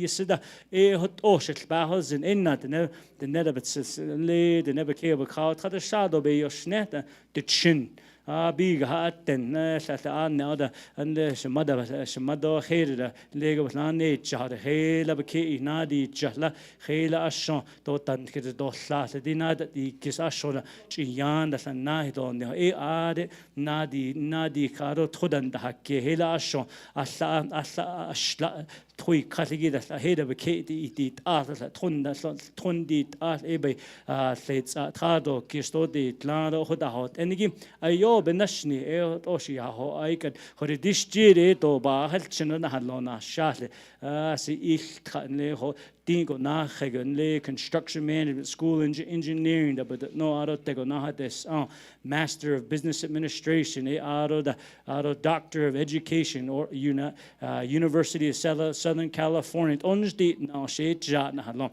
si na so shet na do hot eda shidi yesinat ban sa kesa beni yaro ban so hotes kesa si khade da yat eho inade shli khade da yat eho has tweede shli khade da yat eho sh masan sh no an nehi la dot ati thohin nit ati do khere ba pasen tar yo na no setigi yo hoda bid snit aro khere do ba pasen ta khelan ka do gol khela chian ne do ka khere na e do li aro hot on sin kese an in o de ya bin shga edo ni khala ho do ni shi bo ne zak ena shish ho yanda ho do ni legi be in o de bi ga handa bidishni shidik na tin do ba ya ta in nil kha ne kha cha ta re message bit nenegi nat ada man sis case de nil kha da shi hoda hot oda ban nat ada ban sis case ashtashi hele shaba pasatan atishi ba pasatan de hele shika to go queen zonda ji as tweed law do no selege law ese an sinzinige binch gahe bohne zan halen he juno de shli khair da shatso de dolzin khair da has tweed san yat he na illehgi belked de shna khait ola in la heit ola na nishbik in ya heit ola juno hawanin ad hode dishjid netshde holno do na nishne holno kha ile be in shibhu desh ebe shi wedi nilo hot oi na de shlichen zo a hot ode so da ban sis case da ban sis case judi hode dishjid hot ode neben atlo ben stinson Generally, die doch an den Nebeln Eichlein da den der Schlaut Slatin hat so beka Schgal khatit ne how old den da has nelbe swido sani da ida baganin da has nelle kotan sesido salara banda hawanda kitat ngi hoto yego le tonte le at da hoto da tadosh nisbelagan nat uzna kel jenidat ngi hol zelo betn das nisto eda bedini ran das nez tande hoto hode be hadistan so ban sis case hoto nat la ban sa case ha ishi do legi to has twido sani njono kin kichi huido li hoto de ya shudi nat da ban sis case shedo asa ashtire kheshin jono san sites case heshin jono satsoto zin heshin o wlepe in le horon ken da sit aroch in den nal dita binan nit khato khai hajonal nil khaila sen se khaila da hajo hot in ebits an oin nasko nana tahto le huin zinigi hot oda yo jena il na eben ye khwa lasso lingi do ze il in beten da haiso tanigi do khwa ni na nishda linigi not in khunde he hedini ishi annehi lasso lilanso hot o shi has twi de selke den linigi do ga has da it linigi do la shi la shi hat chedas lin de chehelan jno shi hatot zetan zinigi nikishi hot o hera yat ehob hatot zaro be na jno la honne do tlilo ye nar do talo yat eho wande he khahol do lin son da ban sis case shi be he do le not in honne so tanigi so I really want to say thank you. And just in closing comments, is this really to the conference that we have here at the Utah Navajo Health System. Thank you to the board members. Thank you to the CEO. Thank you for everybody involved for putting on this amazing conference.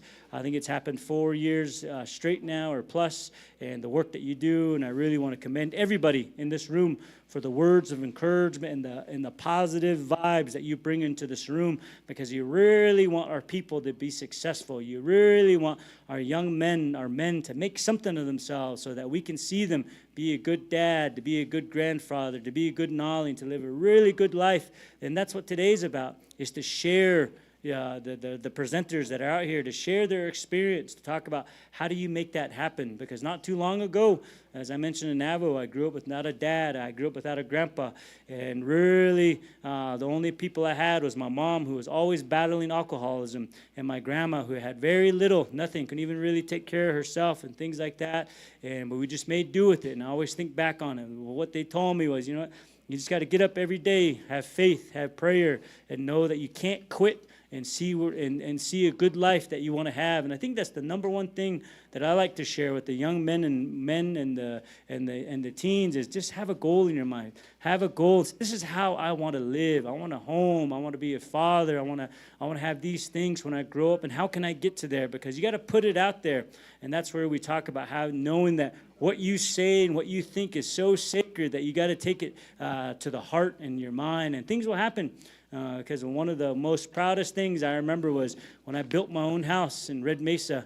I hauled the only thing I didn't haul is the concrete. That would be way too much to haul. But every piece of supplies that I hauled for my house in Red Mesa, that was one of those things I felt like all the experience of learning how to build something. Because I was always told, if you're ever going to have kids, I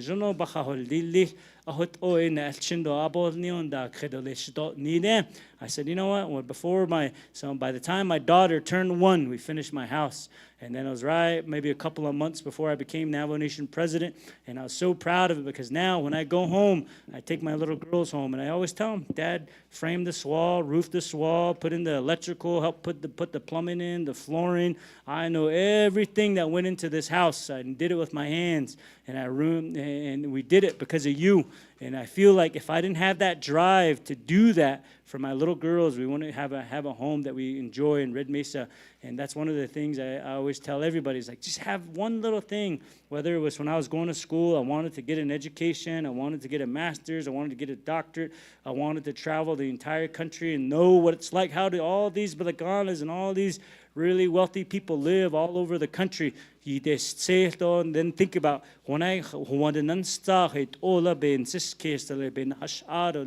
things like that. And that's what I think about. And so again, as you enjoy the rest of your day, I want to say thank you to all of you. Thank you for your positive thoughts. Thank you for your prayers and really trying to make sure that we help men become strong individuals, because too often we see them on the road struggling, they're hitchhiking, they've got their challenges, they're not there helping their kids and their families because maybe nobody walked up to them and say,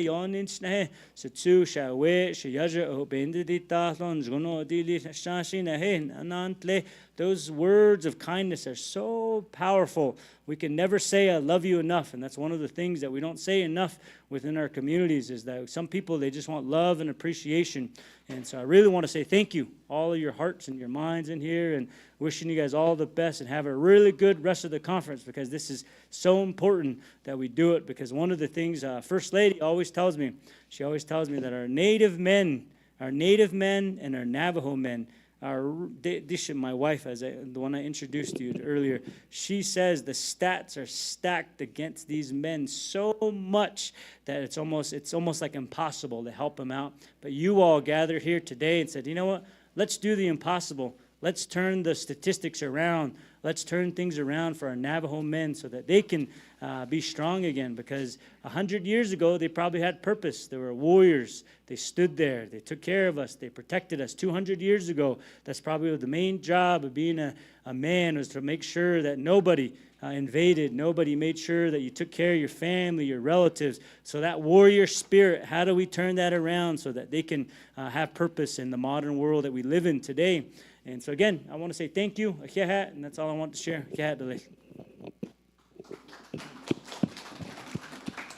Oh, yate ke jonon hiche heinzi. Dosa nadol keda hasne. Da is kid je shelt qadik da sa da halzinitzi. Khayla nadol ke nadol ked.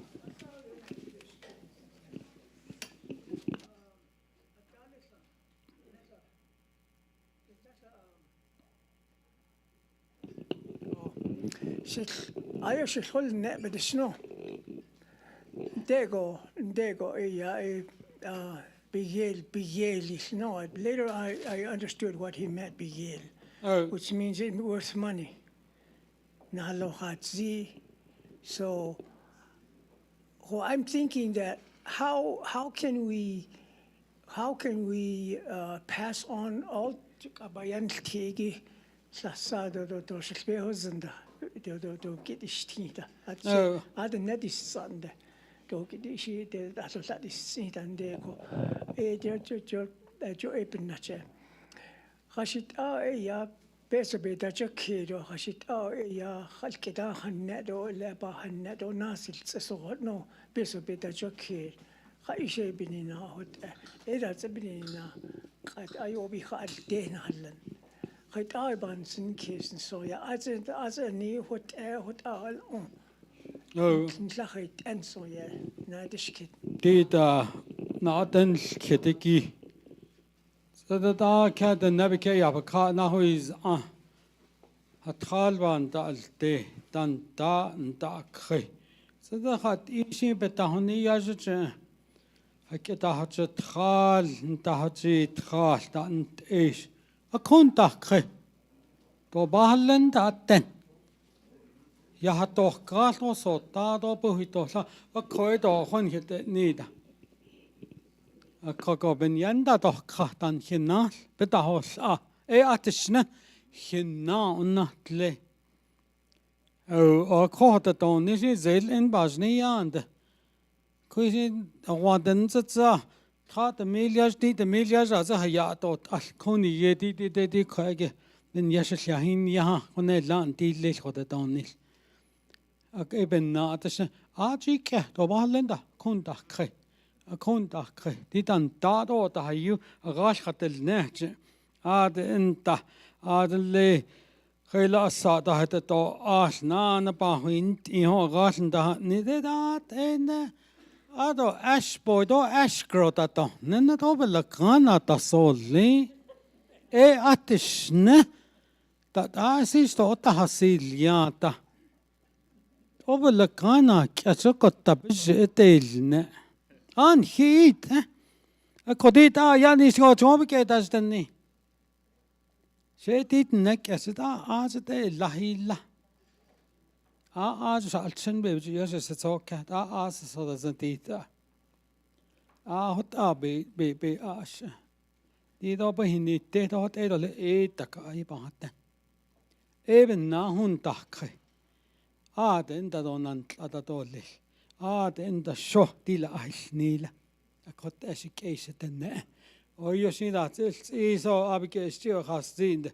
da bansa da keselsa da bike khan so anadot da bike khan ho kha jo pai ya khot an ki masandon ki chain ki chon ki zaze bitla pante kre ha I da stanzen sinle kada sin jonota ya da nolchil so really quick da nolchil ki masanen ki chain ki zazen ki choban sada kes all those da bigesta Jono hatat endlich a kuna zin hit khaho qata doch galso ati kuna zin da ish asha chonaz achan tatlni tsata alkhobata tija ye nazne ye ta telsko pa teini pi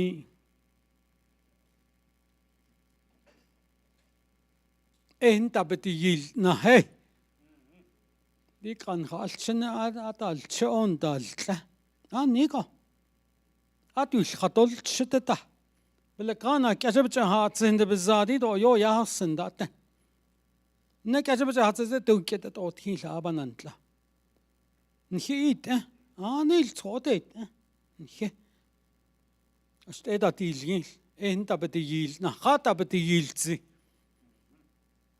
هذا بالكانا كأشن خالشن ده نشة بالجبات عشاء قد خدوخين اللي يدو ستسو شناله دي تانج دولل دي بينين شي دولل قاية الشان إن خاتسين أكود أشيك إيش الدنيا الخاصين له أجو باش الخزان أجو باقو ناس إيش أكون تسزادو شيء أول إلتي بين ناس إيش أدو يتش أدو تأثير دشتو ننبا يحسن دو الصباح حسن تأتن نال تصوص إيدا دو إيدا تيدا ناس تيجي كأنه يشتغل أدو تأذى تأشن له أدو تأشش تأشن أجن تأيش الناي بيتولي كنت إيجو أشدنا أنت شلكي أخوي تولي أكوهت أشيك إيش الدنيا أول بيتات دو هيش نات أني أو كودا Hey, thank you. Kodon het khalin hilna hasna igit. Do hadi nikinat ani don khani yani thank you President Nygren. Oh, khayni yani ge. Satol khalin den hits ol kit. Hadi nashi ta at nge 3 o'clock a khweta dit lin ado chiti jato ado tatato kaston hindato ch. So thank you. Kodin hiltahon no sonigi ado the nek ashiko ni hizadon hinan tindon ni otla nazladon you nahiti tlahigi hollogot out aya tina be honit leni yo jete ayo khoye o nebel khoye ahotni ayo chiya ayo te peda hotni ayo khanash chu sabahat chin nabahat cha adol neha hotni. So even najo your character saton ni body language be hotji so even nayo anant lohotasanta. So kodota naskol just at this time. Ado nreit ido pinlil nahotlo. There's some good door prizes.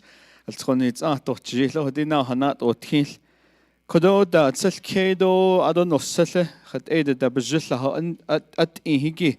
The neck asheb be nanhit and kindol. At this time, our next presenter, Dr. Avery Denny, nihat khali kodola banada huitil nre alla ihil kije nihat nahatol ne shitshay. Dr. Avery Denny, bio nilabulagonic ashe. Dr. Avery Denny is a Navajo traditional healer and has taught at the Neck College in Saley for 39 years. He teaches Navajo philosophy, holistic healing, herbology, early childhood and adolescent development, and Navajo psychology. Dr. Denny lives in Lukajikai, Arizona.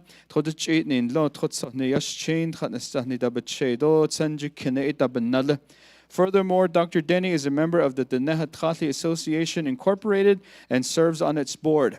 As a Chatchali, Dr. Denny leads Navajo traditional healing ceremonies, including 2-night, 5-night, and 9-night ceremonies, primarily as a ceremonial leader or healer. These ceremonies, known as Chatchali and Nahaga, or Hatchal and Nahaga, are foundational to his community's spiritual health. Beyond his teaching and healing responsibilities, Dr. Denny also does consulting, presentation, provides instructions, develops and designs cultural curriculum, and promotes cultural awareness. Kodola nakhas tuibada hoidil ato nikhat khalina deisanil ato lehni hato zigi. Dr. Avery Denny, kodon khat welcome da dohliya teacher.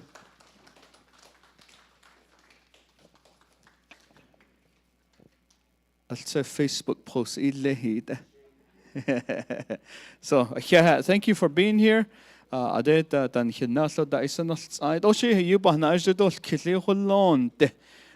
the sake of time, so trying to stay on track. Agenda so don't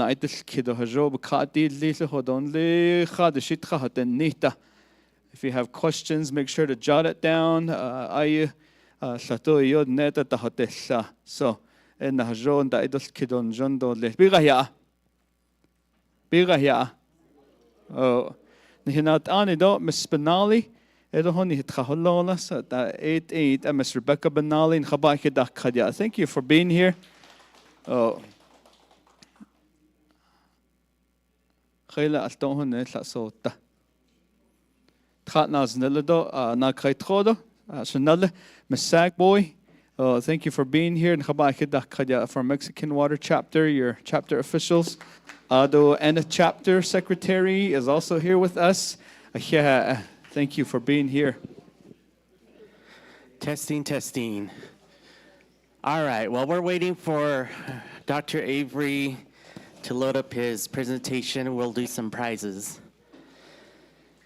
Let's see, what should we do? Does everyone like Oakley shades? Let's do some Oakley shades.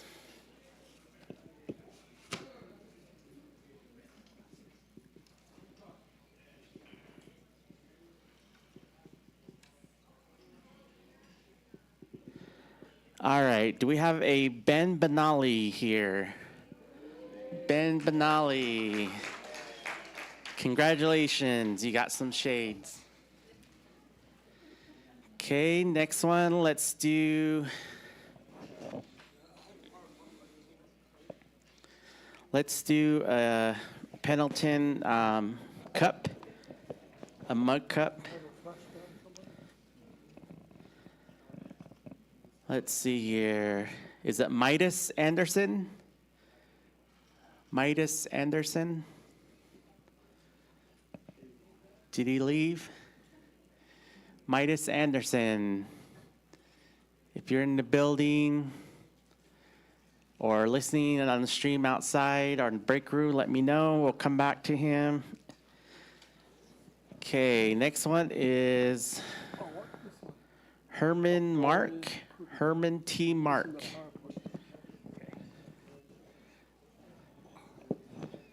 Okay, maybe he went on a break, so we'll wait for these two. If they don't show up, I'll draw two more names.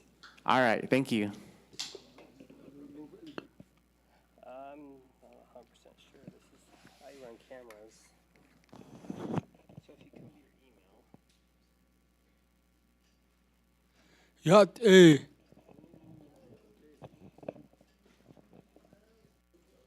Anatsko. Bedak egit ashetidet toduk ojetin enshle. Totsoni e bashin. Tatnes zahnigo eshit she adot sanje kenigo eshin nala. Le tobaha otlen holya hostodi tode nasha. Ade nakhaniya akogo. Ya ekot akogo. Ayis akon ya atahassan. It ended the horizontal.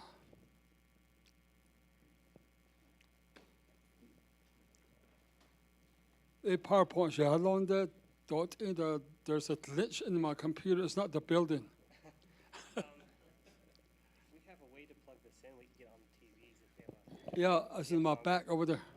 Bring the back, or the front slit, there's a front zipper, there's that white connector in there. Otherwise, Chehli the national show. Allah Anach. So, at the end, I hold it, I did shake here, I did your age in the Shamato Shiyahos, others in the Saibs other. I go, Lana, I don't say it, and yeah, I shall hold this.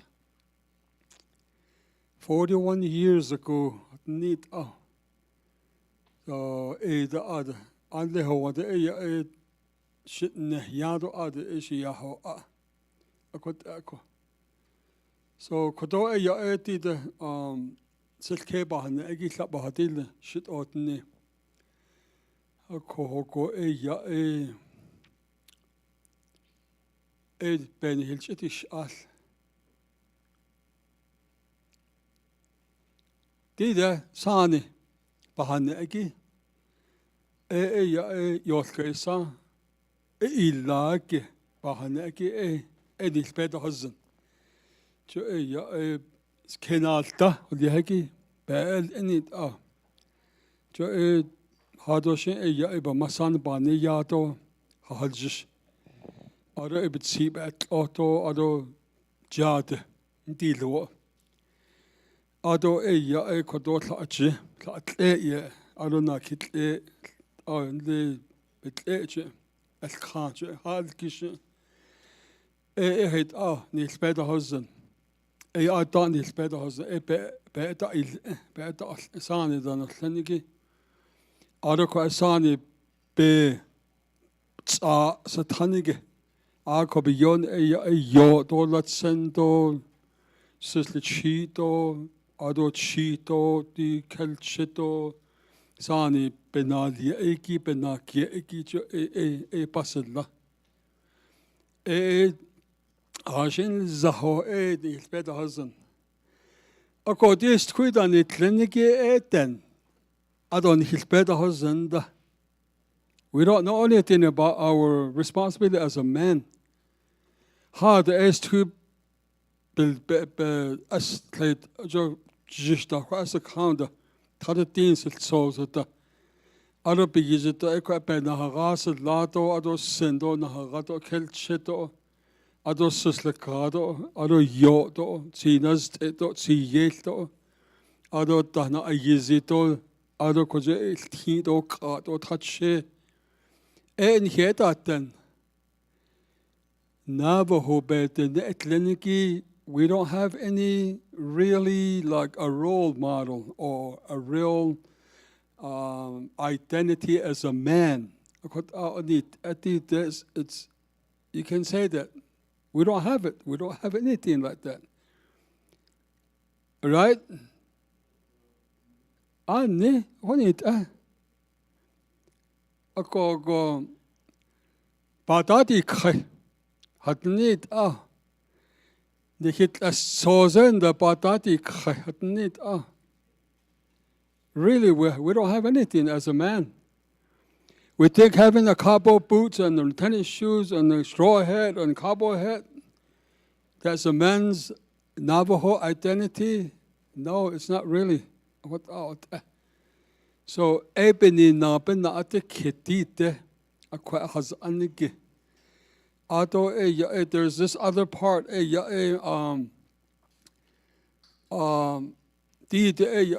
natural lingo akwa aketi the netlenik in sa case pasalaki nantin. Aten benden out hinlik it out on here then. So you see the led the has alto. So unlet touch be it has agogo. Agogo ad canal da. And the there's job hot silke arch in seha bejigi hot holia. Do canal da wolieta kenalta sani kenastao kenastao enle asati ho one panit akin pasa ajastatle do kote the net hatena o ajastatle aj opana akhaho ago deep kha do the net hatena do yilek ended neta do is not among the relative. Cheatek ons hasli on the other Yahanatsa, according the it was safe. A cogo eot argo go edantin, cogo den kenalta dolieta, kenna den beje sahaotza, silke beje sahaotza, arco codopast a hotet net odli. Joe hot et anantin silla. Oh, late in the hard kid either. Oh, about hot nishnet this afternoon. Oh, but any gate so big late out because land the shit a day not cut all this so. A go late the hand eki big echo nan hard the she yotke a son not less leo. Ado kodo Johana ilkant. Ado koje Johana yile illa Shabbat all ye. Koje betsade intel biyite. De enakis chains li.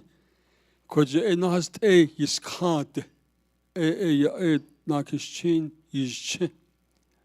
Oko goti large na rahaki. Thunder asan ishbe habitzot achona asan yiltelo atesneko kode a large is cheniki large naragi hartlish arabikede hatsol ratigi ana yiltelo that sound in the atmosphere in the cloud ara trobaje shendo letligi hanana tlish Ada owe be yalle na hasli na killa. Today it alla ada yanta na killa. Go etla a large na rahabe owe be yalle enle shinat nilu yalle hit da enle zilte ada nit Ada kushis kande ada silkele hitnel cha shamano jo say yana was yet could the tropages chin was yet a visit balia. A called D. Silly go she ca di sali ako epij tahalo la e hathal ke na kegi de koje na hojon je to na ye ke hati koje hathal ke ho bij hazli ado e tatini sangi e di o yuhanne o hayuhanne Joe, in the area of Navajo psychology, with ya Hansa case development energy, Belashla Isil K law, Kwaja K Bahan, did the Nessil K, Quadanle, a weights all beat the Nilieto, Ado a quite low away with the desk, uncle a weights all with the desk, uncle a gibish did Ado Kwaja a Halit out, Ndol Yes. Ha ashodots and this ashodots and this shut the ashodots kojodots na yet is on the shehajo nes ha ashoshin kojogoshin det at and e bahan ben ye hodlong with la na ye la e bohojon echo at agos il kenal yehki ben ye at babik heta holia aron de it ishe betat and let ishe benakie de an le chinyajen linta no yet eti shash belet sha nastut so pa masako pa haliyan go benat as ebiki hates ingo ado cradle board behind that the we benik de donna hates ati chat hil ado kostil hil ado koje en tapaka atsan spebel etest art en banan ado en we nahite mars kwa ado en hitil lodge started to crawl that first stage the second stage ado tenota ado kodo anawej a bekoto bekan en lesbel ye nihitoltna ado kwa lo itozin yizen ki ipen ye agon lo ben se kesto le benhat atol be in hotenitsi se hotensen yente totna ben ye ado kote ya shama de tonel ago tradete bazatochi sheje de tonel ado she ado shenal de tonel ke de tonel hot agon long kogo. So today the edition the hot hekit out na halchen double the neck ekoyata kita akogo are they still barely starting how to walk? The Navajo brain, the Navajo mind, Niki, is just so tiny. Even the vocabulary is just only one word, not even a word yet. To think Navajo, the neck echo, in Sakesi, it goes through the language. It comes from the language to develop that Navajo frame of mind. Shama Chiniho. There's a whole vocabulary. The neck echo. Ado Shijenan, Ado Shichenan, Ado Shinalanan, Akogo and the Ako, that's 45 years old. Honachand. Shama Jedin that's in the 10 years in Halon, Tadetin Hazatochi. Ado could the Dashti Yasha quite his await hit the yahit the quag the neck echo Nesakis, Ed Schnauze bent el Tal, a ben had a goals and objective hatna, in Schlazen not el Tal, e not it in its own echo the had she, Ed Schnauzenal. Ado sechit in its own hanal atla kitha din del trad otla et huito kat pe yizito zinto tashito kat ben yashi at end con oh ade ya eto eta la so that's reality ado tahnad nisado kwage beje la oto nil ado eden shoma the mother is the first one to notice that.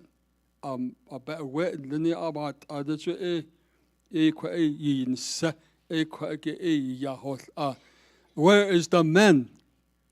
do hona rad atlas elit ot na rad khashina gati kwa amade inse kwa again lo de ba we bizla hot e so ti she khitza ako de nei da bada kida I don't know the don see ajen leniki to and what that means the significance of it ako easy ha what shall we do we don't know. We never had our kenalta or our puberty rights for the boys. I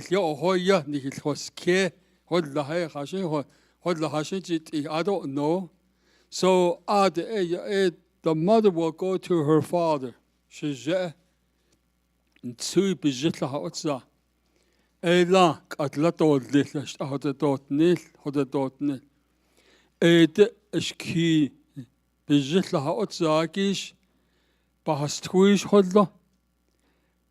Your brother as a mother, older brother, younger brother, they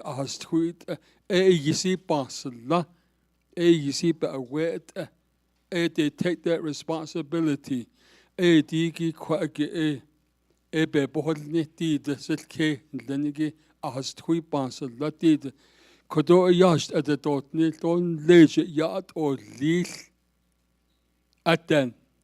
We don't know, we're blank again.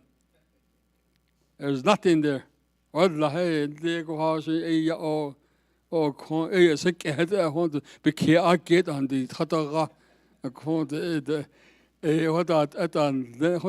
what we are.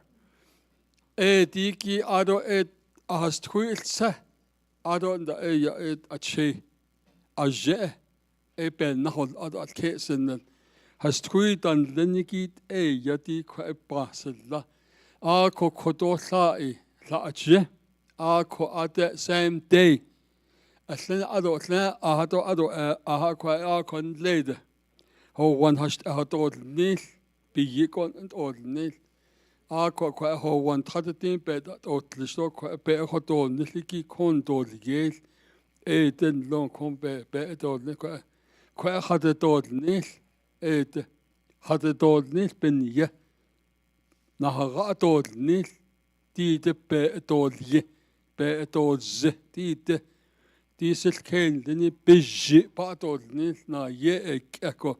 Busy part all nil. Ako go echo had it all. Ye had it all. Ako e kelchellati. Be had it a yacht. The latsanik et otla. I don't quite a age ahla. I don't live a teen dog does it. A teen dog and it all yellow and let touch ho. Touch his hodlo. Sweat lash ya. And taka edo touch ho yeda. Ad not a be. Don't hit her. Ad na okay to la. Touch it is a bear with the liggy. Are they cut dotty? Are they chat Quite it is at all touch shaggy a hockey, conza that's a stappy ratty, had arts as darky to hosco. It are bitney tinder quadra okay. Coto is sati legit ya ado tingo. A teen of cars a tandol. Eha ashos a adol out a teen dod lit. Had a dod nil. Ako episodes in hodlo a touch ho one bakai. It is a ho one a begin hodlo episodes in hodlo ed kate nanasnel hashin zahot kasenel ed epic hodol. That's the guiding principle, the guideline is that song. Touch begin niki epi the ochihiki the ver. The wording to that song, Eki epic equanana, ehot ago, shit shiz, shit set, ado shakon, ado shitho, what shitat and the bar, equanana at kate nanasnal, ado could the hashit, eshin, what kind of rocks, dot nana. Maybe there's 5 or 6 different kind of rocks that can be eaten, dot nana. So, how you question and how do you build that fire? Anywho's without your match and without your flick of a pick, right? So digi all the that's a tagatin dinners a war eat heki that's so this is survival. If there was no match, if there was no butane, if there's no flip of a pick, what do you use to build that fire? In the cold, in the rain, what wood is good to burn? Which rock is going to be heated up so it won't burst? You have to know which rock can be used. Adoti is herbal medicine, medicinal herbal plants to be collected, to be boiled. Ye page or little anti is called Ado ze ede, but that do kati, die could awake is keen lin a yona, choto yona, tia yo be rahat ede, bejay des ka ik izons ede, epi hatod yes, eben ye hot argon lo, hot argon lo, other equa touch but not at all, nil hot argon dot, I could epic hongo. Saki tanizil adon the 1 hour le pe hoti yot ni lokwa a ko tatan pad atol ni lokwa age a kon le det saki tal chi on lo ya hatot ni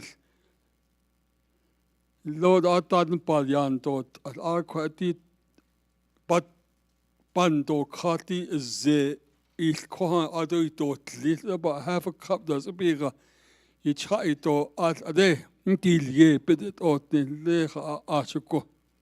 So, quite also like that, but I don't know the dot, right?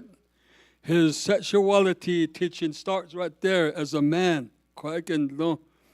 A dots eat, could aniki, could there's tweezers, aniki, recognize that you are a man. You're not a female, you're not a girl. You are a man. And all yes, the natures, all yes, twi, nlek at the nan, has twinly, a jetty, again, and can quite that slow will yet up as slow. Hardan lesan and epicho yen hodlo. Nihi cojit and nanny clinicito, nihicho yen hodlo, quite every month. Just like the Sani over there, period. Nikita, women, men, we have our period too. Every month we drain. And we're ready to give sperm to the female, to be the mother, if they're married. We lose something too every month. Or you can't expose it to other male in the touch. Nije cheatek ons don hier Hollanda. Nije adit hago one tahat ja. Quaga yodza hana antien banansla ahas twin leniki. The uncle be bana hodni quana antieniki quaga sani ulie dota nat the chicken leni dota nat the akot aben antieniki quananasla. A con le con the told what le pay yield was go. Hot argon lon le johna catholic or see a crash, but no, not yet as run a did a dot latliki shantiniki yichiquil was a dot hobos cheniki a hospital or get a yichil was they got night and it's getting a hard car. You come back. I could take off their shoes and go into the touch. I could I don't lay hard touch Eliad. She's it then, set then. I don't could a castle. It's a done let Hatin goes in a castle that did. Le no tohokit epic hot argon lo panted ado quite sad lenike introduction be bahaz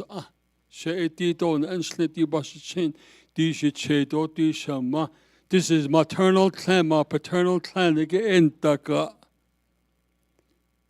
ya at hit apipizatiki hodlo ete, apipizapel yahaki, hodlo ek ahondo, ek ahondo, sotizanido, senigi hot out, pasadla, hot ago. Hadati elhi, the product is going to be like a warrior, as a man's role, to be a provider, to be honest, to be tough, to be strong, to be resilient in everything. Ebeniye hatilde yikas nebel is kodon let ojich dadin palte et aqua at the north hill adoti think akipe lebeket adot on bit or is lej itokas. The uncle is going to do it, the father is going to build, and then the grandfather. Die chain, linigi as twin, jen, linigi qua itose kape na ye echo sen back as de what argon lo ya ka beyin a ti beyin di qua patot aslo ya lej hadat lo lil yo ne yo hui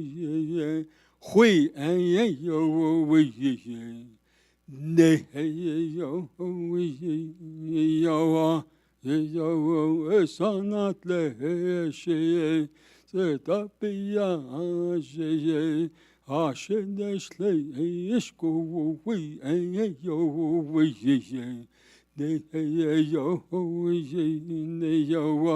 ne yo na ye ne is gone ne ye ashinishli ishko we yo ne yo at argo asan tishqa hat so algat et khobajshin shabat all sunat le yahna yan nats illet ekwa bekas ekwa tito ka en les bekas behatilne edi patol yes pitol kochsani ke ya back en tlisto bet so ado back ado kwasa da shit da shin patol yes khishin ko wen yes ya chitol yek en hatol la kwa ajeto biin hollo est it isn't kwa les we at kenal dat ye yes esiki die bekeki yet on yes is to bekran yes is the kodon les kojiki to ahonan at beket atol les be elyin adot sella anadot adon nadot what adot in nadot dia every day tache natal jaha every day, day 1, day 2, day 3, and day 4. In the morning, afternoon, any time that's ready. Hot agua lo baby ho grass lot yos agua. Hot ito lit ben ye. Hot agua lo so. Hot agua ben ye akogo be el zin be akas is el ke ba hojoniki to lit. Every mother and every father, and as soon as they have a child, selke yat egisha holondol, selke hoyaniki, selke beinaniki, cheke yat beinaniki, she holondol. I want to have the ideal perfect child, boy or a girl. That child will become the teacher. You have to be a responsible, ideal parent. That's decent, ideal, perfect parent. To have the ideal, perfect son or a daughter, to have a perfect, ideal home, to raise your child in that home. To have that ideal, perfect, ideal education teaching in order to have a child. And this is part of that development. The perfect, ideal discipline.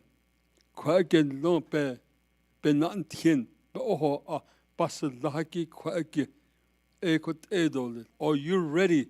Check, check, check, check, check, check. Okay, you're ready.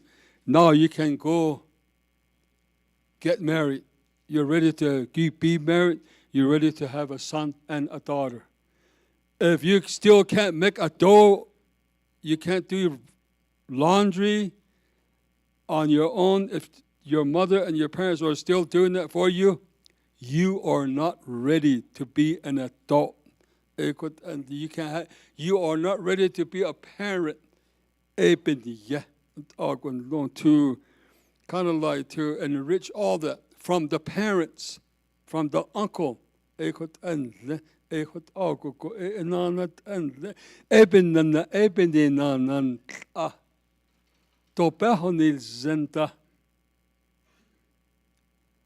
not the perfect ideal uncle. We're not the ideal perfect father. Look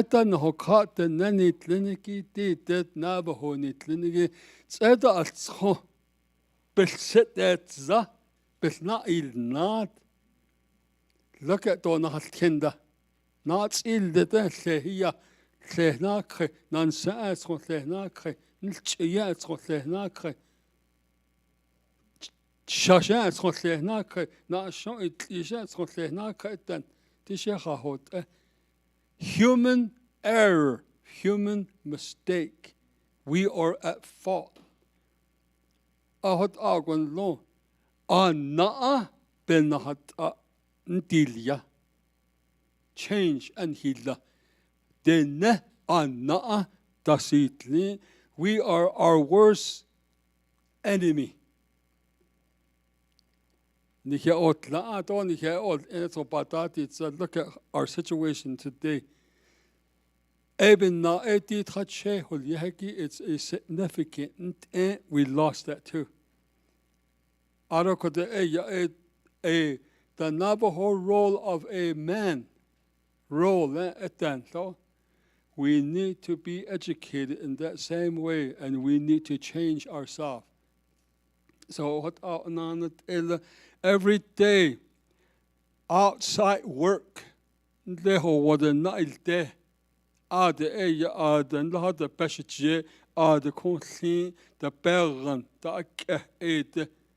Sani do en leo netche they're taking care of their own role. They silke no satlik a bijit outside they out on antien. Ekot and hashkahlo. But skison lahada silato ekot ago. Des lago na ye ekon antien will ye. Hala this young man has to learn how to sing and how to pray. Learn how to do that in their own native language, the Navajo language. To sing Tachepiyin, to sing the bear song, to sing the snake song, to sing the lightning song, to sing the wind song, to sing the monster slayer song. Johnson. Begin to lit. Ahot opposites and to lit. Yotke sa beyajan sl a sanat le beyajan slon. Na yet there's running slit hobajishin, so not le yahnayan, nishli go otishin johna eshitra. De don nil. Hot oh yes at the dog zin. We have to, because there is a enormous need for this child to learn to sing and pray in their own native language, to have that belief as a Navajo. Their rightful blessing, their inherited right. They shouldn't be denied this right to do that. Akuitza, Bilhaske, do bazen da selne. So there's a not antina at then. And hito honit, that's what's wrong with us too. So this grandmother let you're not on it and look on us town. She said, not on it and not senegits the you at Nihil Otzi and he that Nihil as soza but that okay Nihil Otnin. And Nigon hit Otnin. We don't have that no more. So it's a really important part of our human or Navajo responsibility. Aid. So honit el adon lej hatadolj ahwich tache panal iha nan tina. There's all these units. Ben did not tinli don did not tinli ki e hodlo legend. On the third one, the fourth one, the last one, the tache taidotnil. Ado ad anhinle the tache in the notje bit it otnil. Ado konto grado kwa she kayas da nan londa e ape kwa ete dodlis ad leji yet hadi yot into ad est the dodlis adonda e. Lej et hedot ad don tache hoche the don hey. Tache ready la the dot the ade lo digin the net and lo konte katod. Ebe ahosen adon lo na sayade don. Ado kwa ya echo is to yan that or all. Abessen yeda hadot khatlo abi yeda hot abe that odli. Then the product of this, the outcome, you have a warrior that can survive. They had learned how to make a shelter. They had learned how to build a fire. They had learned to get water, not from the faucet or the hose or the bottled water. And they had natural food, native food, artesian water,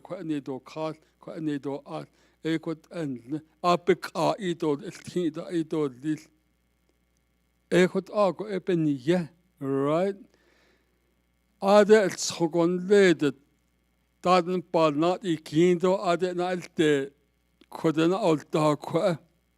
Ade ho wadon yahan alte ata a penny ata o hayis Canada a man leniki koda graten hast edo lis I pejo leder hai au ata an leder kodo li ho gied hon huida tango das pas hon sogo maybe 12 inches round e koya e kont ango se honit du do at en has gransel ni ye onit du.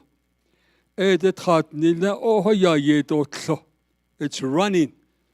Oh, yeah, yetos. I don't the ashes, that core gray ash. A closet on it. We that time cotton. Other coin cards is all the dolce. That heart held kitters. It's not on the cosnia. A other yacht as it or other hedo. It's going to be a cake, real hard. En le hoa yane e kwani de adon e a ti de hedo ti sni ye hedo ad e kwai de do ad yan ol da kwage es kiyan kwa tado kis hojonje talo was kwa betsi ba tado kis do ado kan ba hado nil ado kwa tado tin da ba han do nil ado ko be e panit nil be kalche do ti ad en kwa pan not e ye hado do ye had the door, had the team pahator, other quatit a young band or cart, other quatit a je, il cante, epic quag a patot other. Ye yo, nay, ye yan, now the dot nil. A hush a best a yan, hayot catty, a pahatin. Best yan hodetotnet ado na talke hotnot na talke bezatot at hadetin bezatotji a libika totlana shin hoidotlen hadetin bezatotji hash wana hodetotnet ado kwa na taltsu ja ado totlana tobiyaj ado kwa hadetin kwa to yil ati pahan belak etot a to yil hot ago pat odl aj ado kwa na tach yan at a chitish do pitlaj o yin ako tles ni hajons band od kal en lege bik to rosta hot ago na rande ko it takes 5 nights hot ago na raso man di kwa 1 2 3 4 the 5th morning that's hot odl hot ago I cannot touch it up in rand go. Kwa pasatado litide ki pahadlondo. Beyond na dalke na datsu tradetin. I don't it's a basis oti kwa pasalado. Kwa think kwa pasalado petod pepe na kietod. Hagoshin le Beijing got that ya change idol lil. Bekeltje yeto under na harako kratlo dit arbeitsena ist oder koin kratlo do rodeo go haje cabo het hodlon na kakote kratlo do in ta do na yeda asati nanat so do baseball cap da other the baseball game hanite yati le tralote ya that type of mentality that type of understanding so a lot of stories but not in sa kesigi at and like this hele batchen it eket and lo let's go no kai haraton katchebita is it a kadla len so let share that len see that no contrat ra they did that also care that it's on the yeah it's other kid ya no reus da other so da kede na raha like a shan then beja isla shija how about you nishan kelche where is your moccasin where is your regalia nishan suslaka nishan lotsana nishan niyo chat all nishan see yel nishan sinas where is yours hot ana adekidi hodlo topini topini kado bchen hitzilda Ratschen hon hetin ni do topini topini kata konte tich konsobi rabandita lejik hetit al patati ado khat we're like that we're just like that ekot even the opa yasen go ta hund What and go. She questions kanda my father do it did she done here run is tweet the hat those are some of the first songs that I learned how to do. Touch shape is tweet not jam. She done tin she did at no. Those are not yet illa and on so and I do the ceremony. That's the reason why I know. I learned it. So I did not learn it at the next college too. I took this knowledge to the next college. For 41 years as Lincoln. So so did did so ako did art in did the neck akon sa case or yaki Navajo psychology will yeti the Achira Nadlishigi Sadi Bojil Ago Kodo Jo hot Hansa Casey Yiti Yilna, that's all yeah. So hot ethnic Ado Ebe. You have your Dik Niki Sezaniki Hashe Yalti will yeti the Nahiditsi Hiki. Ben haditsi ni siga bige betenit ben ikraliki hash yalti uliya ara kod ben haditsi higido kod hash wan uliya en hitja betits aki aya khaliya Don't le ha de shin hodlonda.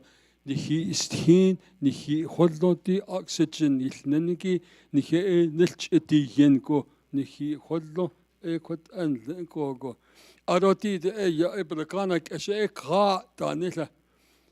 Kojo ya en he hash yalt he biji hodlo. Hash wando biji hodlo.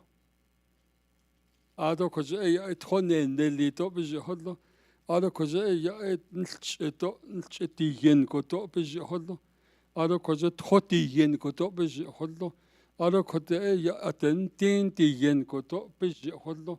At enitit a biji da hodlo. Ago biji da hodlo. Und la so. So he hodlo pe hinitna. It keeps us alive. Di yen ni hodlo di yen ni hodlo kwage. Ebena koto achen. Die hash yalt ye yalt iki ye anneniki be echeneniki kodo be etishne ebna ajashin saniki etahot edoshin saniki etahatninde shisotezenigi epik eko na shadol Hojon nachshadol. You hear yourself say it. Di yin dil jillon. Hojon nachshado jillon. You hear it. And you have a commitment to do that, to follow that order. You look for ways to go on this the righteousness path. That real, true life experience that you lived in this world 100 years.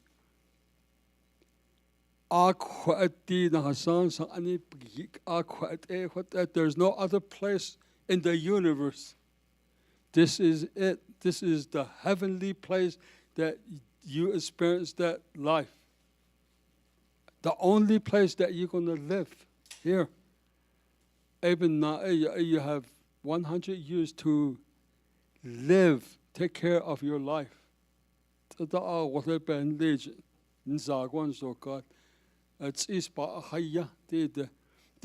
the so-called they call ayo neya tahal the sa anarabik hazon netzakes not inasihasen hat nota. Yes, it's true. But it's all a part of wellness. Ata ahaya, ata hotelzen, ata hahasen, ate henni, disa dingo, aho beji nanigi, epitet yego. These 4 words are kodo bohojil and the sapiens dota, ata ahaya, ata hahasen, ate henni, ata hotelzen, a kodo bira. It was him like Hozona shadow that you know, because Coca-Cola that your other, because le candy in the because that's your other, the old yeda. It's on Gerard or to yard, a parts the ye yet and hit that no right. Our cotton nin the coat hit hanate, the dog. Other sugar ni. That's what you call confusion. So so oh yeah, oh bahashne agit akogo ban sita case of this penny, yeah. It's really something that they net and not all, yeah. Really? Really? Seriously? Yes, it is. We are servants to the European. But like Anna opanelnish, openal technitle, opana yilni, opesopatahitni, and here and hipedahanit nado, the it's on leisure on Nilia. Netak hand at that then, and he called Chenabiya hotel at land on ha. We took our kids to go to school. They are our babysitters, school, public school, community school. And we don't know how to do it. So, no, to reclaim your children.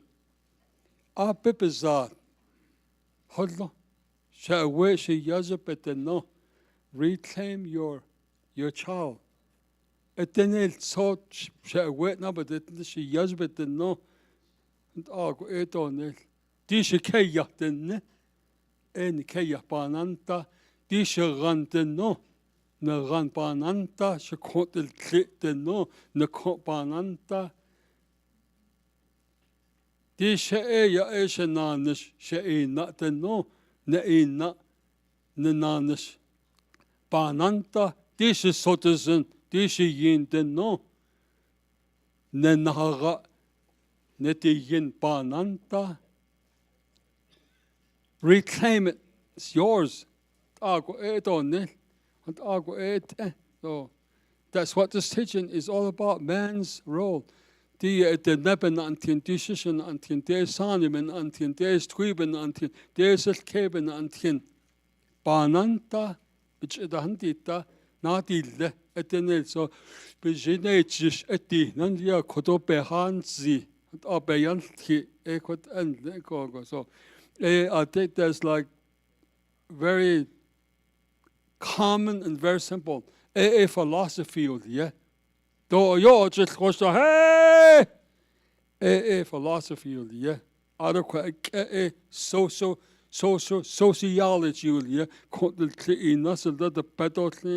Other could be Hassan, a bassist or the Tratete, Nihi Sotizant, Nihi Sotizant, Hodlo, Donald Sauce Bakat, Toto, you don't read it. And the hard Italian, let Hohanan, the hard Bethlehem, or the other Hitchcock at the Akon, the no son at all yield Giltacon, the Hatahot.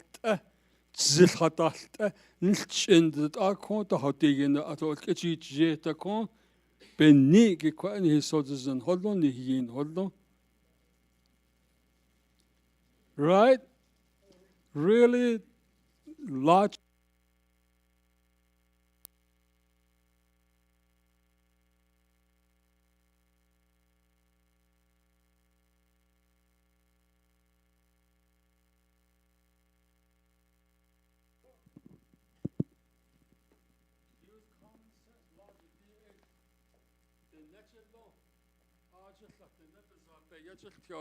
I just thought the Nebazar by Yajit his deeds even Yakwaga, Belakana, his hotel net or the Belakana, honey children, something like that. But it would be funny if you see two white men talking in Navajo, and you probably really be judgmental that day, that time. Oh, those white men are stupid. Look at them talking Navajo language to each other. You make a kind of like the dean nilkota. It neither within is so intelligent to have a son or daughter that speaks bilingual or trilingual. That will be intelligent. To speak two languages, to live in two worlds or three worlds, man, that would be great. That will be ideal today. That will be perfect today. So, education is good. Higher education, Western education is good for work, for money. But when you get back home, we have our own education system over here, our own lifestyle over here, our own ceremonial knowledge is over here. That's beautiful too. You cannot sacrifice your own language to learn the English language. It's not worth it. Why would you kill your own language to learn the English language? It's not worth it. To like revitalize our Navajo language. Of course, you killed it. You're trying to put life back in there.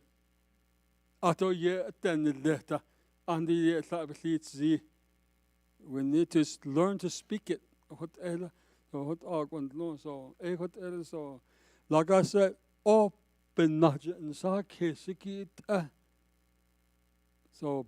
this is not the gospel of every day too. This is just everyday teaching, like that. Everyday teaching. Has tweeto son been antenne edat.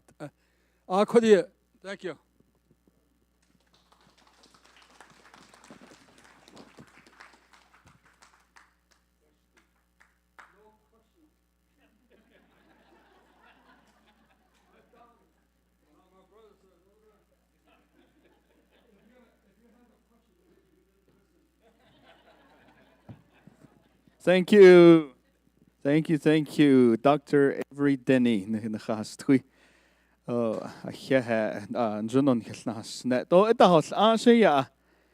you guys learn something up, pick something up today? No question. Just kidding. So right now we're gonna give you a break.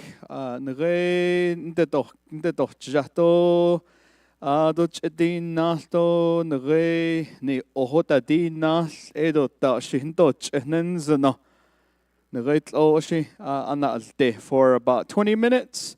There are refreshments at the staff lounge. So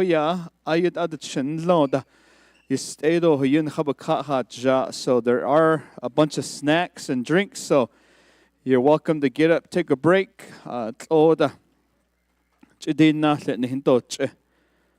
So, and if you want to ask questions to Dr. Denny,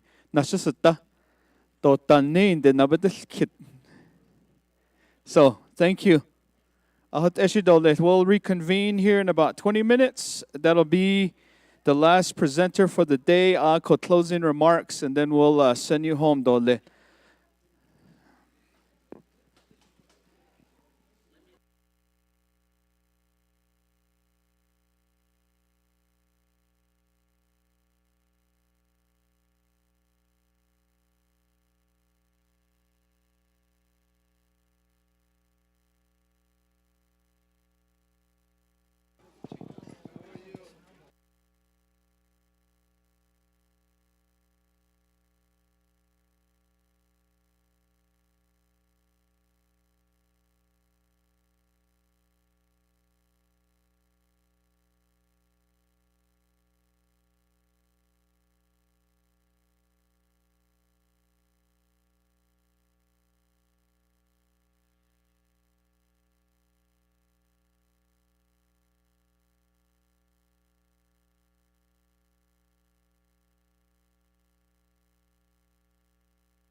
Testing, testing, testing.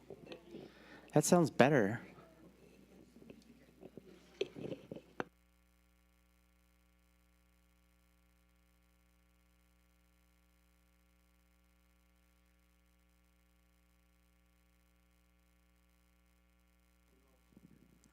Testing, testing, testing. Testing, testing. Testing, testing. They said they'll email it, so let me. You? Okay. Do you have that clicker? Okay. Well, tell Noah again, thank you, and I hope he enjoys his gift. Yeah. I didn't tell him about it or show him, so we'll, Yeah. do that later. He'll like You it. have the, Thank you. PowerPoint on your computer? Yeah, we have that on my computer. Delete it. Okay, I'll delete it. Okay. Yeah, I don't need it. I didn't even need it. There's a 40-hour presentation. Yeah, we put it up there and we're like, he's not even going through it. Yeah. Do you still have that clicker? Did he give you the I clicker? was trying to look for it. I was on the chair over there. Oh, still over there? Oh, I see it. Okay. That was excellent, sir. Thank you so much, sir. That was excellent. Thank you. Appreciate it. Did you learn something? Oh, yeah. Like, taking notes down. Yeah. So I'm gonna, on the San Juan River, I'm gonna do a presentation here in a little bit. Oh, yeah. So when we're out there, we're to think about all these songs and these plants remind us of the Kinapta. Yeah, so it's inspiring what you said. Okay, yeah. Yeah. Ancient ways. Look, get your stickers.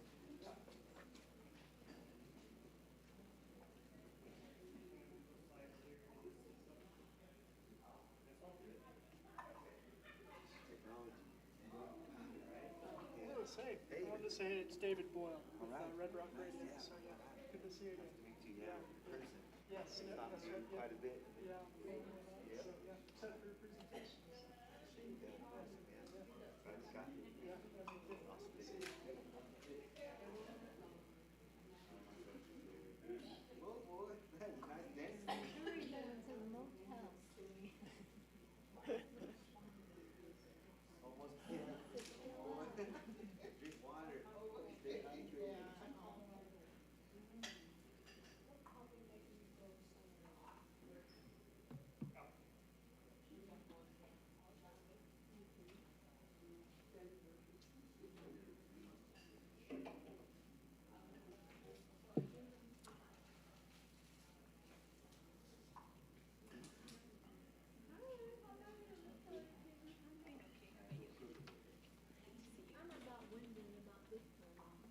You're tired?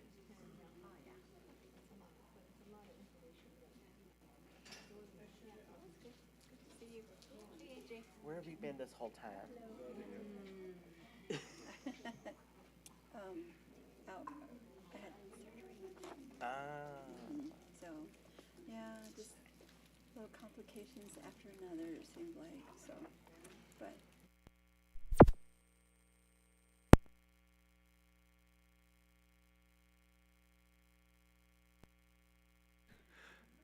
AJ, test us now. Testing, testing, testing, testing. Testing, testing, testing. Seems like it's testing, testing, testing, testing, testing, testing, testing, testing, testing.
the only thing you changed, right? I think we just added that. That's our cable. Right. So that works. That goes with. So that works on this side. This cable. Yeah, that's ours. Yeah. So that one was kind of like on the output on that side. I don't know. Trying to figure out what's causing that muffle.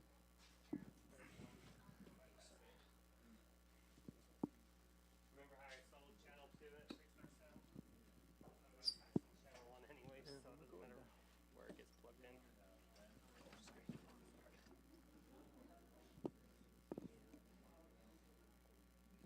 AJ, try testing again. Can you try testing it? Testing, testing, testing. Nothing. Testing, testing. Testing, testing, testing. Hello, hello, hello. Testing, testing, testing. That's a lot better.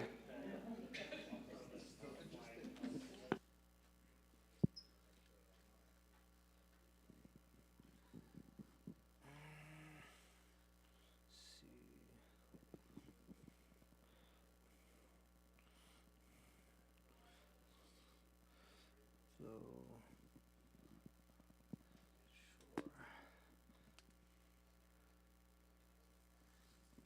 other side.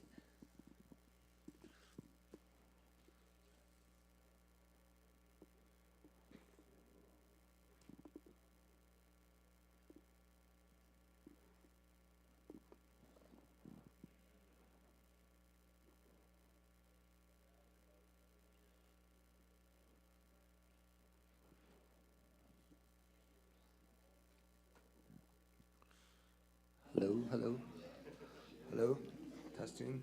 Hello, hello, hello, You're coming out clear. hello. Testing. Hello. Testing.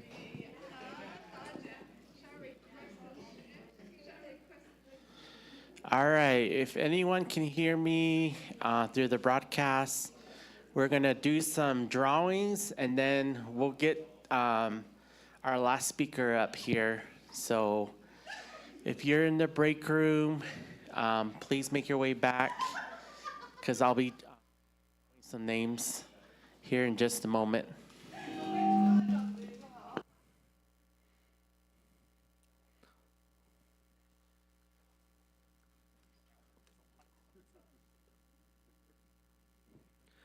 Keep talking, AJ.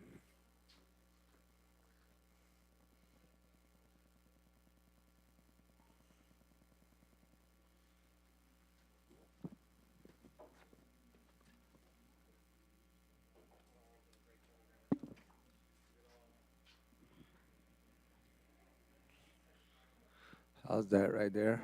How's it?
Check, check, check.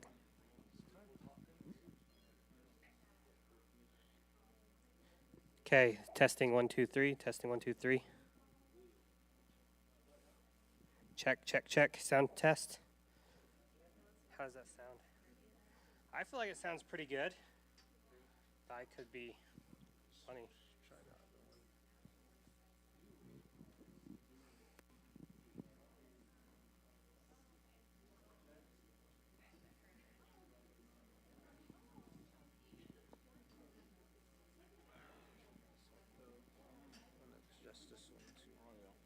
That one's battery might have died.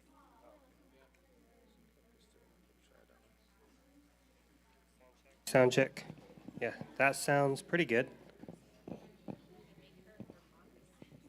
No? Huh? Yeah, loud and clear. No, I think it's, oh, that's kind of peaking now. Yeah, that one's way too loud. Sound check, check, check, check, check, check, check. Now it's, does it sound good now?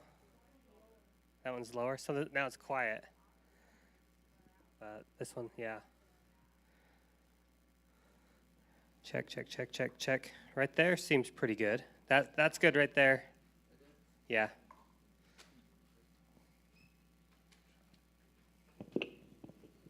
All right, let's get started on some drawings and then we'll go to our last presenter. I've got 2 shirts here. They are X large. It was donated by one of our coworkers and she made them herself.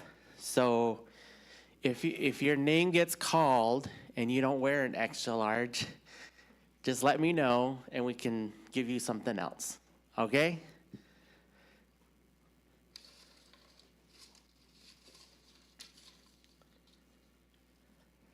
All right. Lewis Williams. What do you know? Do you wear an X large? You think so? Do you want to pick one of these?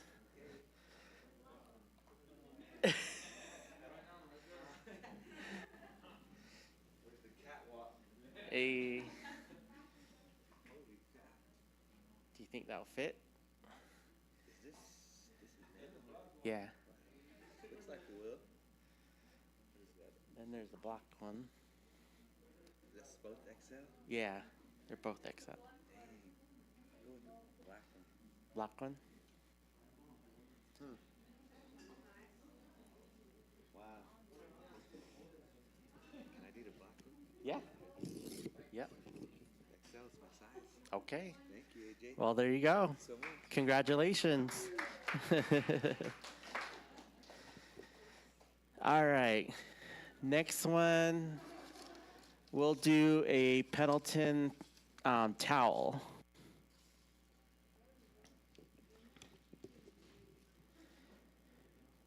Kirby Yanito. Woo.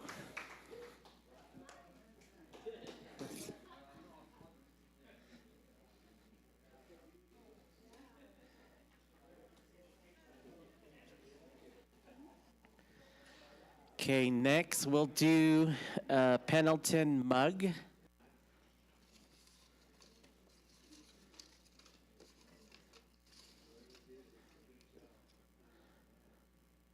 Howard Todachidney.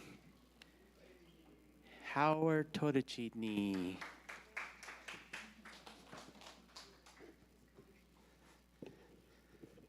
There you go. Congratulations. Yep. Okay, we'll do the last one. Well, it's not the last one. I still have 2 more. We have the sand painting and a bolo tie, but that's going to be until the conference is over. But this Pendleton blanket we'll give to the next one.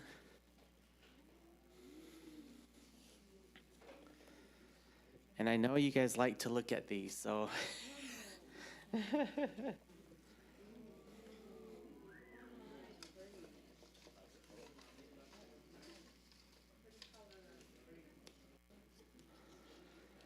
Okay, Jack Jim. Jack Jim. Is he still here?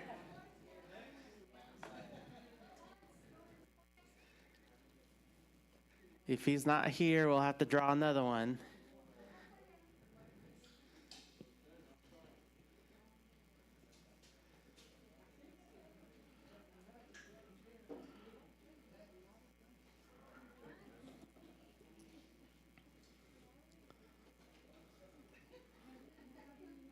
Is he gone?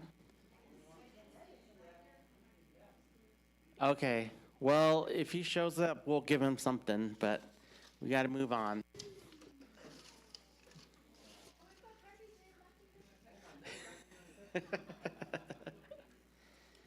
Next one is Melvin Whitehorse. Melvin Whitehorse. Oh, he was sitting right here. I think he left. Okay.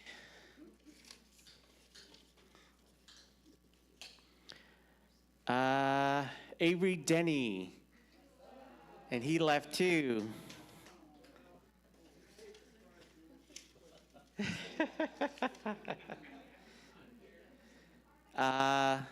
Ladell Raphael. Woo, our MC won.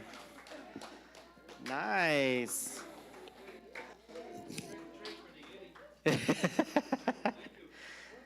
You're welcome. So in case you're wondering what the Yeti is for, after the conference is over, you'll scan this QR code and I'll post it on the screens too. And if you'll be entered to a drawing, and tomorrow I'll do that drawing and then call the person that you won the Yeti. But we still have this sand painting and a bolo tie, so stick around after the presentation. And I'll turn the time over to Liddell.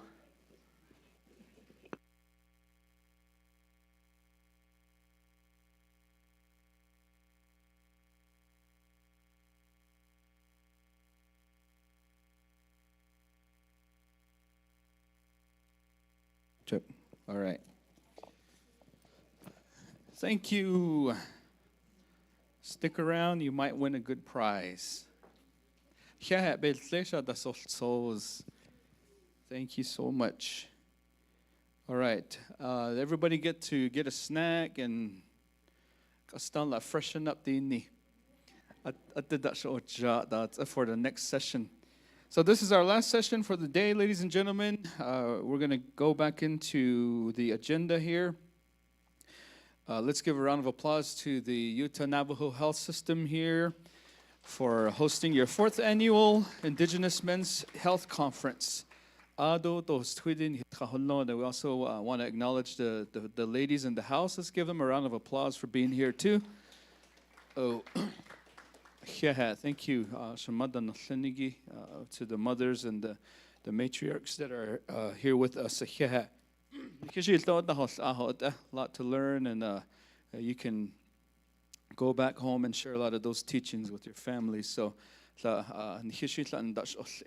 of you that are really in charge of the home, really raising the family, but there's all that teaching that we are learning today. So without further ado, we're going to give the time over to Lois Williams, the last presenter of the day, the benefits of the great outdoors. Cycle as a guide on the river and in the back country. Lois Williams is the owner of Ancient Waves River and Hiking Adventures, is a guiding outfit based in Blanding, Utah, where he lives with his family. He was born and raised on the Navajo Nation. He's guided on the San Juan River since 2011 and in Bears Ears National Monument since 2015. His passion is for the outdoors and also because of his native roots and teaching of his elders. His love for nature inspires him to pursue an education from the University of New Mexico. He says, "Go Lobos!" And he studied environmental science at UNM. So today he applies that wisdom from his elders through academic experience and his profession. And he's grateful for the opportunity to speak here today on a topic that he loves. So help me welcome to the stage Mr. Williams to give us the last portion of the men's conference today. Thank you, sir. Yeah. Where's your shirt? I just have a howl. Ow! Go Lobos. Yate. Great to be here. Great to be here with everybody. Shay Lewis Williams in the She. Be Betrodni, Michelin. Chippewa, Bashish Chin. Aro to Bashin Ajay Dasha Che. Naslene, Dasha Nale. Tehede Nasha. Kade blending. Shugan Sazin. Great. It was very great to be here. I'm very honored.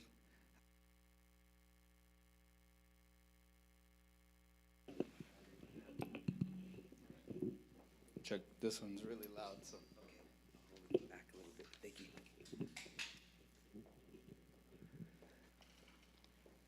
Yeah. Okay. Yeah, I want to echo what gentleman said earlier, just a little while ago. Appreciate UNHS staff for being here and putting this together. Everybody out there that's just part of the team, putting this together. Lane and his team here, televising, broadcasting the event. And everybody, the speakers that were here as well. The speakers are very awesome. It's great to hear everybody, and the presenters, the doctors, the head, Mr. Denny. So great words. It's very inspiring, which is what we're here today for. We're all here to really gain some knowledge and to inspire one another, health-wise. So that's what I'm here for. I'm here with representing Ancient Waves River and Hiking Adventures, which is we're 100% Indigenous owned. We're the only Native-owned company on the San Juan River right now. So we've been out there since 2023.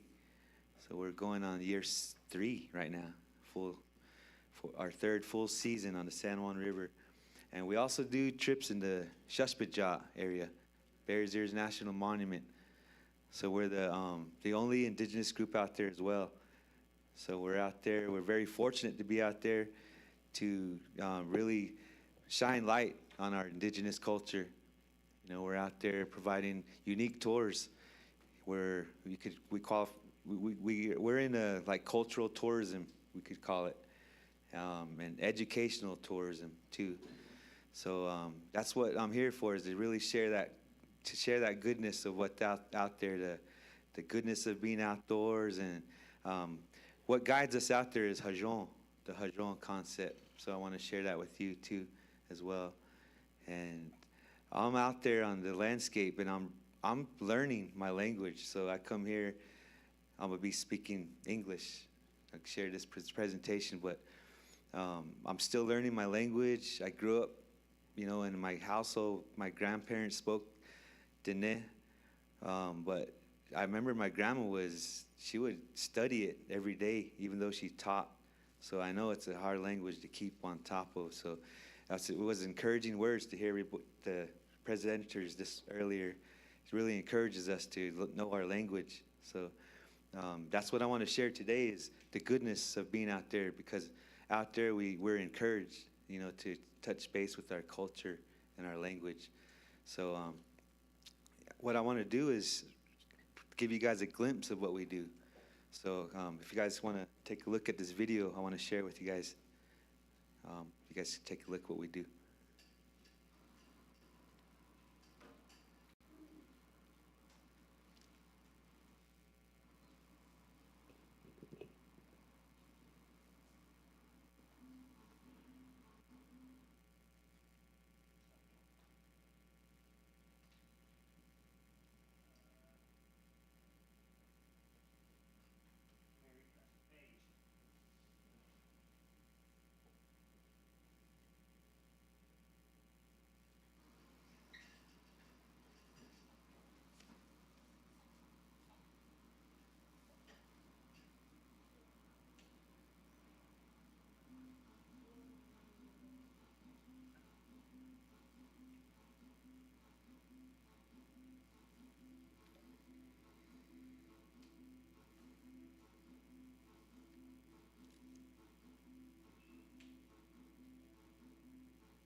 How many of y'all have been on the San Juan River?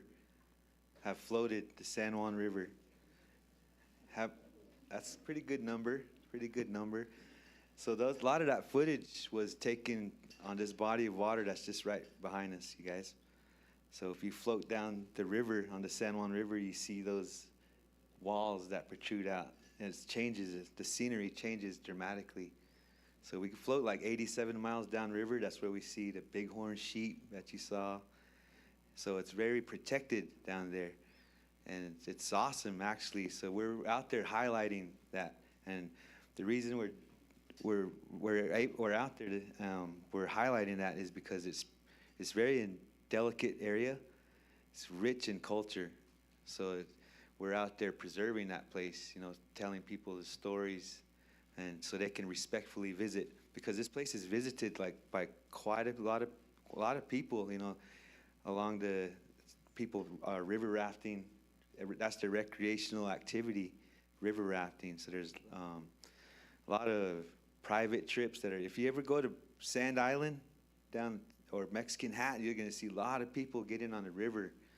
So those people are going out there to visit, and they're wondering where all the indigenous people are, because they're out on the Navajo Nation, and they're wondering, where's everybody this place is beautiful, it needs to be taken care of. So out there, it's healthy, you guys, it's very healthy. So I'm going to share a little bit about the benefits that you can obtain out there. So I'd like to go into the slides. The benefits of the great outdoors is my title of my presentation. The Hajon cycle as a guide in the backcountry and on the river. The Hajon cycle is very special, and I'm going to show you a diagram that really guides us out there, because out there it's a full day of adventure. So I'm going to share that with you here in a bit through this presentation. So let me see. I got the clicker here. Okay, so it's the introduction. So Ancient Waves, River and Hiking Adventures, and we're on the San Juan River in Utah. So a lot of people wonder about the San Juan River in New Mexico. We launched from several places: Montezuma Creek, Old Foot Bridge, Bluff, and Mexican Hat. And we got to take out down by Lake Powell, because there's a waterfall down there. So we got to take out our boats before that waterfall. So called Clay Hills. So all that area is Shushpitjah. You guys know about the Bears Ears National Monument. So that place is, I'm going to be talking about that here in a bit too. So very special place that we live right amongst. So that was the video that I played. And I really want to talk about the goodness of nature. There's so many benefits out there. So I'm here to encourage everybody to really go out and just turn off your phones and just go out there and connect with nature, which is what we do on a daily basis when we're out there on the San Juan River and on the trails. So there's benefits out there quite a bit. So I want to be talking about the positives, the health-wise, because we're here to encourage one another, health-wise. Want to encourage each other to get outdoors and to be mentally and physically and spiritually strong. So out there, when we're on the trails and on the river, we get that enhanced health, just being out there. And this is what's awesome with how I relate our activities is what my grandparents taught me. My grandma taught me to wake up with the dawn early before the sun. She always used to tell me, go run to the east and go greet the sun at the sunrise. So that's all healthy, and out there when you're on the landscape, that's what reminds us is, I always get reminded of my grandma, and she telling me, and my great-grandma. I was fortunate to reside with my great-grandma. So she was always telling me to get up in the morning and go run. So that's what we do on a daily basis out there. If you're out there, the morning hikes are really beneficial. You really You can connect with nature, you can connect with yourself, and we pray for our families too. So that's very important. That's very healthy. And then out there, you're mentally motivated. You go out there, you're thinking of positive. That's why we pray, we give offerings, we say prayers, and mentally, you're out there, you're aware. So when you're out there, you're thinking about what grandma taught you how to survive. So you're mentally aware. Spiritually, you're out there, people talk about being on sacred lands. This is where we're at. It's a perfect example. Here we just walk any direction. There's a kiva nearby, or there's sacred grounds where they used to conduct ceremonies. So out there, we're spiritually uplifted, because we see our touche out there from like 1800s. So we get excited about those. We're spiritually uplifted. So those are benefits that are health-wise, and personally health enhancing, health-wise. There's also benefits that are obtained by just being out there in a natural setting. And this is, I'm talking about ancient ways, but this is also on a daily basis for anybody in any field that they're in. But for us, away from civilization, walk off into the distance where grandma used to herd sheep and grandpa used to gather and grandma used to gather. That's where you can connect with the culture. So when we're out there with ancient ways, we see the plants. We talk about the plants, and we were reminded, like I remember, I'm always reminded of what my grandma would gather. She was a weaver, so she would dye her wool, and she would tell me which plants that she utilized. We'd go gather Navajo tea, go pinon picking. So all those plants we learn. So they're out there, they're wanting attention, we always like to say. We personify all these plants, these rocks, these bodies of water. So that's when we're out there, we're connecting with them, we're giving them attention, which they want.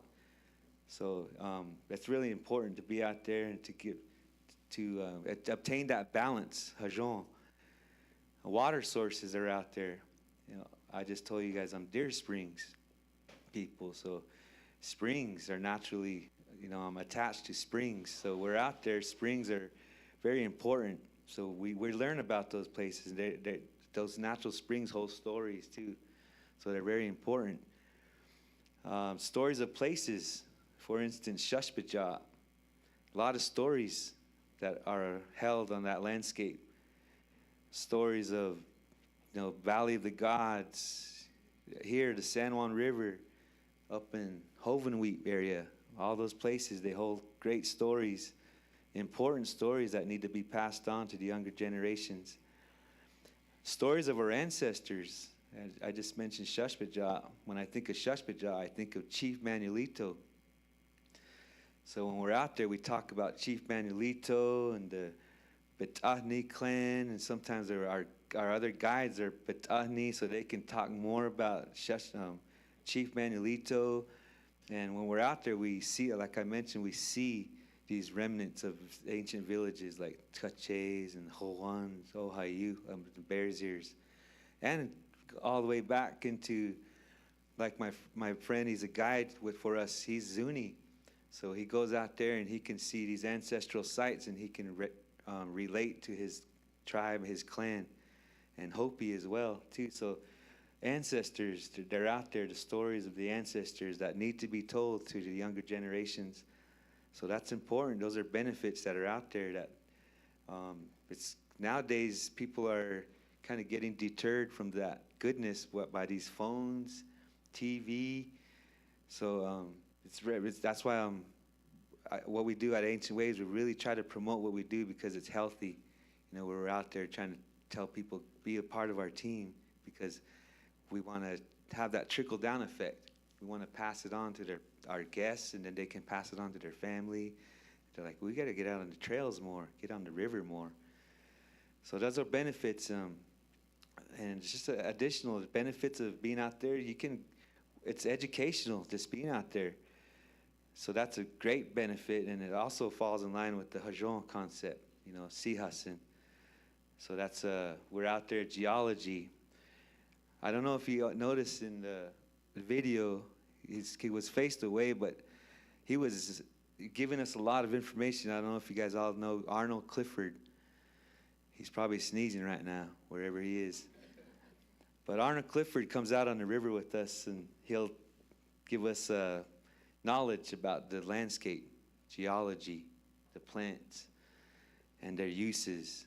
And that's very important, you know, because even modern day science, Western science, they're wanting to incorporate indigenous knowledge into the Western science interpretation. We're very fortunate to be part of that, because Ancient Waves recently, 2 years ago, we went out with the geologists from all the different universities, and they're heavily involved with the region's geological interpretation, like Grand Canyon, and they're trying to get more interpretation of the San Juan River. If you notice those rocks in that video, there's a lot of different layers, rocks. So there's so much to learn out there. And that's what scientists are doing. They're trying to involve indigenous voices, indigenous stories into the sciences. So that's very important to know. And that's, again, it's like preservation of culture, and it's promoting to the younger generations to learn that as well. And I just mentioned botany, because they all go hand in hand, geology, botany, and you're walking around and you're looking at the plants, and all of a sudden you're looking at sites from maybe 500 BC. So archaeology, that's all out there as well. So we learn about all the different archaeological sites, and really teaches us respect. You know, that's one big thing too. We learn and we pass on, is we want people to respectfully visit these places. So it's a benefit to when you learn to how to visit, and we're out there telling people we're not going to be touching those pottery. We're going to just look from here, and we tell them why. Then they realize, they're like, wow, that was awesome. We're part of protecting that place, you know, because scientists, like I just mentioned, are still coming out here, everybody. They're still studying these places, archaeologists. They're still trying to figure out where people went and why this structure's here and not over there. So that's what is out there. That's what's so beneficial, learning about the area. And it's here right in our backyard. Scientists come from all over the world here. So that's why I encourage our own people, our own students, all these schools nearby, Shiprock, they're all along the river, Red Mesa, you know, Halchita, all those communities down there. We need to show them all this benefits that are out there, because it's right in our backyard. So history, you know, we're out there, so much history from, you know, you just walk out there, we got history from when the cattle first came, like 1500s, when the Spanish brought the churro sheep and the horses. All that is indicated out there on the landscape, petroglyph panels, all the stories are out there. So out there, you got to get out there to learn all those. And so it's really beneficial for the person, the individual, and the landscape. Now I'm going to kind of veer towards the Hajon cycle, which guides us out there. You know, as guides, we go out there, and it's a daily routine. So this Hajon cycle really beneficial for us. And let me see. Actually, the diagram, Elaine, the diagram is up on the top. I don't know if you can get that. But I'll kind of explain it. It's it's the 4 sacred mountains, you know, the 4 directions.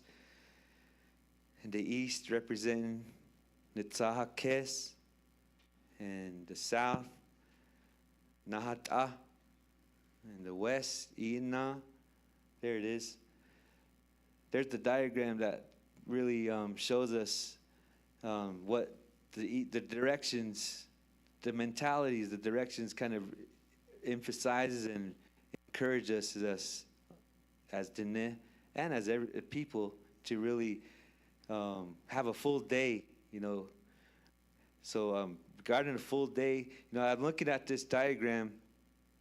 You can also relate it to a Hogan. The east, you go into the east, you walk in.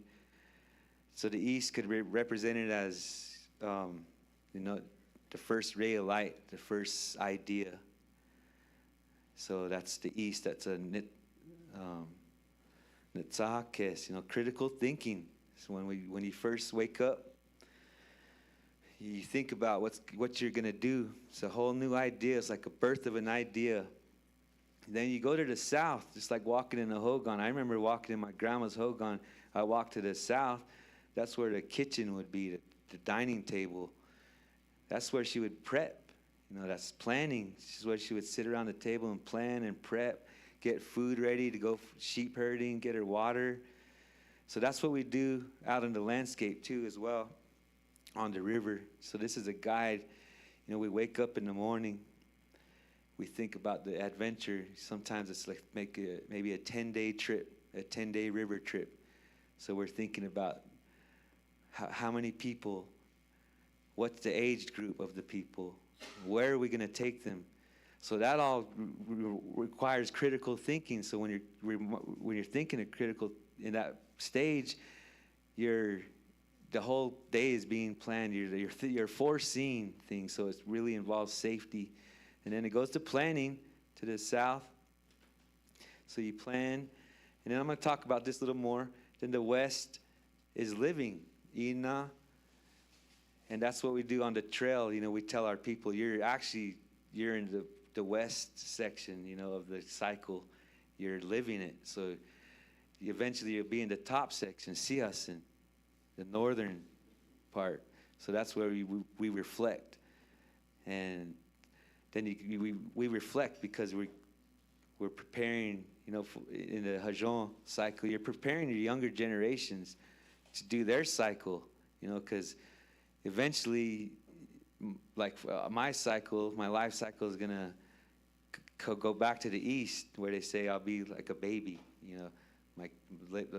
my little kids will be taking care of me. So I have to teach them so they can go do their cycle, the planning and eating on, and then see it. So it's a cycle. It's really important as people for longevity, for our culture, for our language. So that's really important.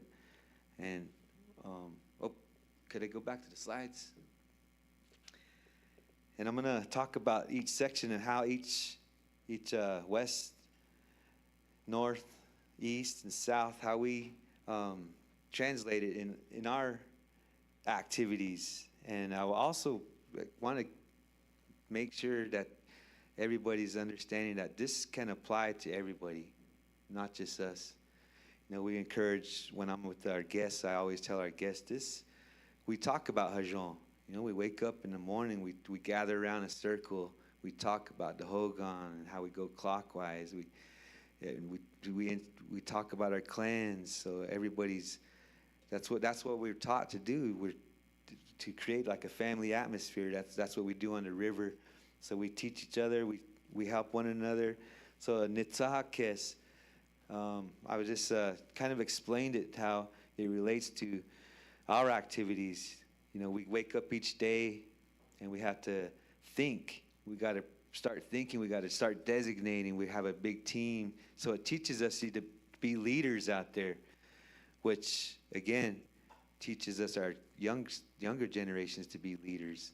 Because if they're out there thinking, using the Hajon cycle, they're waking up thinking about the day, productivity, and then they're thinking, I got to plan, I got to prepare.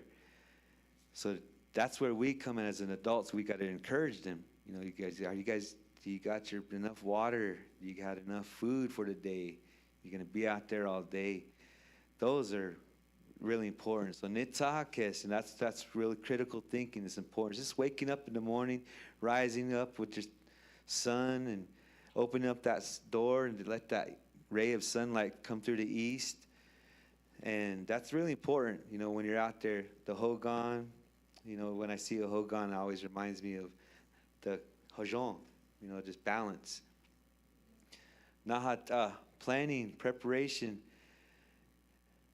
I'm really want to show this to you guys too, because, you know, there's people out there watching. I want them to really be encouraged to be organized. You know, I see this and it encourages me as well. You know, I'm sharing this with you. I'm sharing it with you, not saying that I do this all the time, every single day.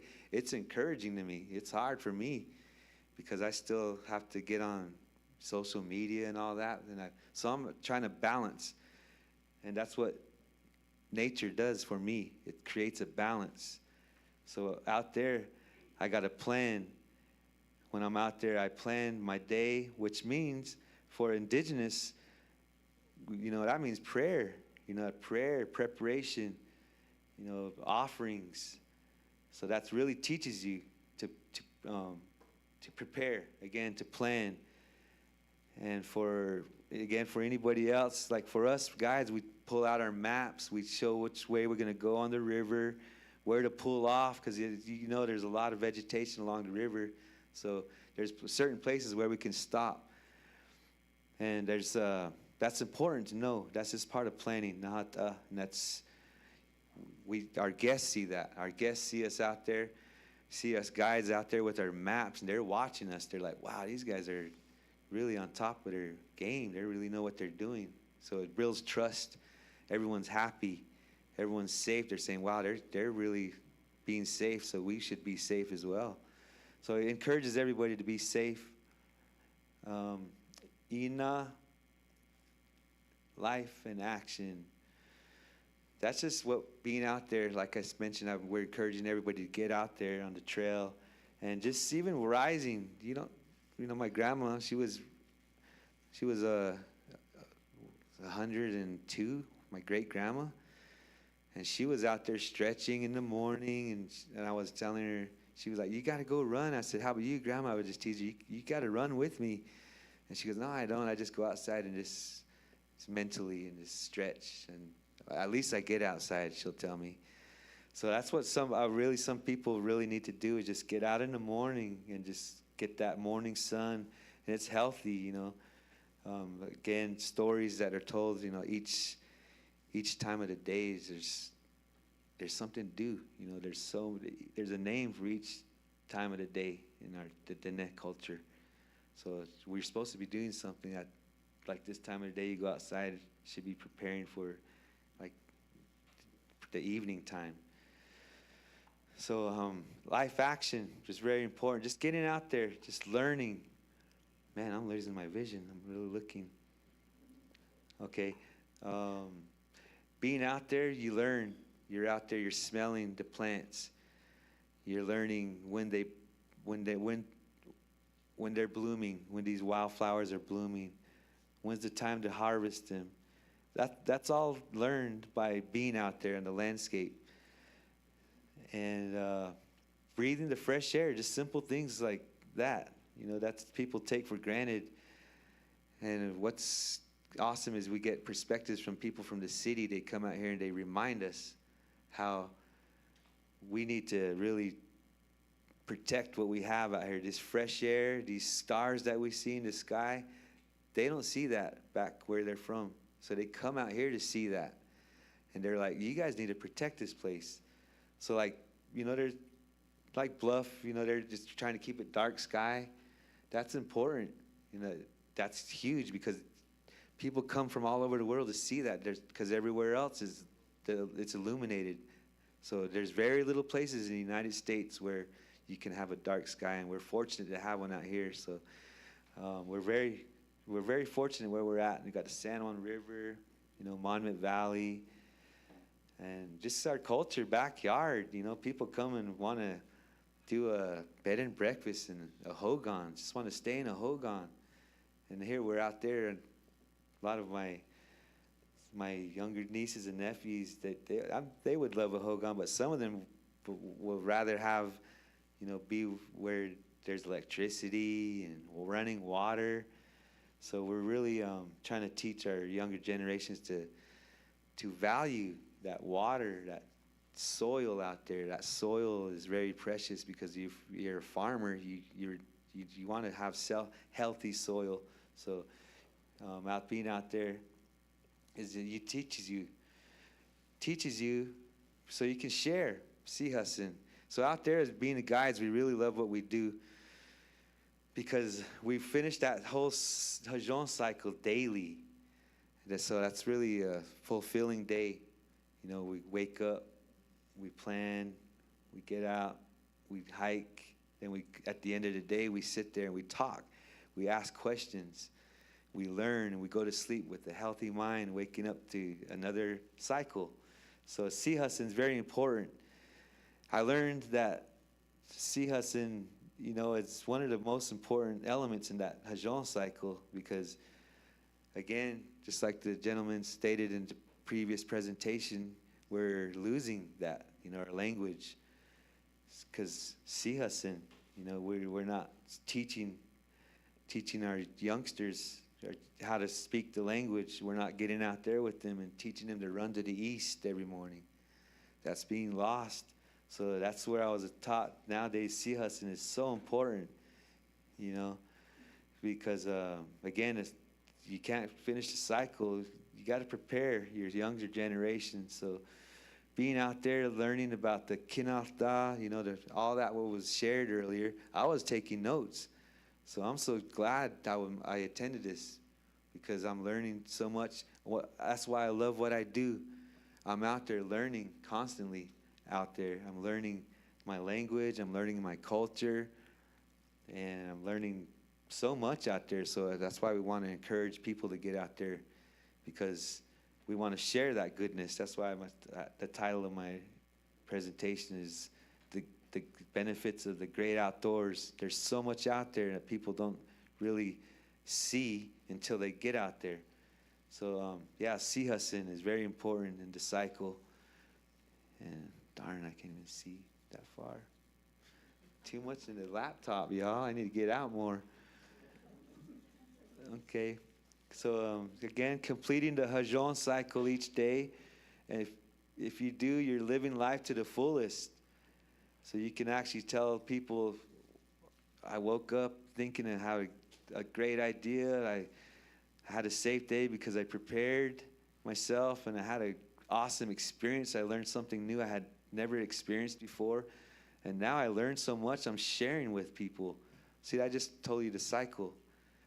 And that can apply to anybody. That's why I'm sharing this with everybody. I wanted to share this with you guys as well here because that's what we really strive to do out there is to share that Hajon can be applied to anybody, whatever your ethnic background is. When we talk about this cycle with other people, they can relate it to their culture, you know, like the Chinese culture. You know, there's a lot of different ethnic backgrounds all over the world, and some of them, they're one with nature as well. Their stories involve nature. Their clans are just like, their clans are from nature as well. So the Hajon cycle is very important. It's just a guide for everybody. That's why we really want to share that with everybody. Let's see. So you're constantly learning each day.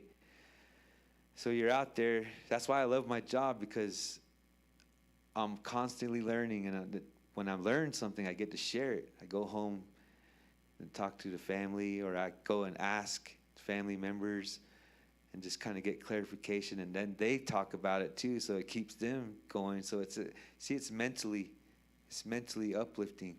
You know, you go talk to grandma. I remember asking my grandma's, we just celebrated my grandma Gladys's 100th birthday just like about a month ago. And she doesn't speak English. She only speaks a couple words. No, yes, I think ice cream. So those are the only words that she knows. So that's what people need to know that too. You know, our guests, I share that with our guests. They're like, "Are you serious? What are you?" They can't comprehend it, you know, because I'm like, "Yeah, I'll show you picture too." I show her pictures, show them pictures, and just give them an idea. Give my grandma a voice. My grandma wants people to know too that the Bimpatoni clan have been out here, you know, and so that's what people need to know out there. It's just about respect. It's mentally, spiritually, physically uplifting. Hajon. And self-care. You know, self-care was I'm talking about the Hajon cycle. It really encourages self-care. And a perfect example is, like I just said, my grandma Gladys, 100 years old. And I lived with my great-grandma Marie. She was 102. And they credit that old age because it's the way they grew up. And like I mentioned, my grandma woke up every morning to her whole family that had 12 siblings my grandma had. They all whole family would run to the east every morning. And that's what they credit their old age to, you know. My grandma would just look at us while I'm eating my bag of chips, hot Cheetos, and my Coca-Cola, and my grandma just looking at me like, she's shaking her head. And I'm like, "Grandma, you want some?" She's like, "No way." And she was like, "Give me a cup of Navajo tea, though," you know. And she'll just tell me that, I was like, "Grandma, how come you're so healthy?" She goes, "'Cause I don't eat that stuff you're eating." And so I'm like, "Oh my, you're right, Grandma." And so I always think about that too, because they grew up gathering, you know, sumac, chilchin, all that we need to pass on. And that's what we're learning out there with Ancient Waves. And that's why I go home, I'm excited when I learn something new to share with the family, you know. So it's not commerce, you know. We love what we do. It comes from the heart. That's why I say we're doing really well. Ancient Waves, River and Hiking Adventures is actually doing pretty good because we do we love what we do. It's authentic. People come and experience it, and they're like, "I never even imagined going on a tour like that. That just blew me away." Just because it's all real. It's what Grandma taught us, you know. We're giving voice to the landscape. That's a picture of the Valley of the Gods there. We're giving voice to the landscape as well. Not only self-care, but, you know, I'm talking about we're out there teaching people how to respectfully visit. We're out there on the trails telling people, "Don't step on those plants over there. Those are delicate. Those don't grow anywhere else too." So people don't understand that, and a lot of our people that live here at home too don't know. So like, how many in here know about the cryptobiotic soil? Raise a hand. A few of you. That's good. Yeah, it's about 36% of us in here. That's good. That's great. Well, I'm hoping it's 99%, you know, because that cryptobiotic soil is very important. You know, that's what I didn't know about cryptobiotic soil until I started guiding. They're like, "Hey, don't step over there. You're just destroying all that crypto." And I was like, "What is crypto?"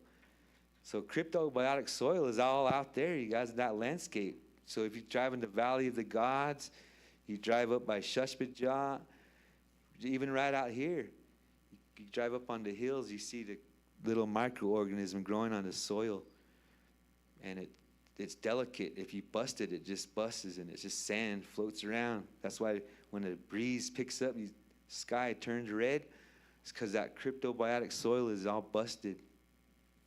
And that's just because, you know, for us, we tell people that's why we're going to stay on the trail. You know, people are like, "Why are we staying on this trail?" Because we tell them about the cryptobiotic soil. And if they don't, sometimes you can't see it, so we'll give them a hand lens. And they'll get down there, then they'll look up and like, "Oh my goodness, it's alive. This is all alive." And we tell them, it sure is. That they're telling you to take care of it too. So that's what people need to know, because they tell them, "Why does the cryptobiotic soil?" Because we say, "Well, there's no rain out here. The Mother Earth knows that, so it's creating that crypto so the crypto can take gases from the air, carbon, nitrogen, hydrogen, oxygen. It feeds it into the soil. And that's why we get healthy soil if we let that crypto grow. So that's what people need to know. That's why I'm saying the Hajon cycle is important for not only individuals, it's important for the landscape as well. You know, that we personify water. So those waters, bodies of water, springs, rivers, lakes, they're all needing attention too. And that's what our ancestors did. Our ancestors took care of those bodies of water. That's why we still have springs where we can drink from, because they took care of it. We need to do that as well. So that's what we encourage people to do. Take care of the landscape, take care of yourself. Hajon concept. And it's really important, you know, for the future. So the formula for Hajon, physicality. You know, I'm talking about going out, stretching in the morning, rising with the sun. Spirituality, going out there and praying. You know, that's kind of a given for us. You know, that's what our ancestors have been doing since time immemorial. Mentality, you know, that's what we give offerings. We'll put cedar on the fire, you know, mentally. Positivity, shoo away all that negativity. Plus nature, you know, I just told you cedar. Told you, talking about the sun, rising sun, nature, talking about the plants. Those plants help us, they're medicine. Some of it helps us, our dietary supplements. We need it, nature. So you combine all those four, you're interwoven, they're together in your everyday decisions. Hajon, you got balance. So that's what we're trying to encourage everybody is you got to get up, you got to be physical, you got to have your spirituality, you know, enhanced at all times. So that's why it's good to talk with grandma. That's why it's good to be in the kache. You know, you learn all that. Your spirituality is enhanced. You know, and the mentality, just being out there, just like in the kache. My son, Daniel, he did his puberty, his ceremony, and you know, mentality. He was, you know, you run, and he was like, man, I'm tired, and I was like, take a look behind you, Daniel, and he saw his whole family running, and he was like, oh my goodness, and I was just telling him, you got so much support, you know. That's mentally uplifting. That's what we need. We need that puberty ceremony. We need those first laugh ceremonies. Those are all important.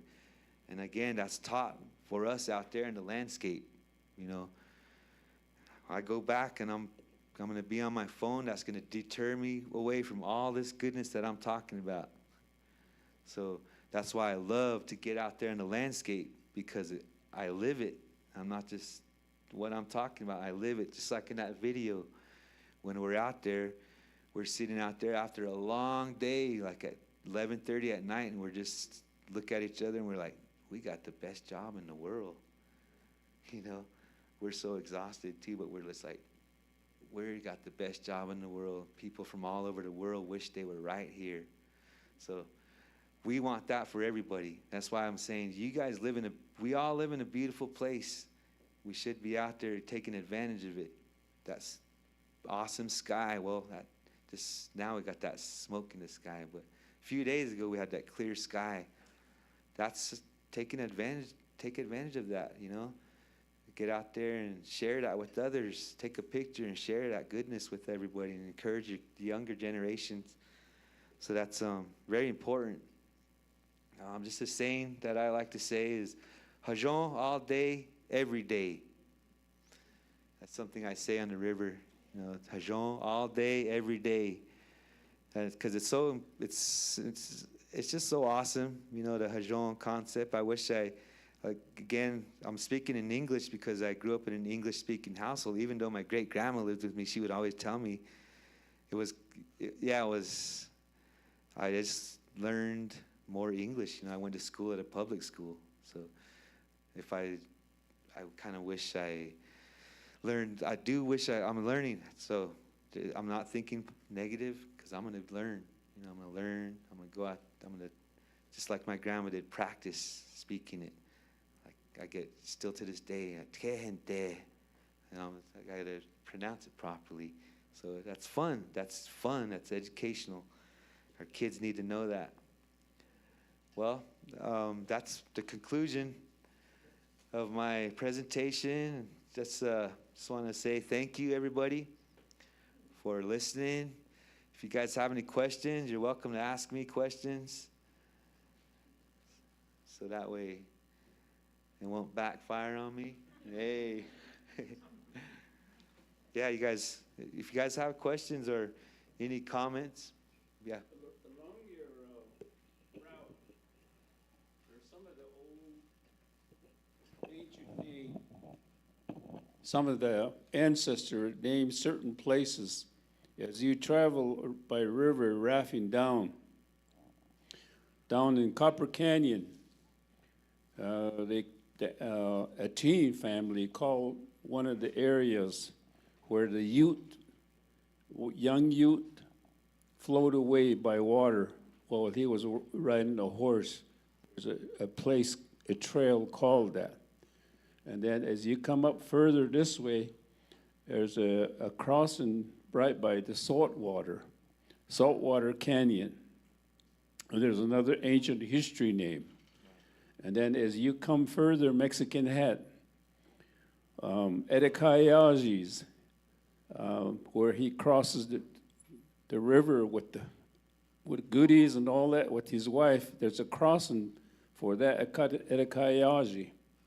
And then you further come this way to near Bluff, Sand Island in that area, where the Mormon cross, the red hair beard Mormon crossing. There was a name for all those areas. So as you're telling the travel and the story, do you have those names as certain areas where you travel by river, rafting? We do. We're learning those names. That we really want to be out there with our elders because they teach us those names. We do know where there a lot of the stories of the areas, like you're saying, those crossings. You know, Chief Hushkanini was out there at one time. So all those routes are still out there. So we know about those places. We know about the like San Juan Hill. So they're all out there. We see them. They're so preserved too, and that's what, you know, like there's trading posts. Do you know about the Barton's trading post? Mm-hmm. That's out. That's all right along the river. Everybody, there's an old trading post that was in the 1870s. That was in operation. There was a wagon trail that comes from VCA all along the Comb Ridge, and it goes all the way across the river. That's just one of many. So yes, there's a lot, but we are learning the names.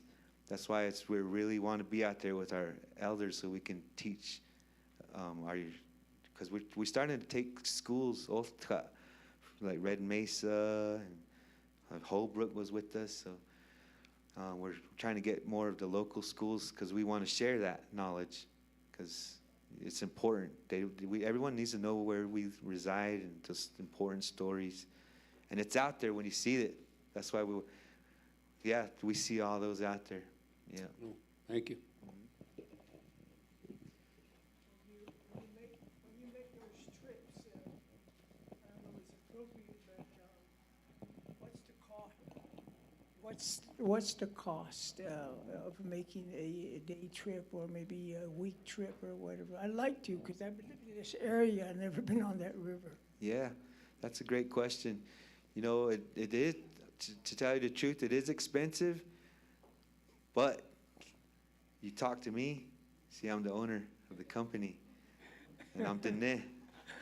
So we'll work something out. You know, that's what we. Well, I'm going to be looking forward to that. Yeah, what gets you out there, sir? Yeah, there's opportunities that we're. Yeah. Yeah. So, okay. Well, yeah. We're looking at eye to eye, so Yeah. remember me. Yeah. Yeah. We have a website. We have prices on there. those are public prices, you know, for people who come from all over. But if you call me and talk to me and tell me you're from the region, oh yeah, you get a good discount. Yeah. One thing I wanted to share a little bit is that one time I asked this white person, I said, it says, the word Anasazis. They always do the word Anasazis. I asked him, says, what does that mean to you? And he says, oh yeah, it means the ancient ones, you know. And I says, well, I can tell you what the word actually means, what our ancestors, when they first came here, I don't know if a lot of you know, but Navajos were driven out of Mexico. Some of the main group were driven out of Mexico a long time ago. We first went into Mexico, but we were driven out. And as we were driven out, we saw the four mountains. And in their stories, and they said that when you see the four mountains, that is the place where that was specifically chosen for you. And that's how we came here. But when they came here, they saw all these writings, already writings on the walls of the canyons. So they said, "Nhina bezaznya dat she." So when a white man says that, he says Anasazi. Make it short, and it doesn't sound right, but that's how they say it. But in literal sense, is that this is the forefathers of our enemies. So that's what the literal translation is. You know, somebody maybe enlighten me a little bit more about what it really means, but that's what I was able to get. So. I've seen those writings down in Bluff on those picture glyphs. And those are picture glyphs that was written by, not even by us. There were already people here. What I've heard before was that when the Navajos came here, there were, I don't know if this is true or not, but those that are maybe older than me know, they say that there were people that were like only 3 feet tall that were still living here. They were still here. And they would say at night they would catch one, and they would come out at night and they would take little lambs and little goats from them. And so, but we kind of outcompeted them with the hunting and all that stuff, and they disappeared. That's what I hear. I don't know how much truth there is to it, but that's what I heard. They would call it Ajitlano Chidi. They come out at night. They were only 3 feet tall people, full-grown people, only 3 feet tall. I don't know. Yeah. But that's what I was gonna ask one of these guys that were up here. That they were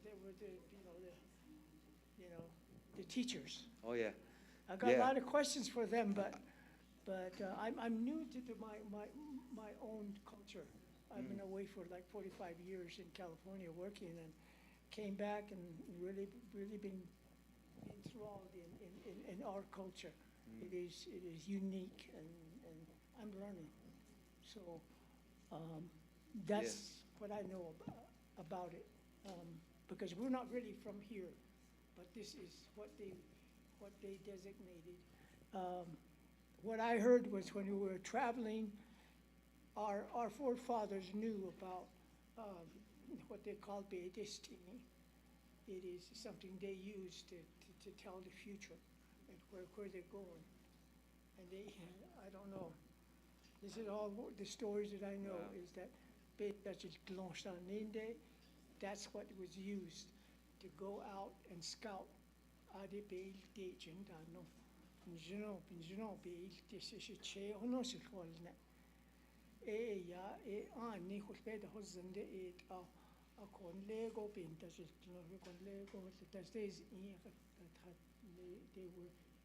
would look after where they're going to. Aji or Tahoe. The same legend Mexico be all day.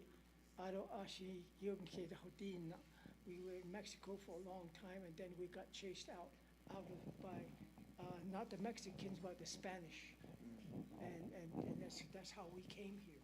So we came here with goats, with sheep, and we learned different type of clothing. A lot of times the Navajos, do you ever really think of yourselves why we don't really wear skins and feathers and stuff like that, just like the Utes? Why do we dress different? Our women have long skirts. Our men have velvet shirts and bandanas and jewelry. You know, Yeah. we didn't come. We learned it from Mexico and brought it in.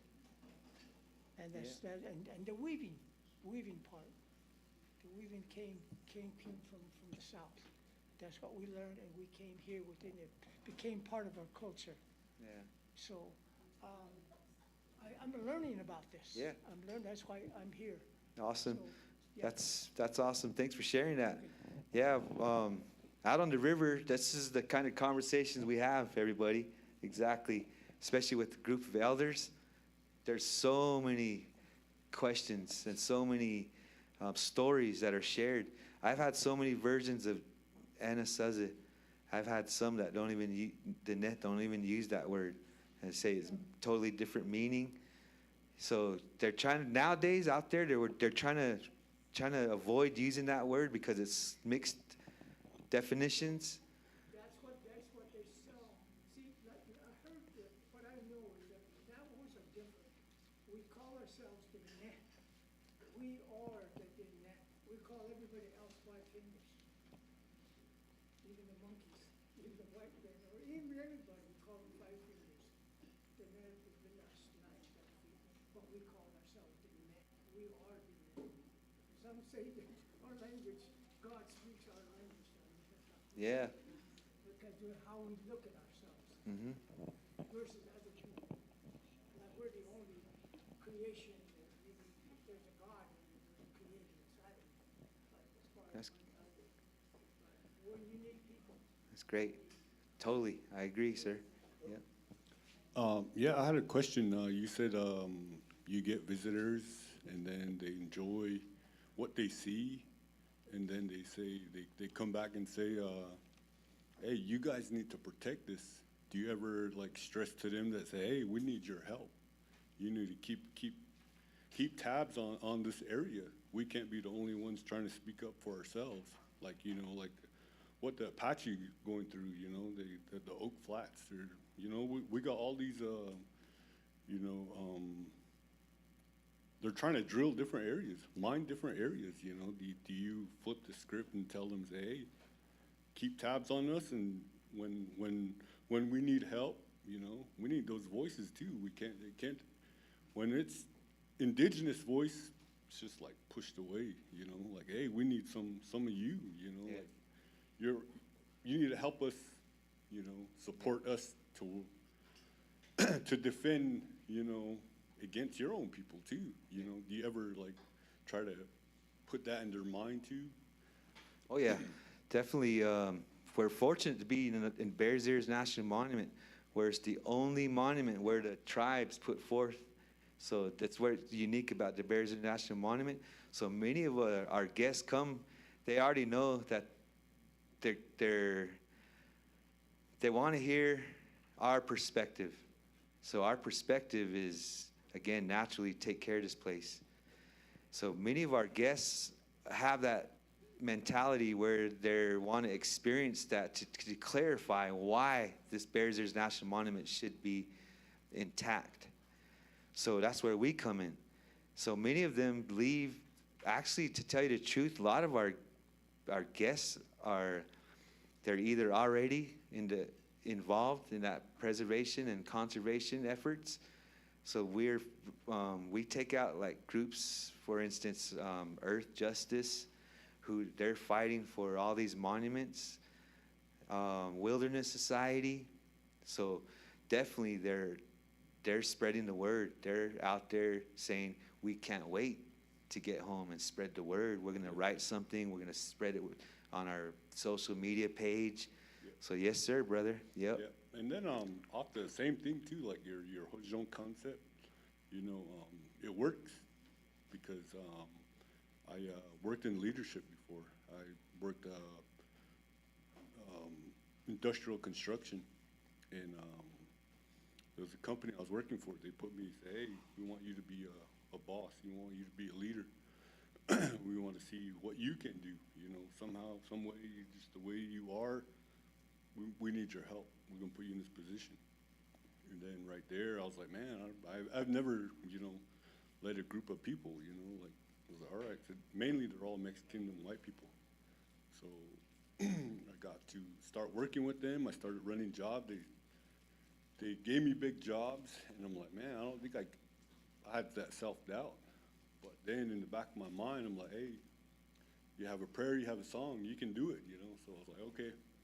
So I took on that role, and then I'm like, how am I going to go about it, I know I've been in this industry for so long, and I've seen many different people, I had many different bosses, and I'm like, I had, so many different minds, exposure, that I could take from, but I'm like, man, that's the way they did it. Why don't I just do it the way how I approach myself and my life, So I was like, all right. So I did the same thing, every morning I gave them a safety speech, and then on the back of it, I said, hey, we're standing here, the sun's not even up yet. I said, this is a blessing right here. This is where, from when the moment we woke up to now, we realize we're awake. This is our consciousness right now. And what we're doing right now is we're planning. It goes, we're at that planning stage right here. And what we're gonna accomplish by the end of the day, we're gonna apply that. So what we're talking about right here, we're gonna, after we break from this meeting, we're gonna apply that, put that into action, our plan. By the end of our day, when we go out that gate, we can look back, say, hey, this is what we accomplished.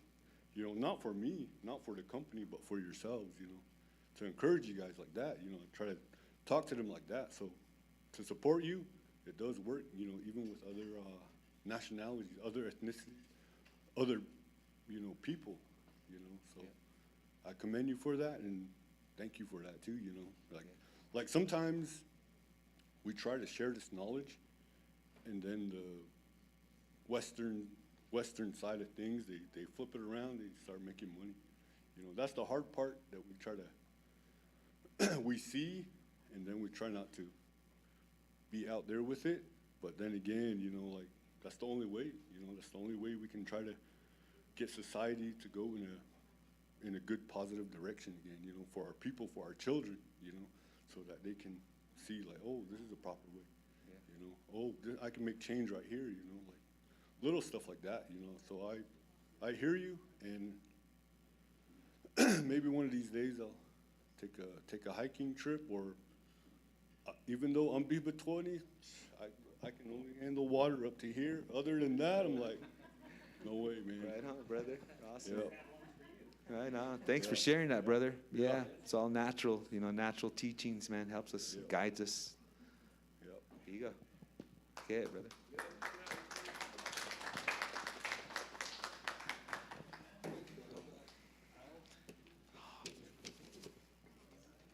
Thank you, sir. Thank you. How about a round of applause for Mr. Williams for his presentation and also his small business ownership and accomplishment. So get out on that river.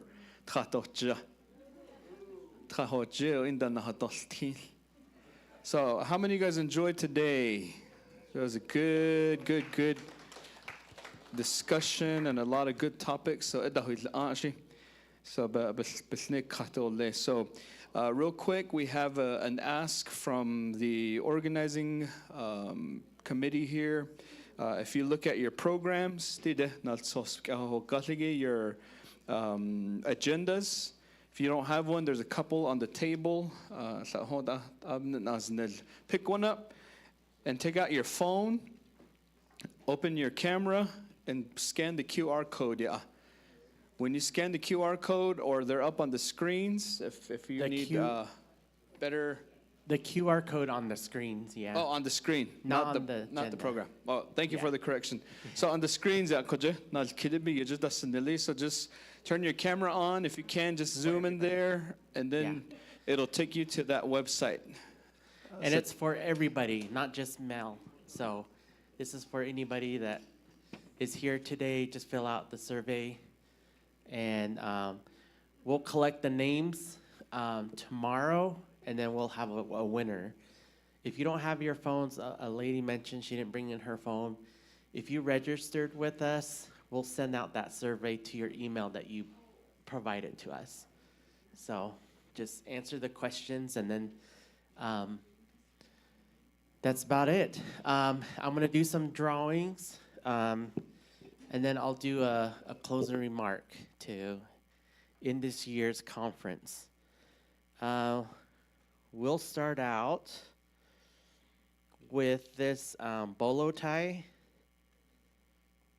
I don't know if you guys can see it. It's pretty nice bolo tie. We'll see who the lucky winner is. And some of these might not be here because I see a lot of empty seats. Let's see, I can't read their handwriting. I think it says Tran Wave. Is there a Tran Wave here?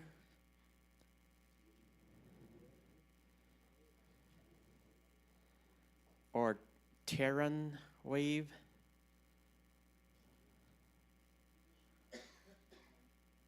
Must have left. Okay, next one.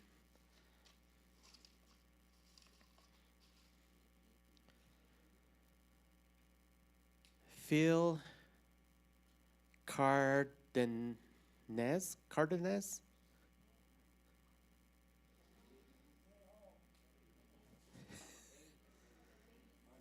Cardenas. Cardenas.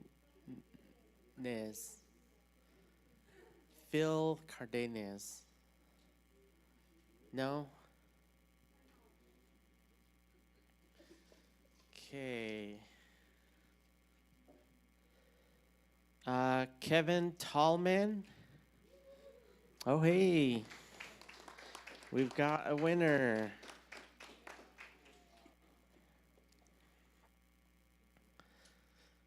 There you go. Yes, you're welcome. Enjoy it.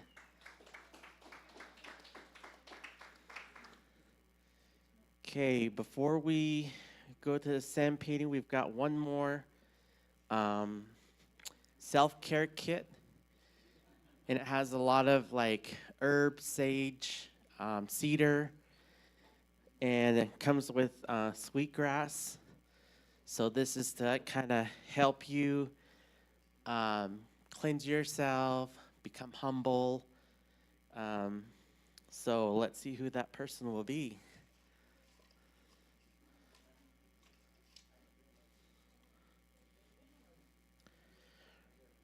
I think it's a Roy Smith. Roy Smith. Yay. Congratulations. Okay. Do we got any Oakley Shade fans? Should we do Oakley?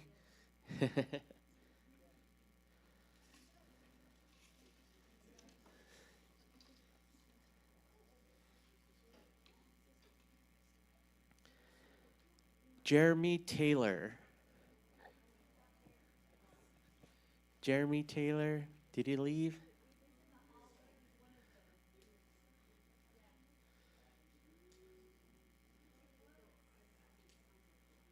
Did he leave? Oh, man. Yeah, he must have packed up and left. Let's do another one. I think it's Aaron Bradford or Buford. Oh, he's gone too?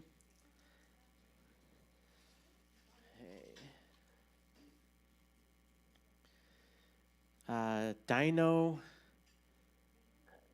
BL. Dino BL. Oh, there he is. We got you some shades.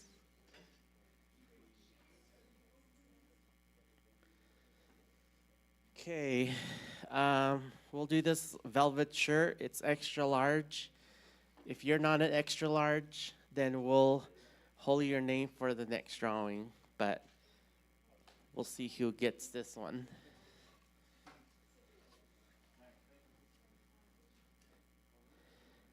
Jamie Harvey.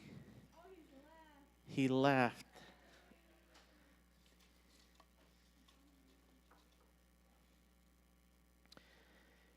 Quentin Redhouse. Quentin Redhouse. Doesn't look like it.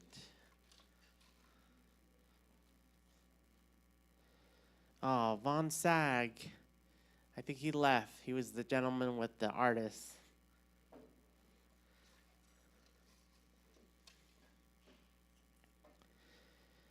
Rodney Johnson. Rodney Johnson. Does it fit an extra large fit to you?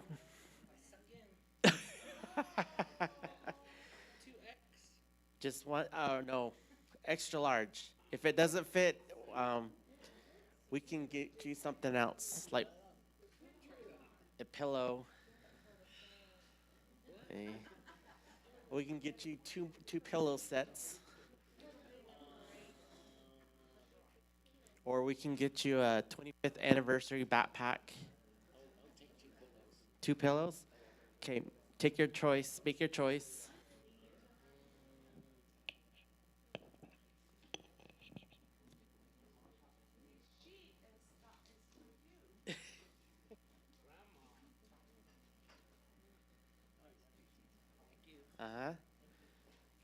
David Boyle. David. He was here a while ago. He was the newspaper editor. I don't see him.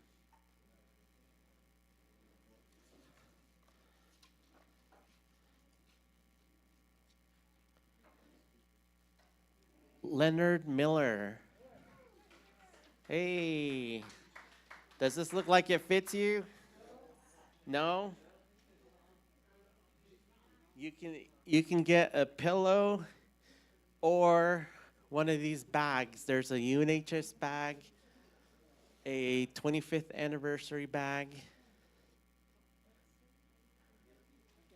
Okay, grab 2 of them, whichever one you like.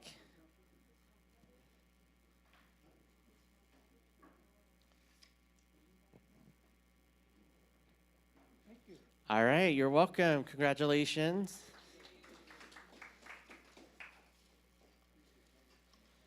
Okay, we're still trying to give away the suede shirt.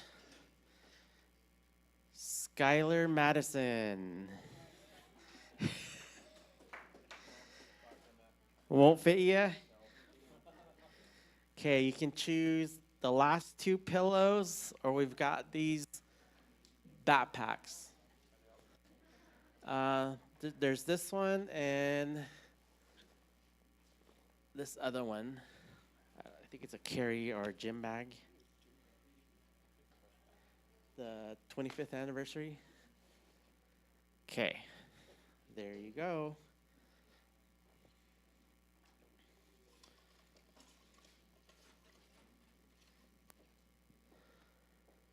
Noah Begay, he was here earlier. He's the guy that played the national anthem.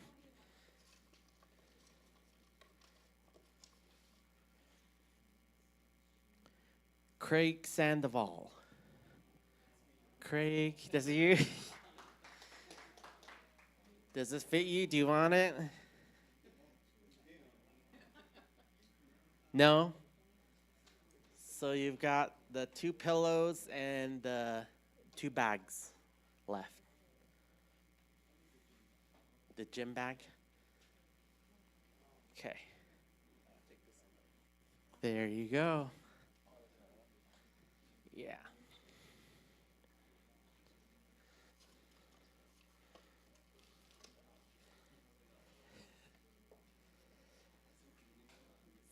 Joseph Chi. I think he left. He was the presenter, right? Mm.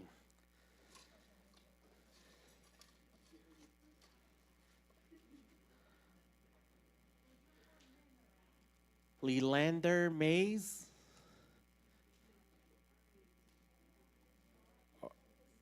I think it says Leelander Mays.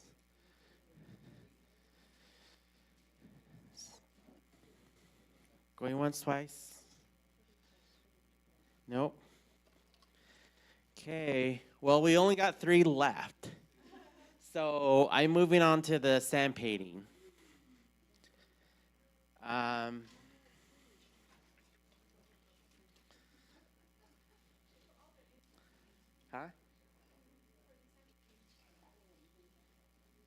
I can't hear you.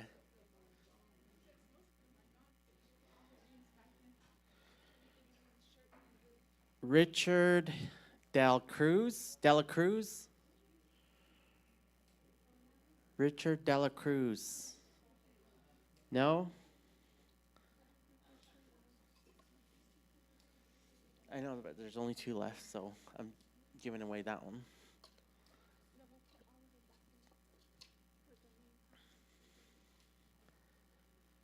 Starwin Holiday.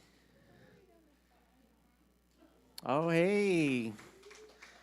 Come on up.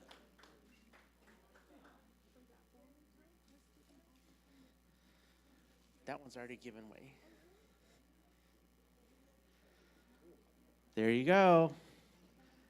All right. Well, thank you, everyone. Let's see who this last person is.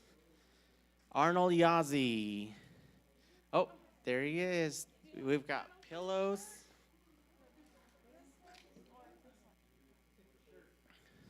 The shirt? The pillow? Okay. All right, perfect. What?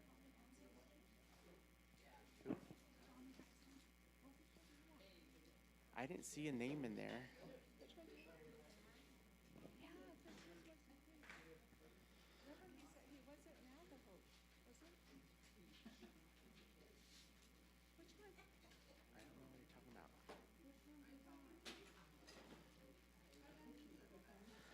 Okay, closing remark. Thank you again for everyone who showed up. Let's give a huge thank you to Utah Navajo Health System for helping put up this conference, able to give the prizes and so forth. Please, again, like I said, fill out the survey. That will give us some feedback on to next year's conference. I also want to thank the staff members, the committee who has all helped today, especially Pitcher and Palmer. Thank you so much for helping us live stream the event. Thank you to the caterers. This morning they served breakfast as well as lunch. And thank you for all the IT and especially the maintenance guys. The maintenance guys has been here from morning till dusk. So they're here until everything's done. But again, I appreciate everyone showing up. I just want to do a closing prayer. I usually ask people if they want to volunteer to do the closing prayer. If not, I'll have someone else do it. Do we have a volunteer for a closing prayer?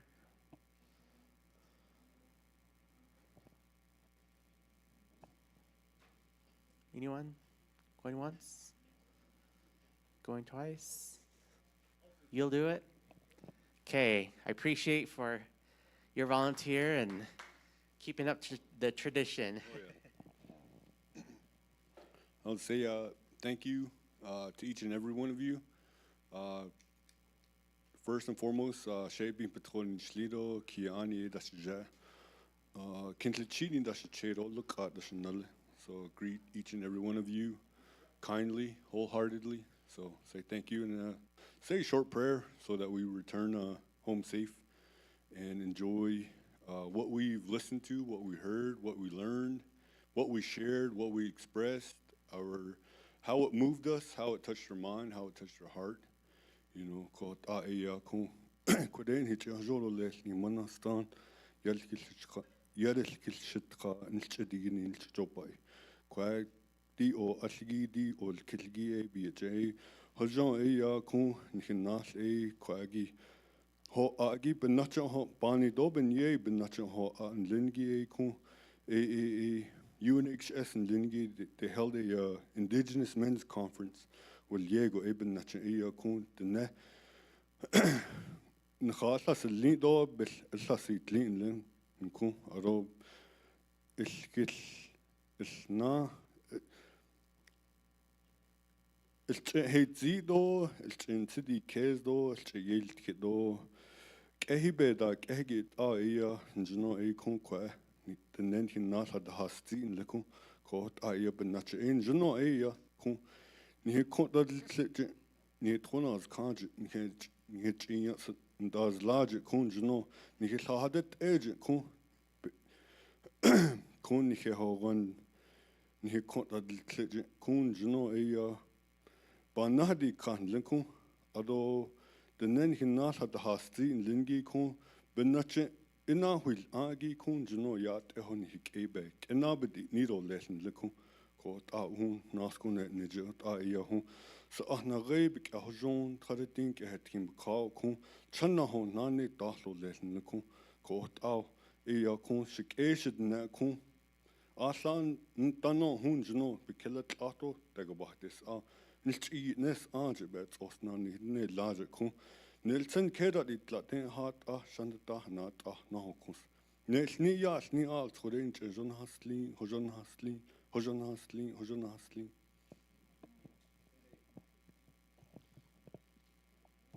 Okay, thank you so much. And before everyone leaves, please travel safely. And once again, let's thank Ladell Raphael for emceeing our conference as well. All right, have a safe trip, everyone. Thank you.